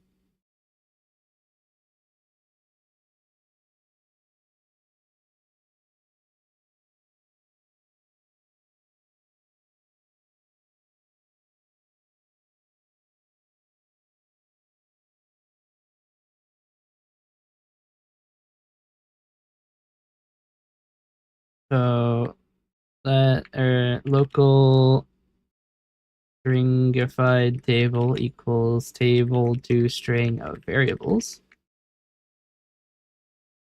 Coalescence open message box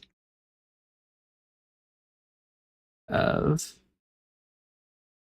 a stringified table.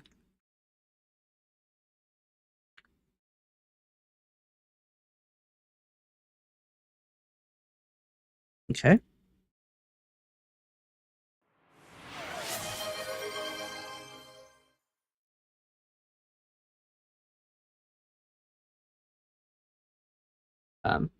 Oh, I didn't finish it yet. Oopsies.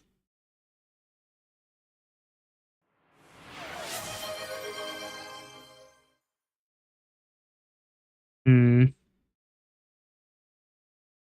Does not seem to be working.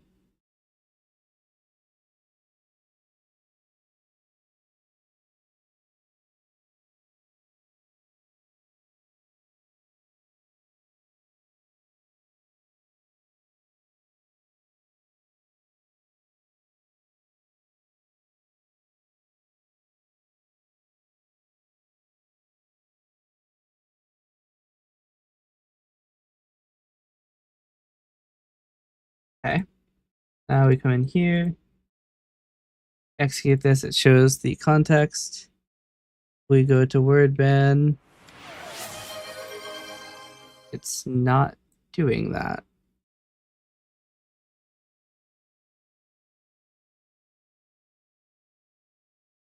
Why is this not doing that?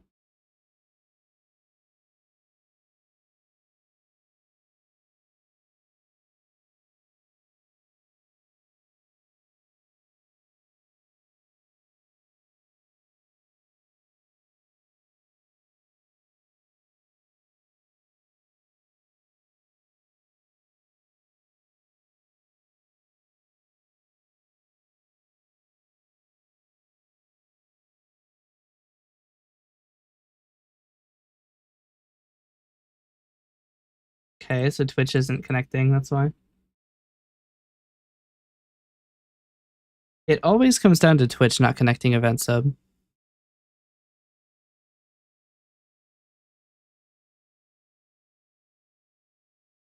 Hmm.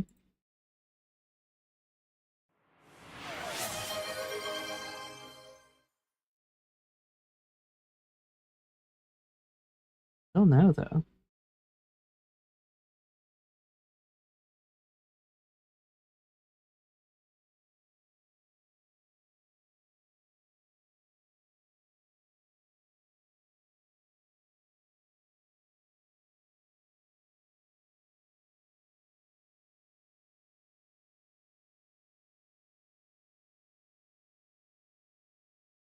Not.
Right.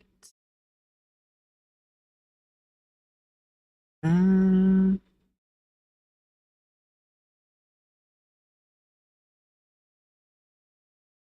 shit. So there is a problem with actually the redeems uh subscription. One of them is attempting to subscribe to multiple filters, which is causing issues. So I need to figure out where that's happening because unfortunately, the stack trace doesn't go high enough.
Oh, actually, it's here.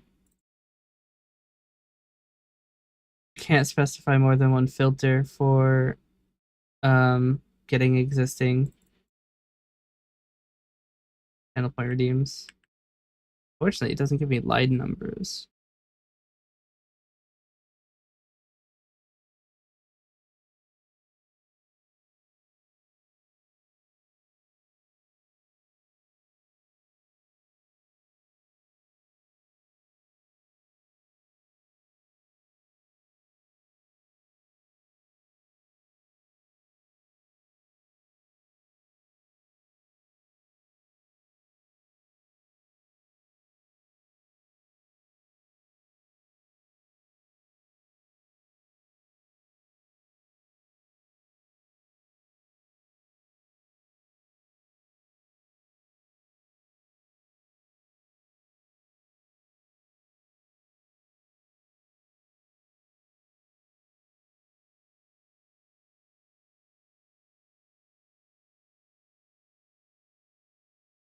Hmm.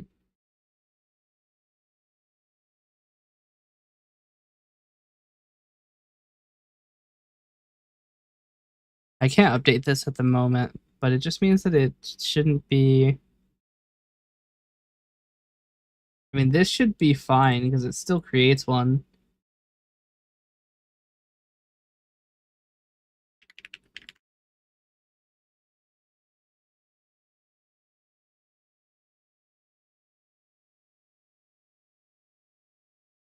Hmm.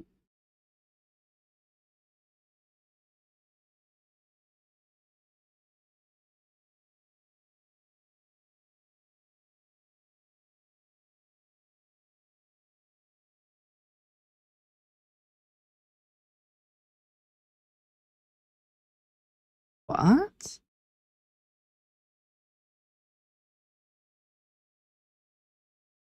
Okay.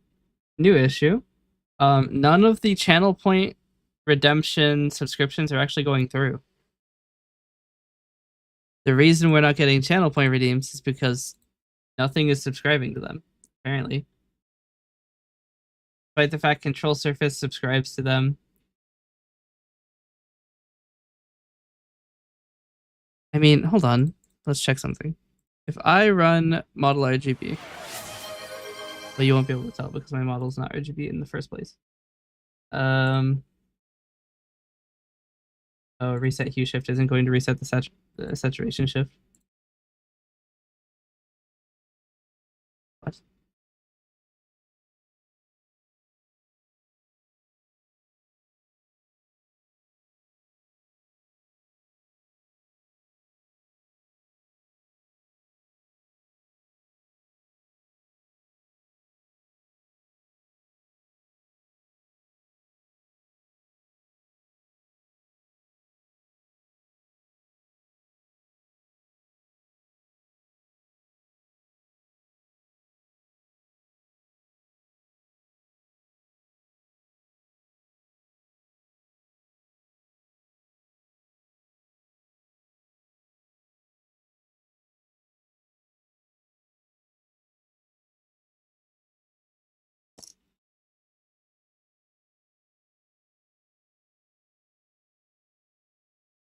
well, no more arithmetic overflow. Anyway, let's check again to see if model RGB works.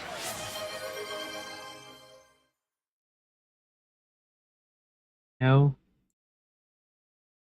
That's so weird. Oh, maybe because hold on. What they say, second try is more likely to work. No. What? Which, why are you dicking me all of a sudden?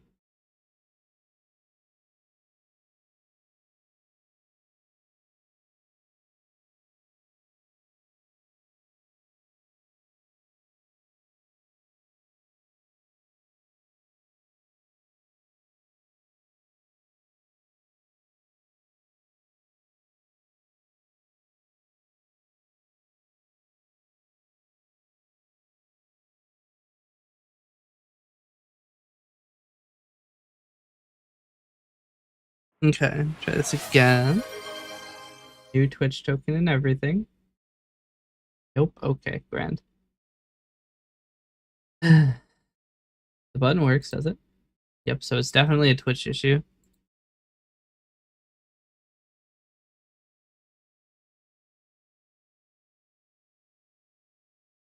Hmm.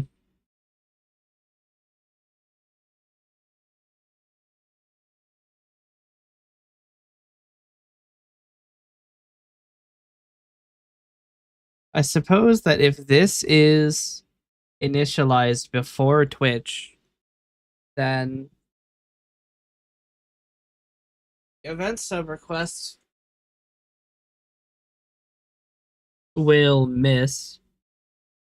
Twitch will attempt to do it before it has the stuff set up for it, or it won't receive the broadcast at all. So this event is happening too early.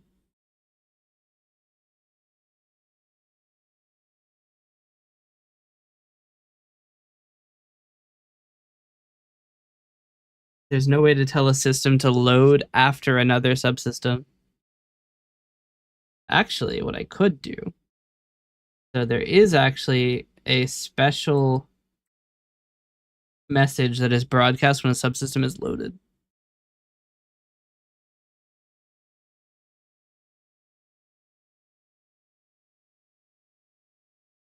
No, I disabled it. Shit.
So theoretically now, this should work. Still doesn't.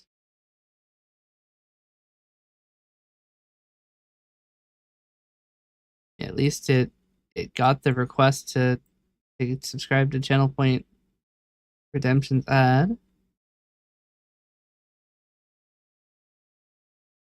Says it's subscribed.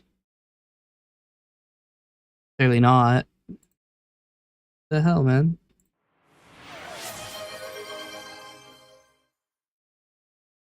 Unless it's doing the weird thing it did last time. Hold on. Let me do a bit of looking.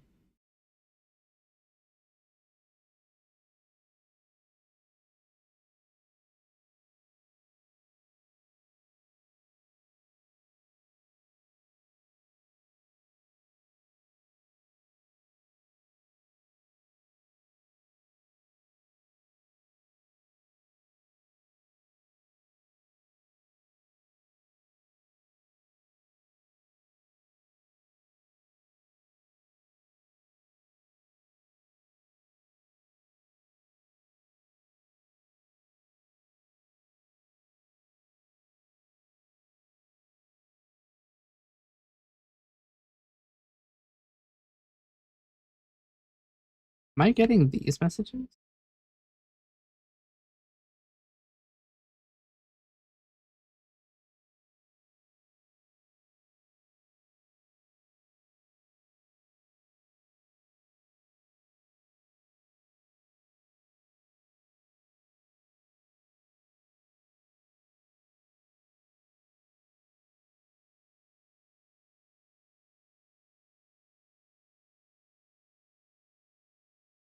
Wait, what?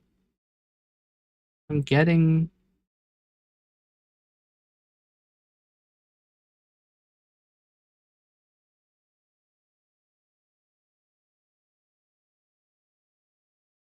What is your deal?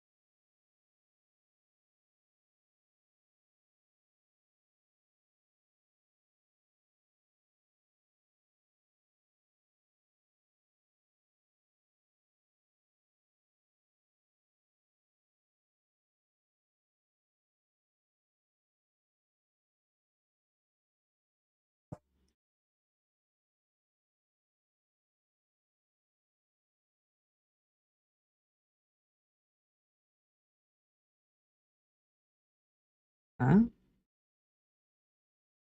Okay. New issue. So the problem isn't Twitch, actually, that the control surface subsystem has an exception in its error handler.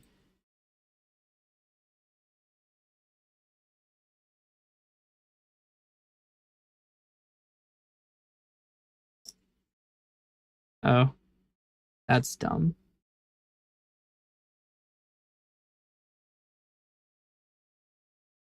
I think I know what just. That's if that's the case, that's very stupid. Wait, didn't I fix this already?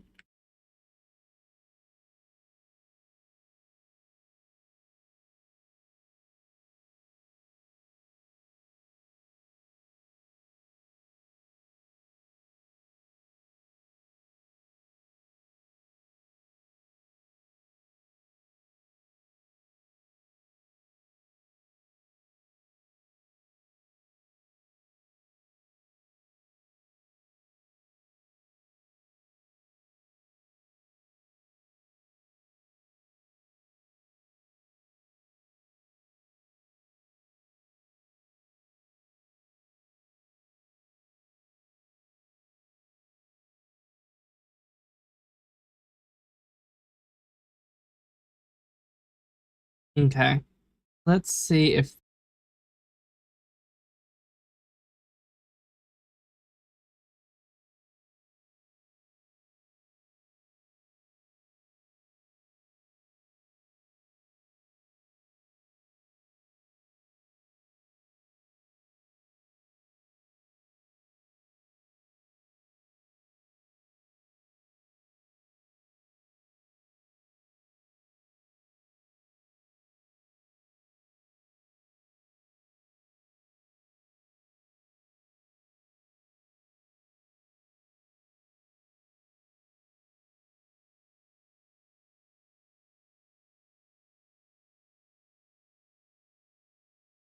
trying to see if this works now.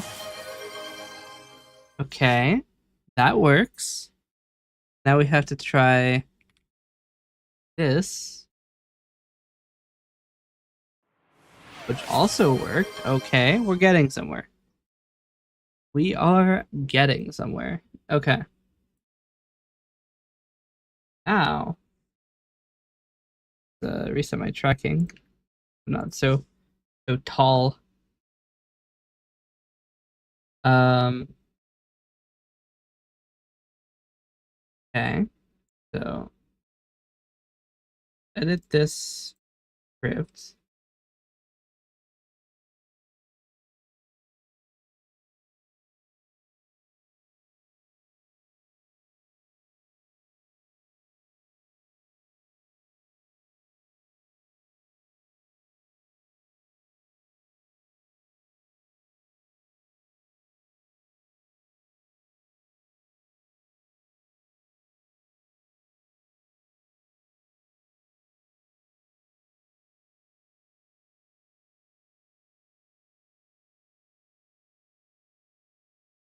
Okay. Theoretically, this should work.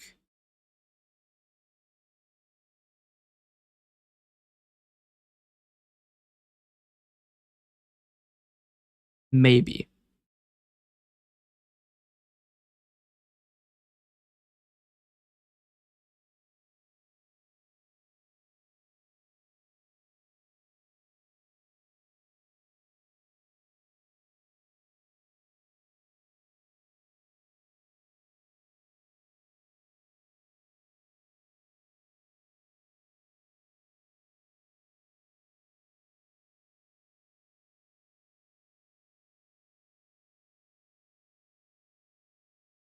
Okay.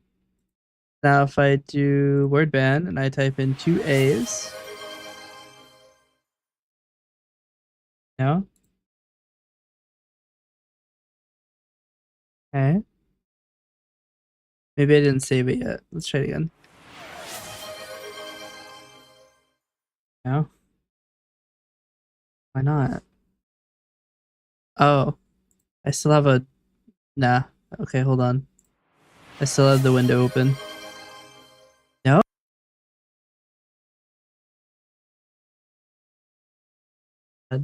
Or does it? No, it doesn't work.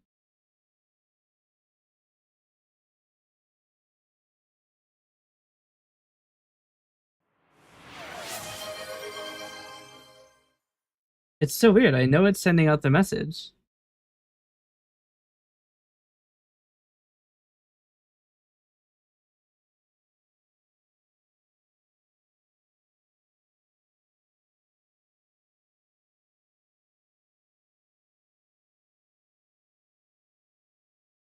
Is Lang?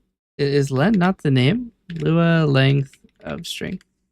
It is Len, isn't it? It's dot Len? Shit. Hope we figured it out. Can actually do a hashtag as well. Okay. So now, theoretically, we do, what's this? We go to word ban and we type in good one.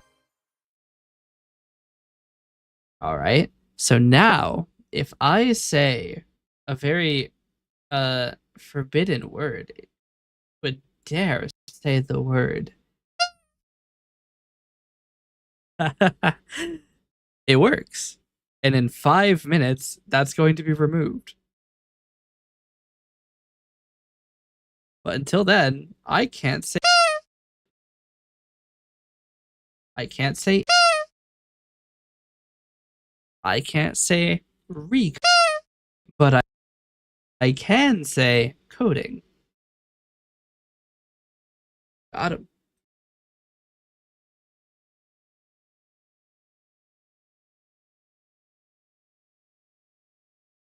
You have the power to literally make words impossible for me to say. They have to be at least 3 characters long, though.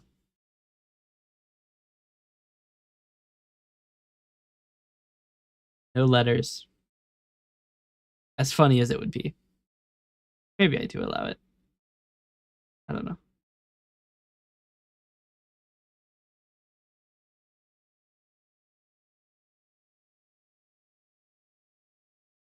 So this stream about working on my Discord bot has now run for 5 hours without me working on my Discord bot.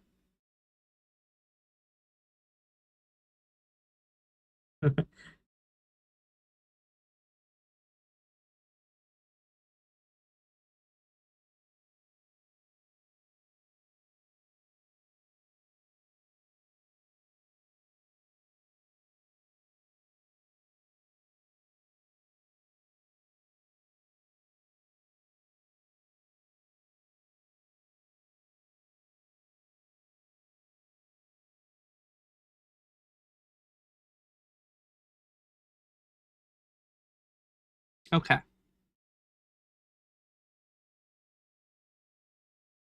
Really don't. Oh, I have the stream preview is paused.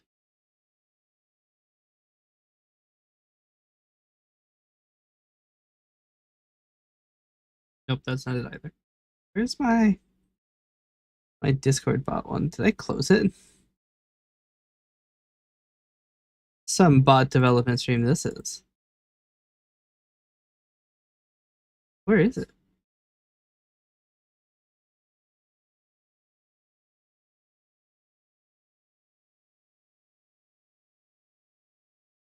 What? Here we go. All right.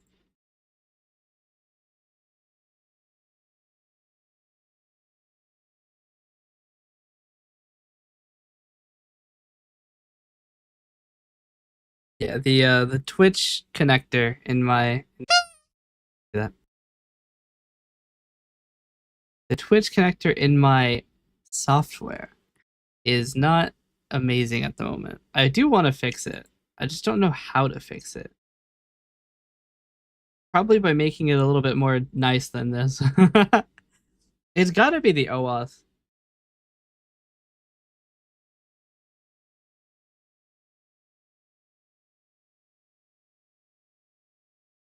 I guess the primary problem with my Twitch connector is that it has bad maintainability.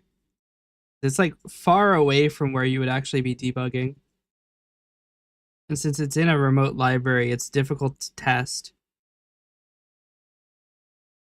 Hmm.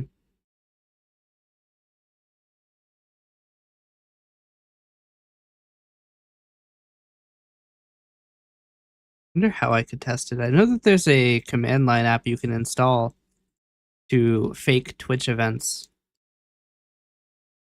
They had like a mock app that could be helpful. I just have to go find it. But that's not even what we're doing today. We are moving services and other basic things like the presentation system should be in core, especially now that it's going to be a requirement for nearly everything. So basically what I'm doing is I'm just going through and like cleaning up everything. Um,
Okay.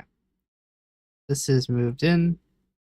Take a second to build core to make sure it still does build. Does. Okay.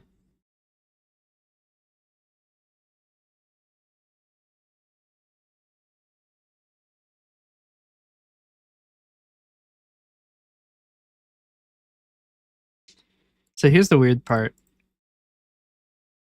The command system depends on the user's system because we need to know if a user can execute a command, which means that we actually can't put commands in core because we can't put data in core because data depends on system.data.sqlite.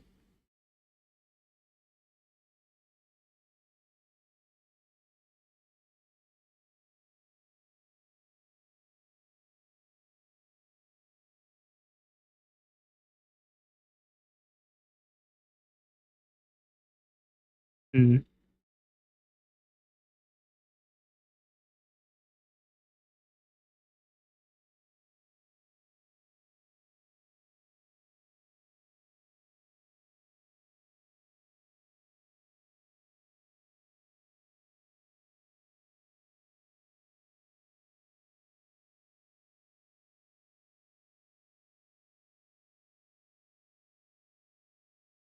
I mean, I could kind of flip the hierarchy used for the database.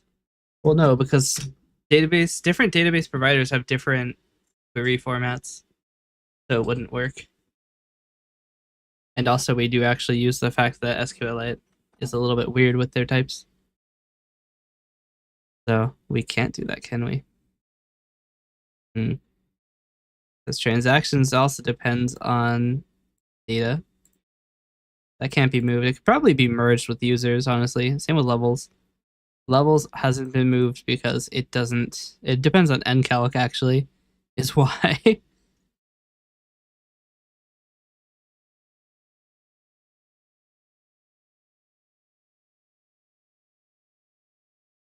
The idea is that the core library should have no dependencies.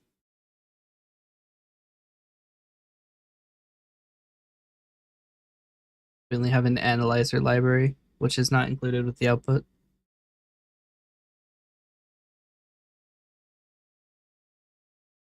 It's in the util. It's just AES.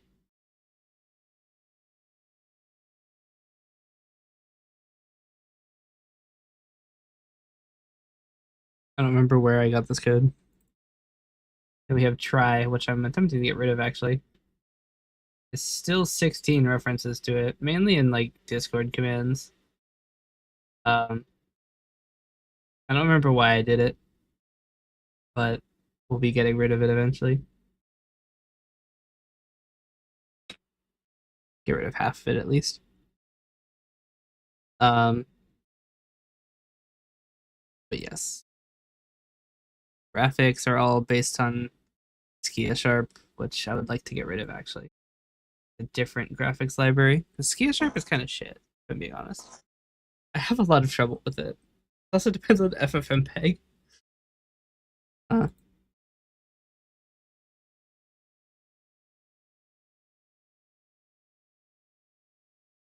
but yeah. I probably don't need ncalc lambda compilation, do I?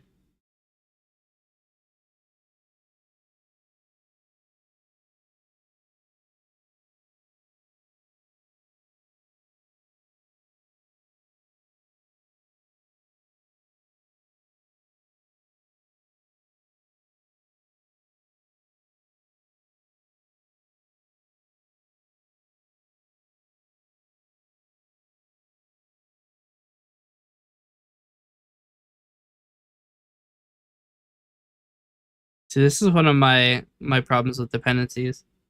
So if I bring this over, here's the dependencies for the levels subsystem, right? Or the levels module. And we have ncalc sync, right? Which depends on ncalc core, which depends on extended numerics, big decimal, and Microsoft extensions logging console, which depends on dependency injection abstractions logging, which also depends on dependency injection. logging abstractions, which depends on dependency injection, options, which depends on primitives, and then logging abstractions. Actually, that was already here. Logging configuration. So we have every single one of these, right? Then we have trace source and Parlo. And it's like, I added one thing to do algebra, and there's now 300 dependencies. Same thing here. Well, actually, fast expression compiler doesn't have any dependencies, but like, you run into this. That's part of the reason I avoid dependencies. Is that now I have to like keep all of those up to date, and then like if there's any versioning problems, the entire app stops working. Like, it's a lot. I could probably just do this myself, actually. I only did this for the funny because people could use algebra in their level like requirements. But it's not worth it.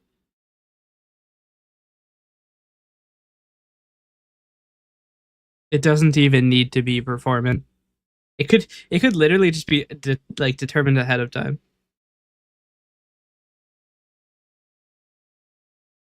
So, yeah, it's one of those things.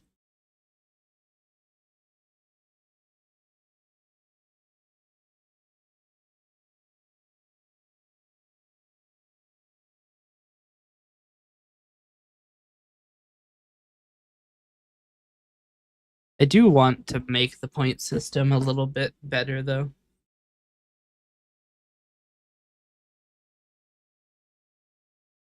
Also, I should do I have a way to get rid of this? Like I explicitly add the Linux stuff for Skia Sharp, but like there's when I output this, there's like 300 different like parts to it. It's really annoying.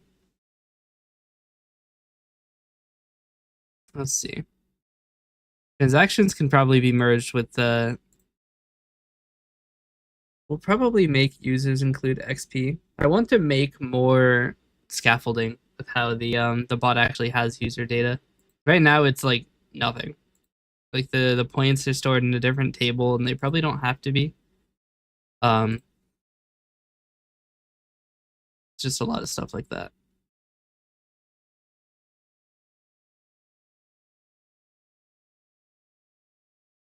Funny because this AES that doesn't suck class, I'm pretty sure it's used exactly one place. I know it's got more than zero. I know where it's used. Or did I get rid of it? Did I get rid of it? I thought it was used in authentication. It's Twitch auth provider. I just use my own now.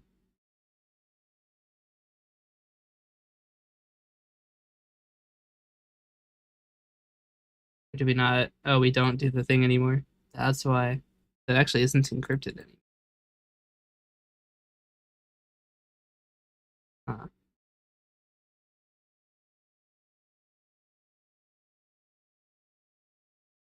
Actually, util is almost not used at all. I mean, util would be part of core anyway. Platforms can probably be core. Yeah.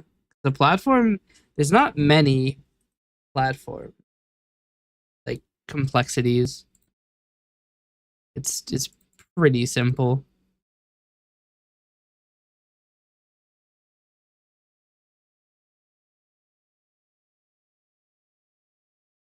Luckily for me, I actually have been working on reducing like the dependencies that are in between various parts of the bot project. So like the bot platform's Discord birthday doesn't actually depend on bot platforms. It depends on Discord. And Discord then depends on all of these.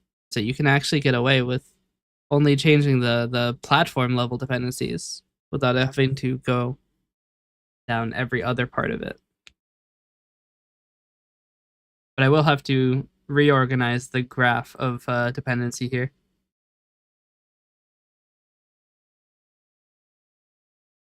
Platforms isn't going to make it.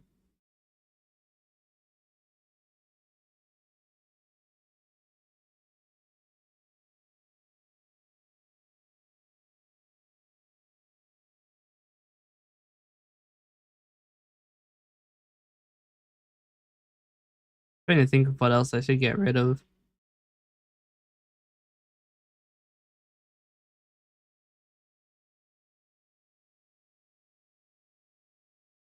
Already we have 12 marked for deletion.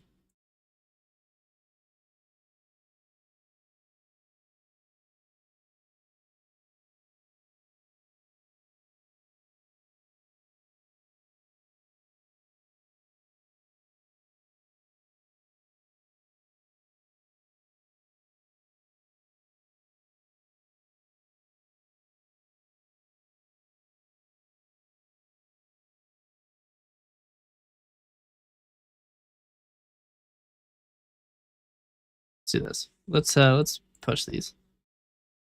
So merge many assemblies into bot.core. And now we're going to delete the assemblies I moved.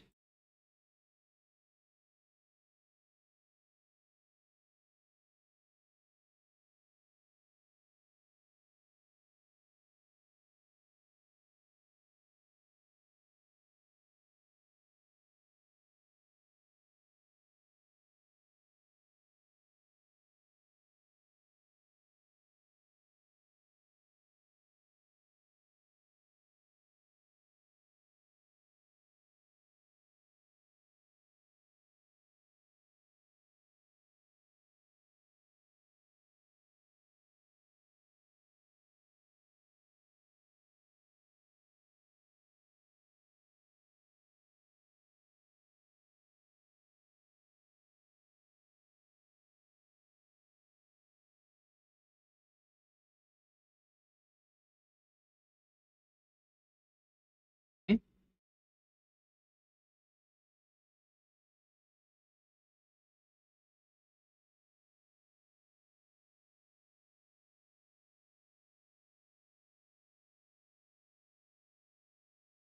Oh, we should check to see. Can I say code now? Let's go.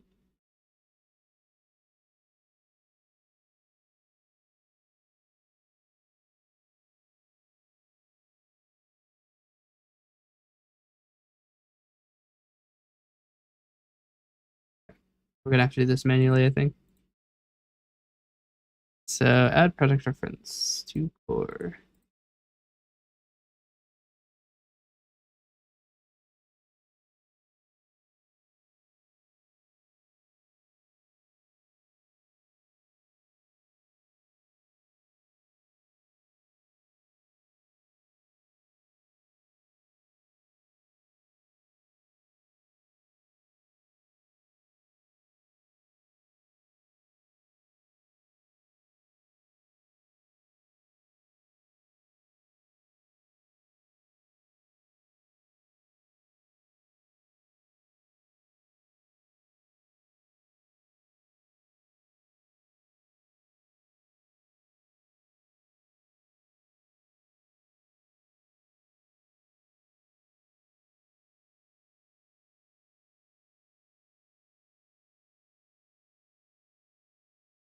Users.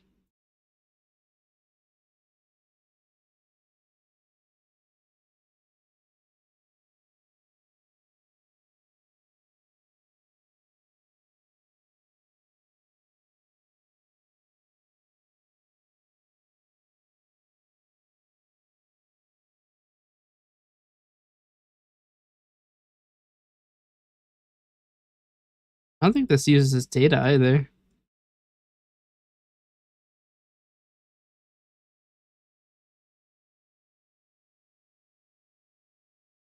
Mm-hmm.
Oh yeah, no, that does depend on data, doesn't it? Okay.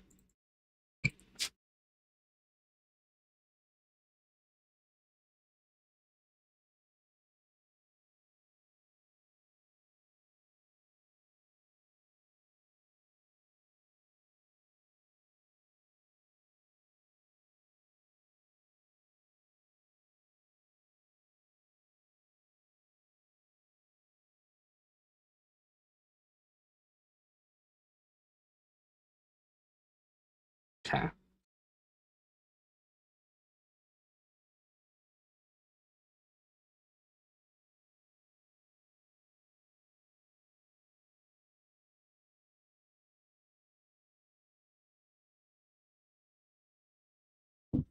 See how many of these actually done.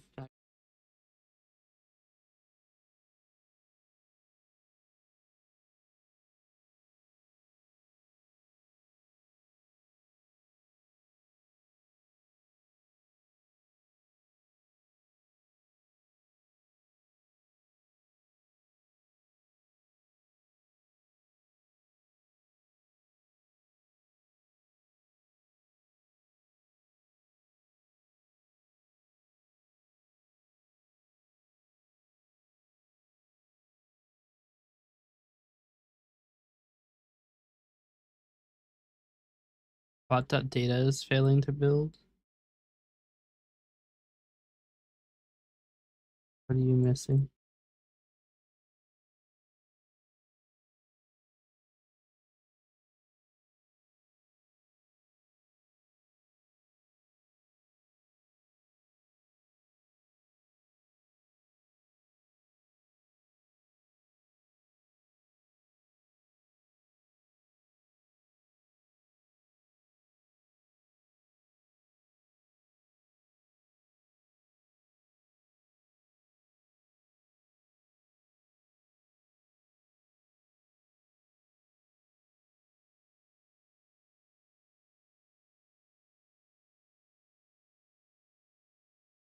I love that I just went to one and then it went to a different file. Cinema.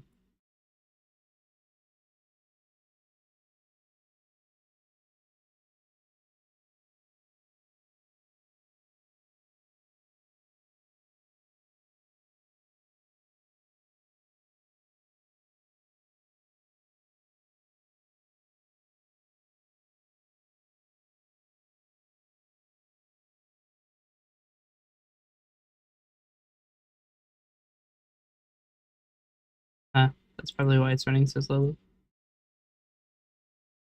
There's like 80 editors open.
Okay.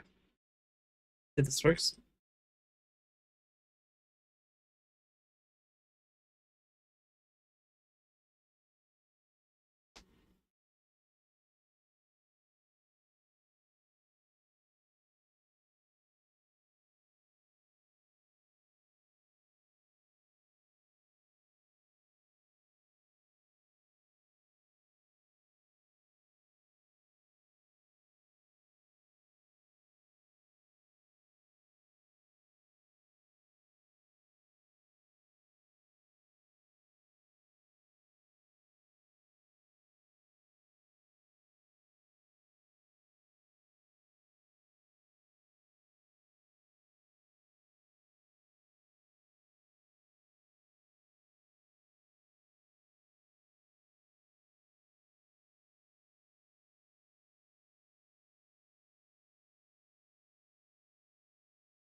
All right.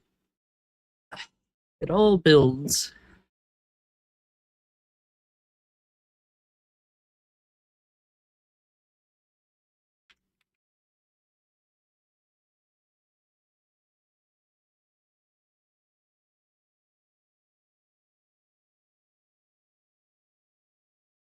Let's see if we can build this.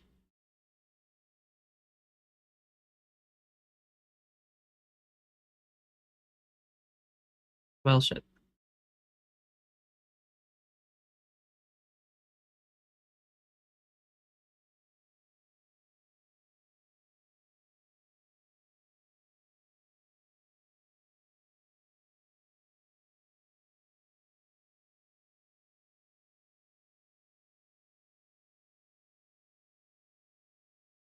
Great.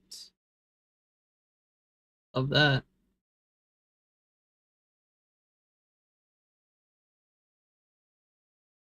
Well, time to go change my API key again. God damn it. MS build, why do you have to say my API key on stream? That's so annoying.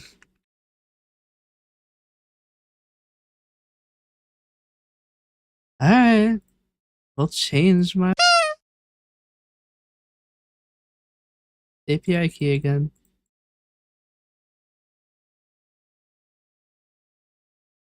That's so annoying. See, because the problem is you can't have it read the API key from like standard in or from a file. It has to be part of the command. Then MS build just builds. Now I gotta go. Where even is my keys? Eh? Oh, here it is.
Mm,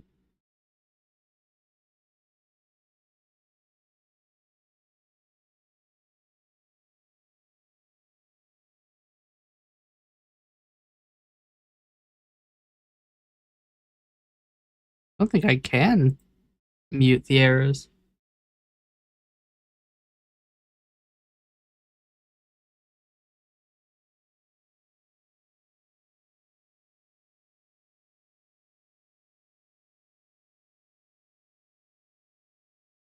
Hmm.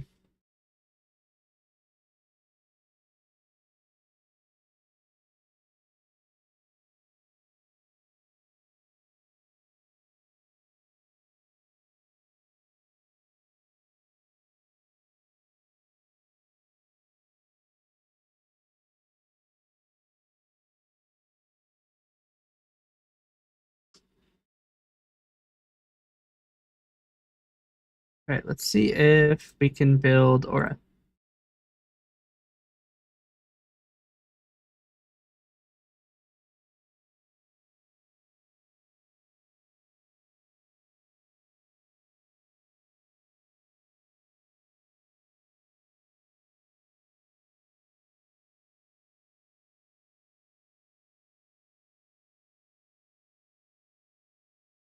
I'm so annoyed with the fact that it will not remember.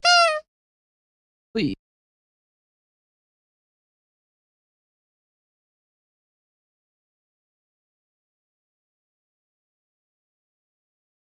giving me unauthorized.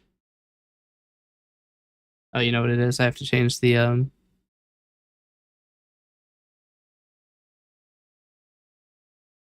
to change this to be my NuGet key. Alright, I have to reopen the bot. I might just try logging in as me, if that works. Ideally, I shouldn't be logging in as me for this repository, but we'll see what happens. Maybe it'll actually remember my password. Unauthorized.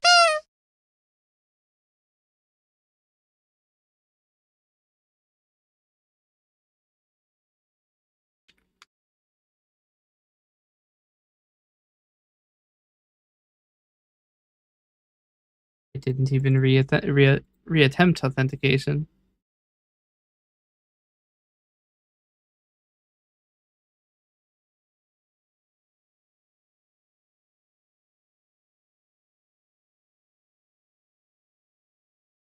Alright, it works. Cool. Now I have to remove some of my package dependencies.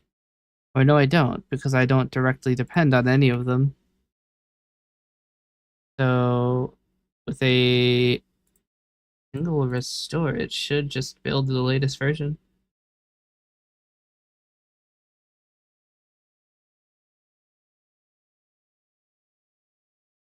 This is the only major breaking change I've made, is that you have to change that to be set log file path instead of setting it directly. Other than that, it just work. Maybe.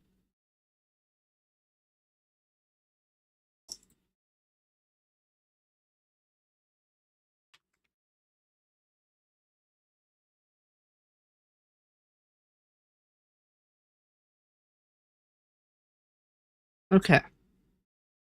It did build.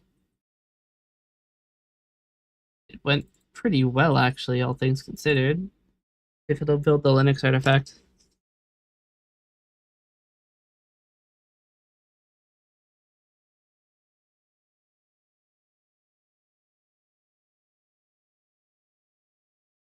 Is it larger than it was before?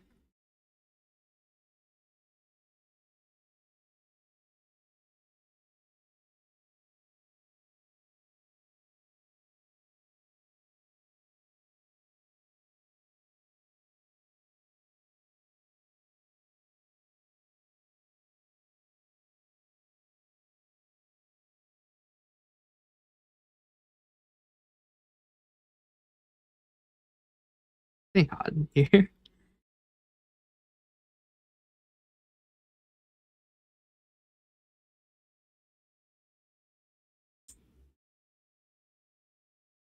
Oh, why is that happening? Oh, that's my computer. I thought the heat was running. Like, it shouldn't be that cold.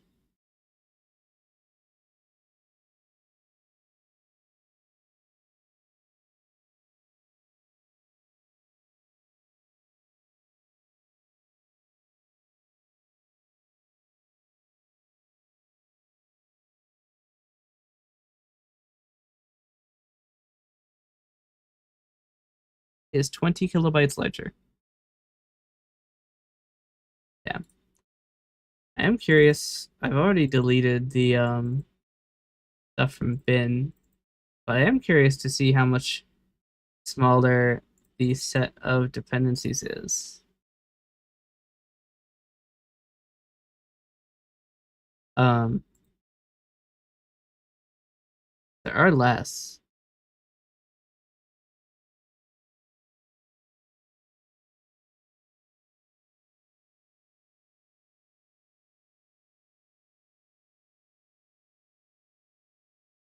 Is it not building?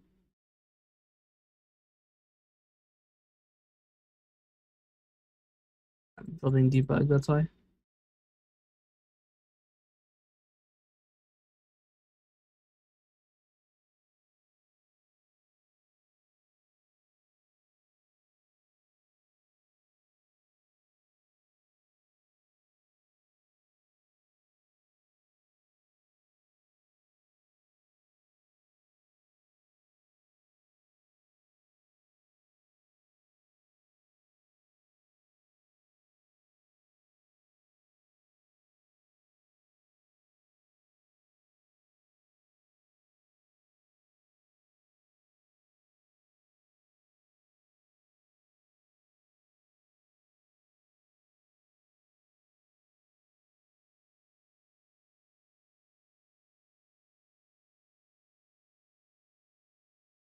Why is this so large?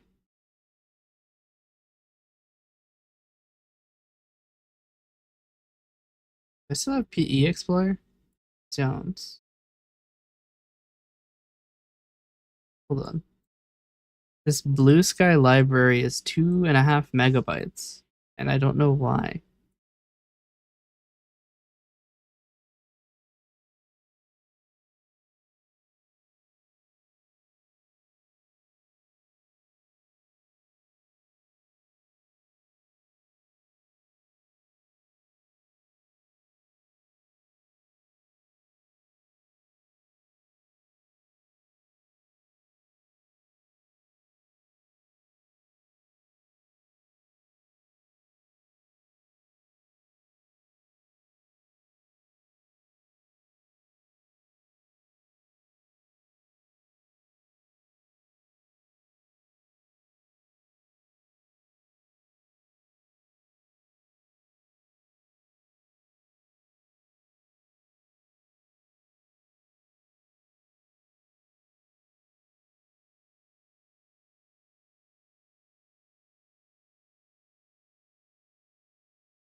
Hmm.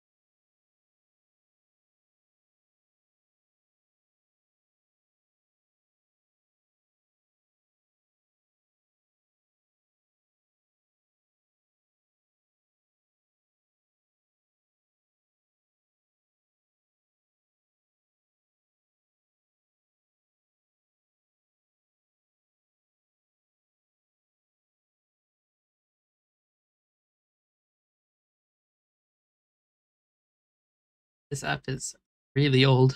I have a an app to view DLL files. It was made in 2005 and it's last updated in 2016. So it's not exactly the newest thing around the block. I actually can't read anything that's in .NET.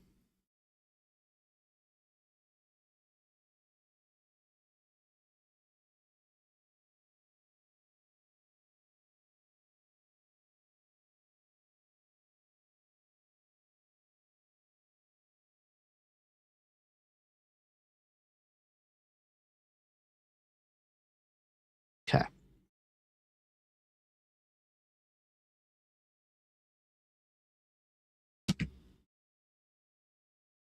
I might call it here. I've been streaming for almost 6 hours. A lot of time. Uh, yeah. I have to sleep. I have an event later today. I actually don't know when the event is. It could be now, actually. I just know that it's today. I could literally go ask. It's 17 hours in this chat. What the hell?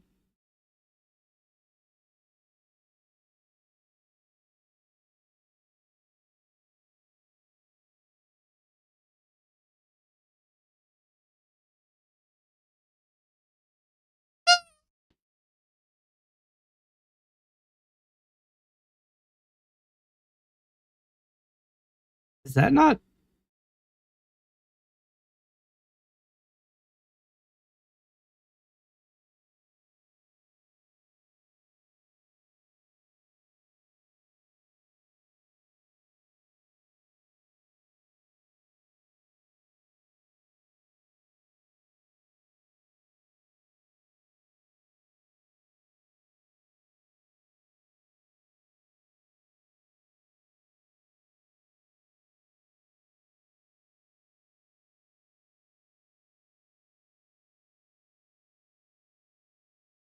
It's not 0.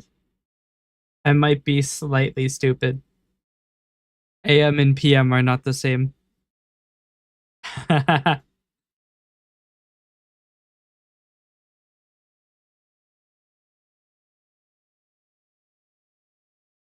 In my defense, A and P look kind of similar. They're not, you know, exactly the same by any means, but they look pretty similar. Okay. So it's from 7 to 7, which means it starts in 2.5 hours. I'm not going to make it there for 2.5 hours from now. I don't even remember when I woke up. I don't think it was very long ago. Maybe I could stay around for the 7. But I'm probably going to take a little bit off, get something to eat, maybe sleep. We'll see on the sleeping. And try to get some of this other stuff I've been working on through. I still need to upload the rest of the VODs, process the rest of them. I'm running out of disk space again. The constant. And also it's just getting really hot in my room. So, all of that, let's find someone to raid. I also have to prepare my scene graph for the event. They've given me like a bunch of different assets to use. So, oh nope, don't copy my own username to raid into. All right, everybody, we are going to raid out. Everybody, I hope you enjoyed and thank you for watching. I hope you have a great day. My brain is mush apparently. Good raid message. We just do our standard. You are never safe from the Asaria raid. Oh, we don't have popcorn. We have to do raid now. All right. You think I would have recognized this by now? It's been 5 days. Not quite. But everybody, here's our raid message, and I will see you next time. Bye.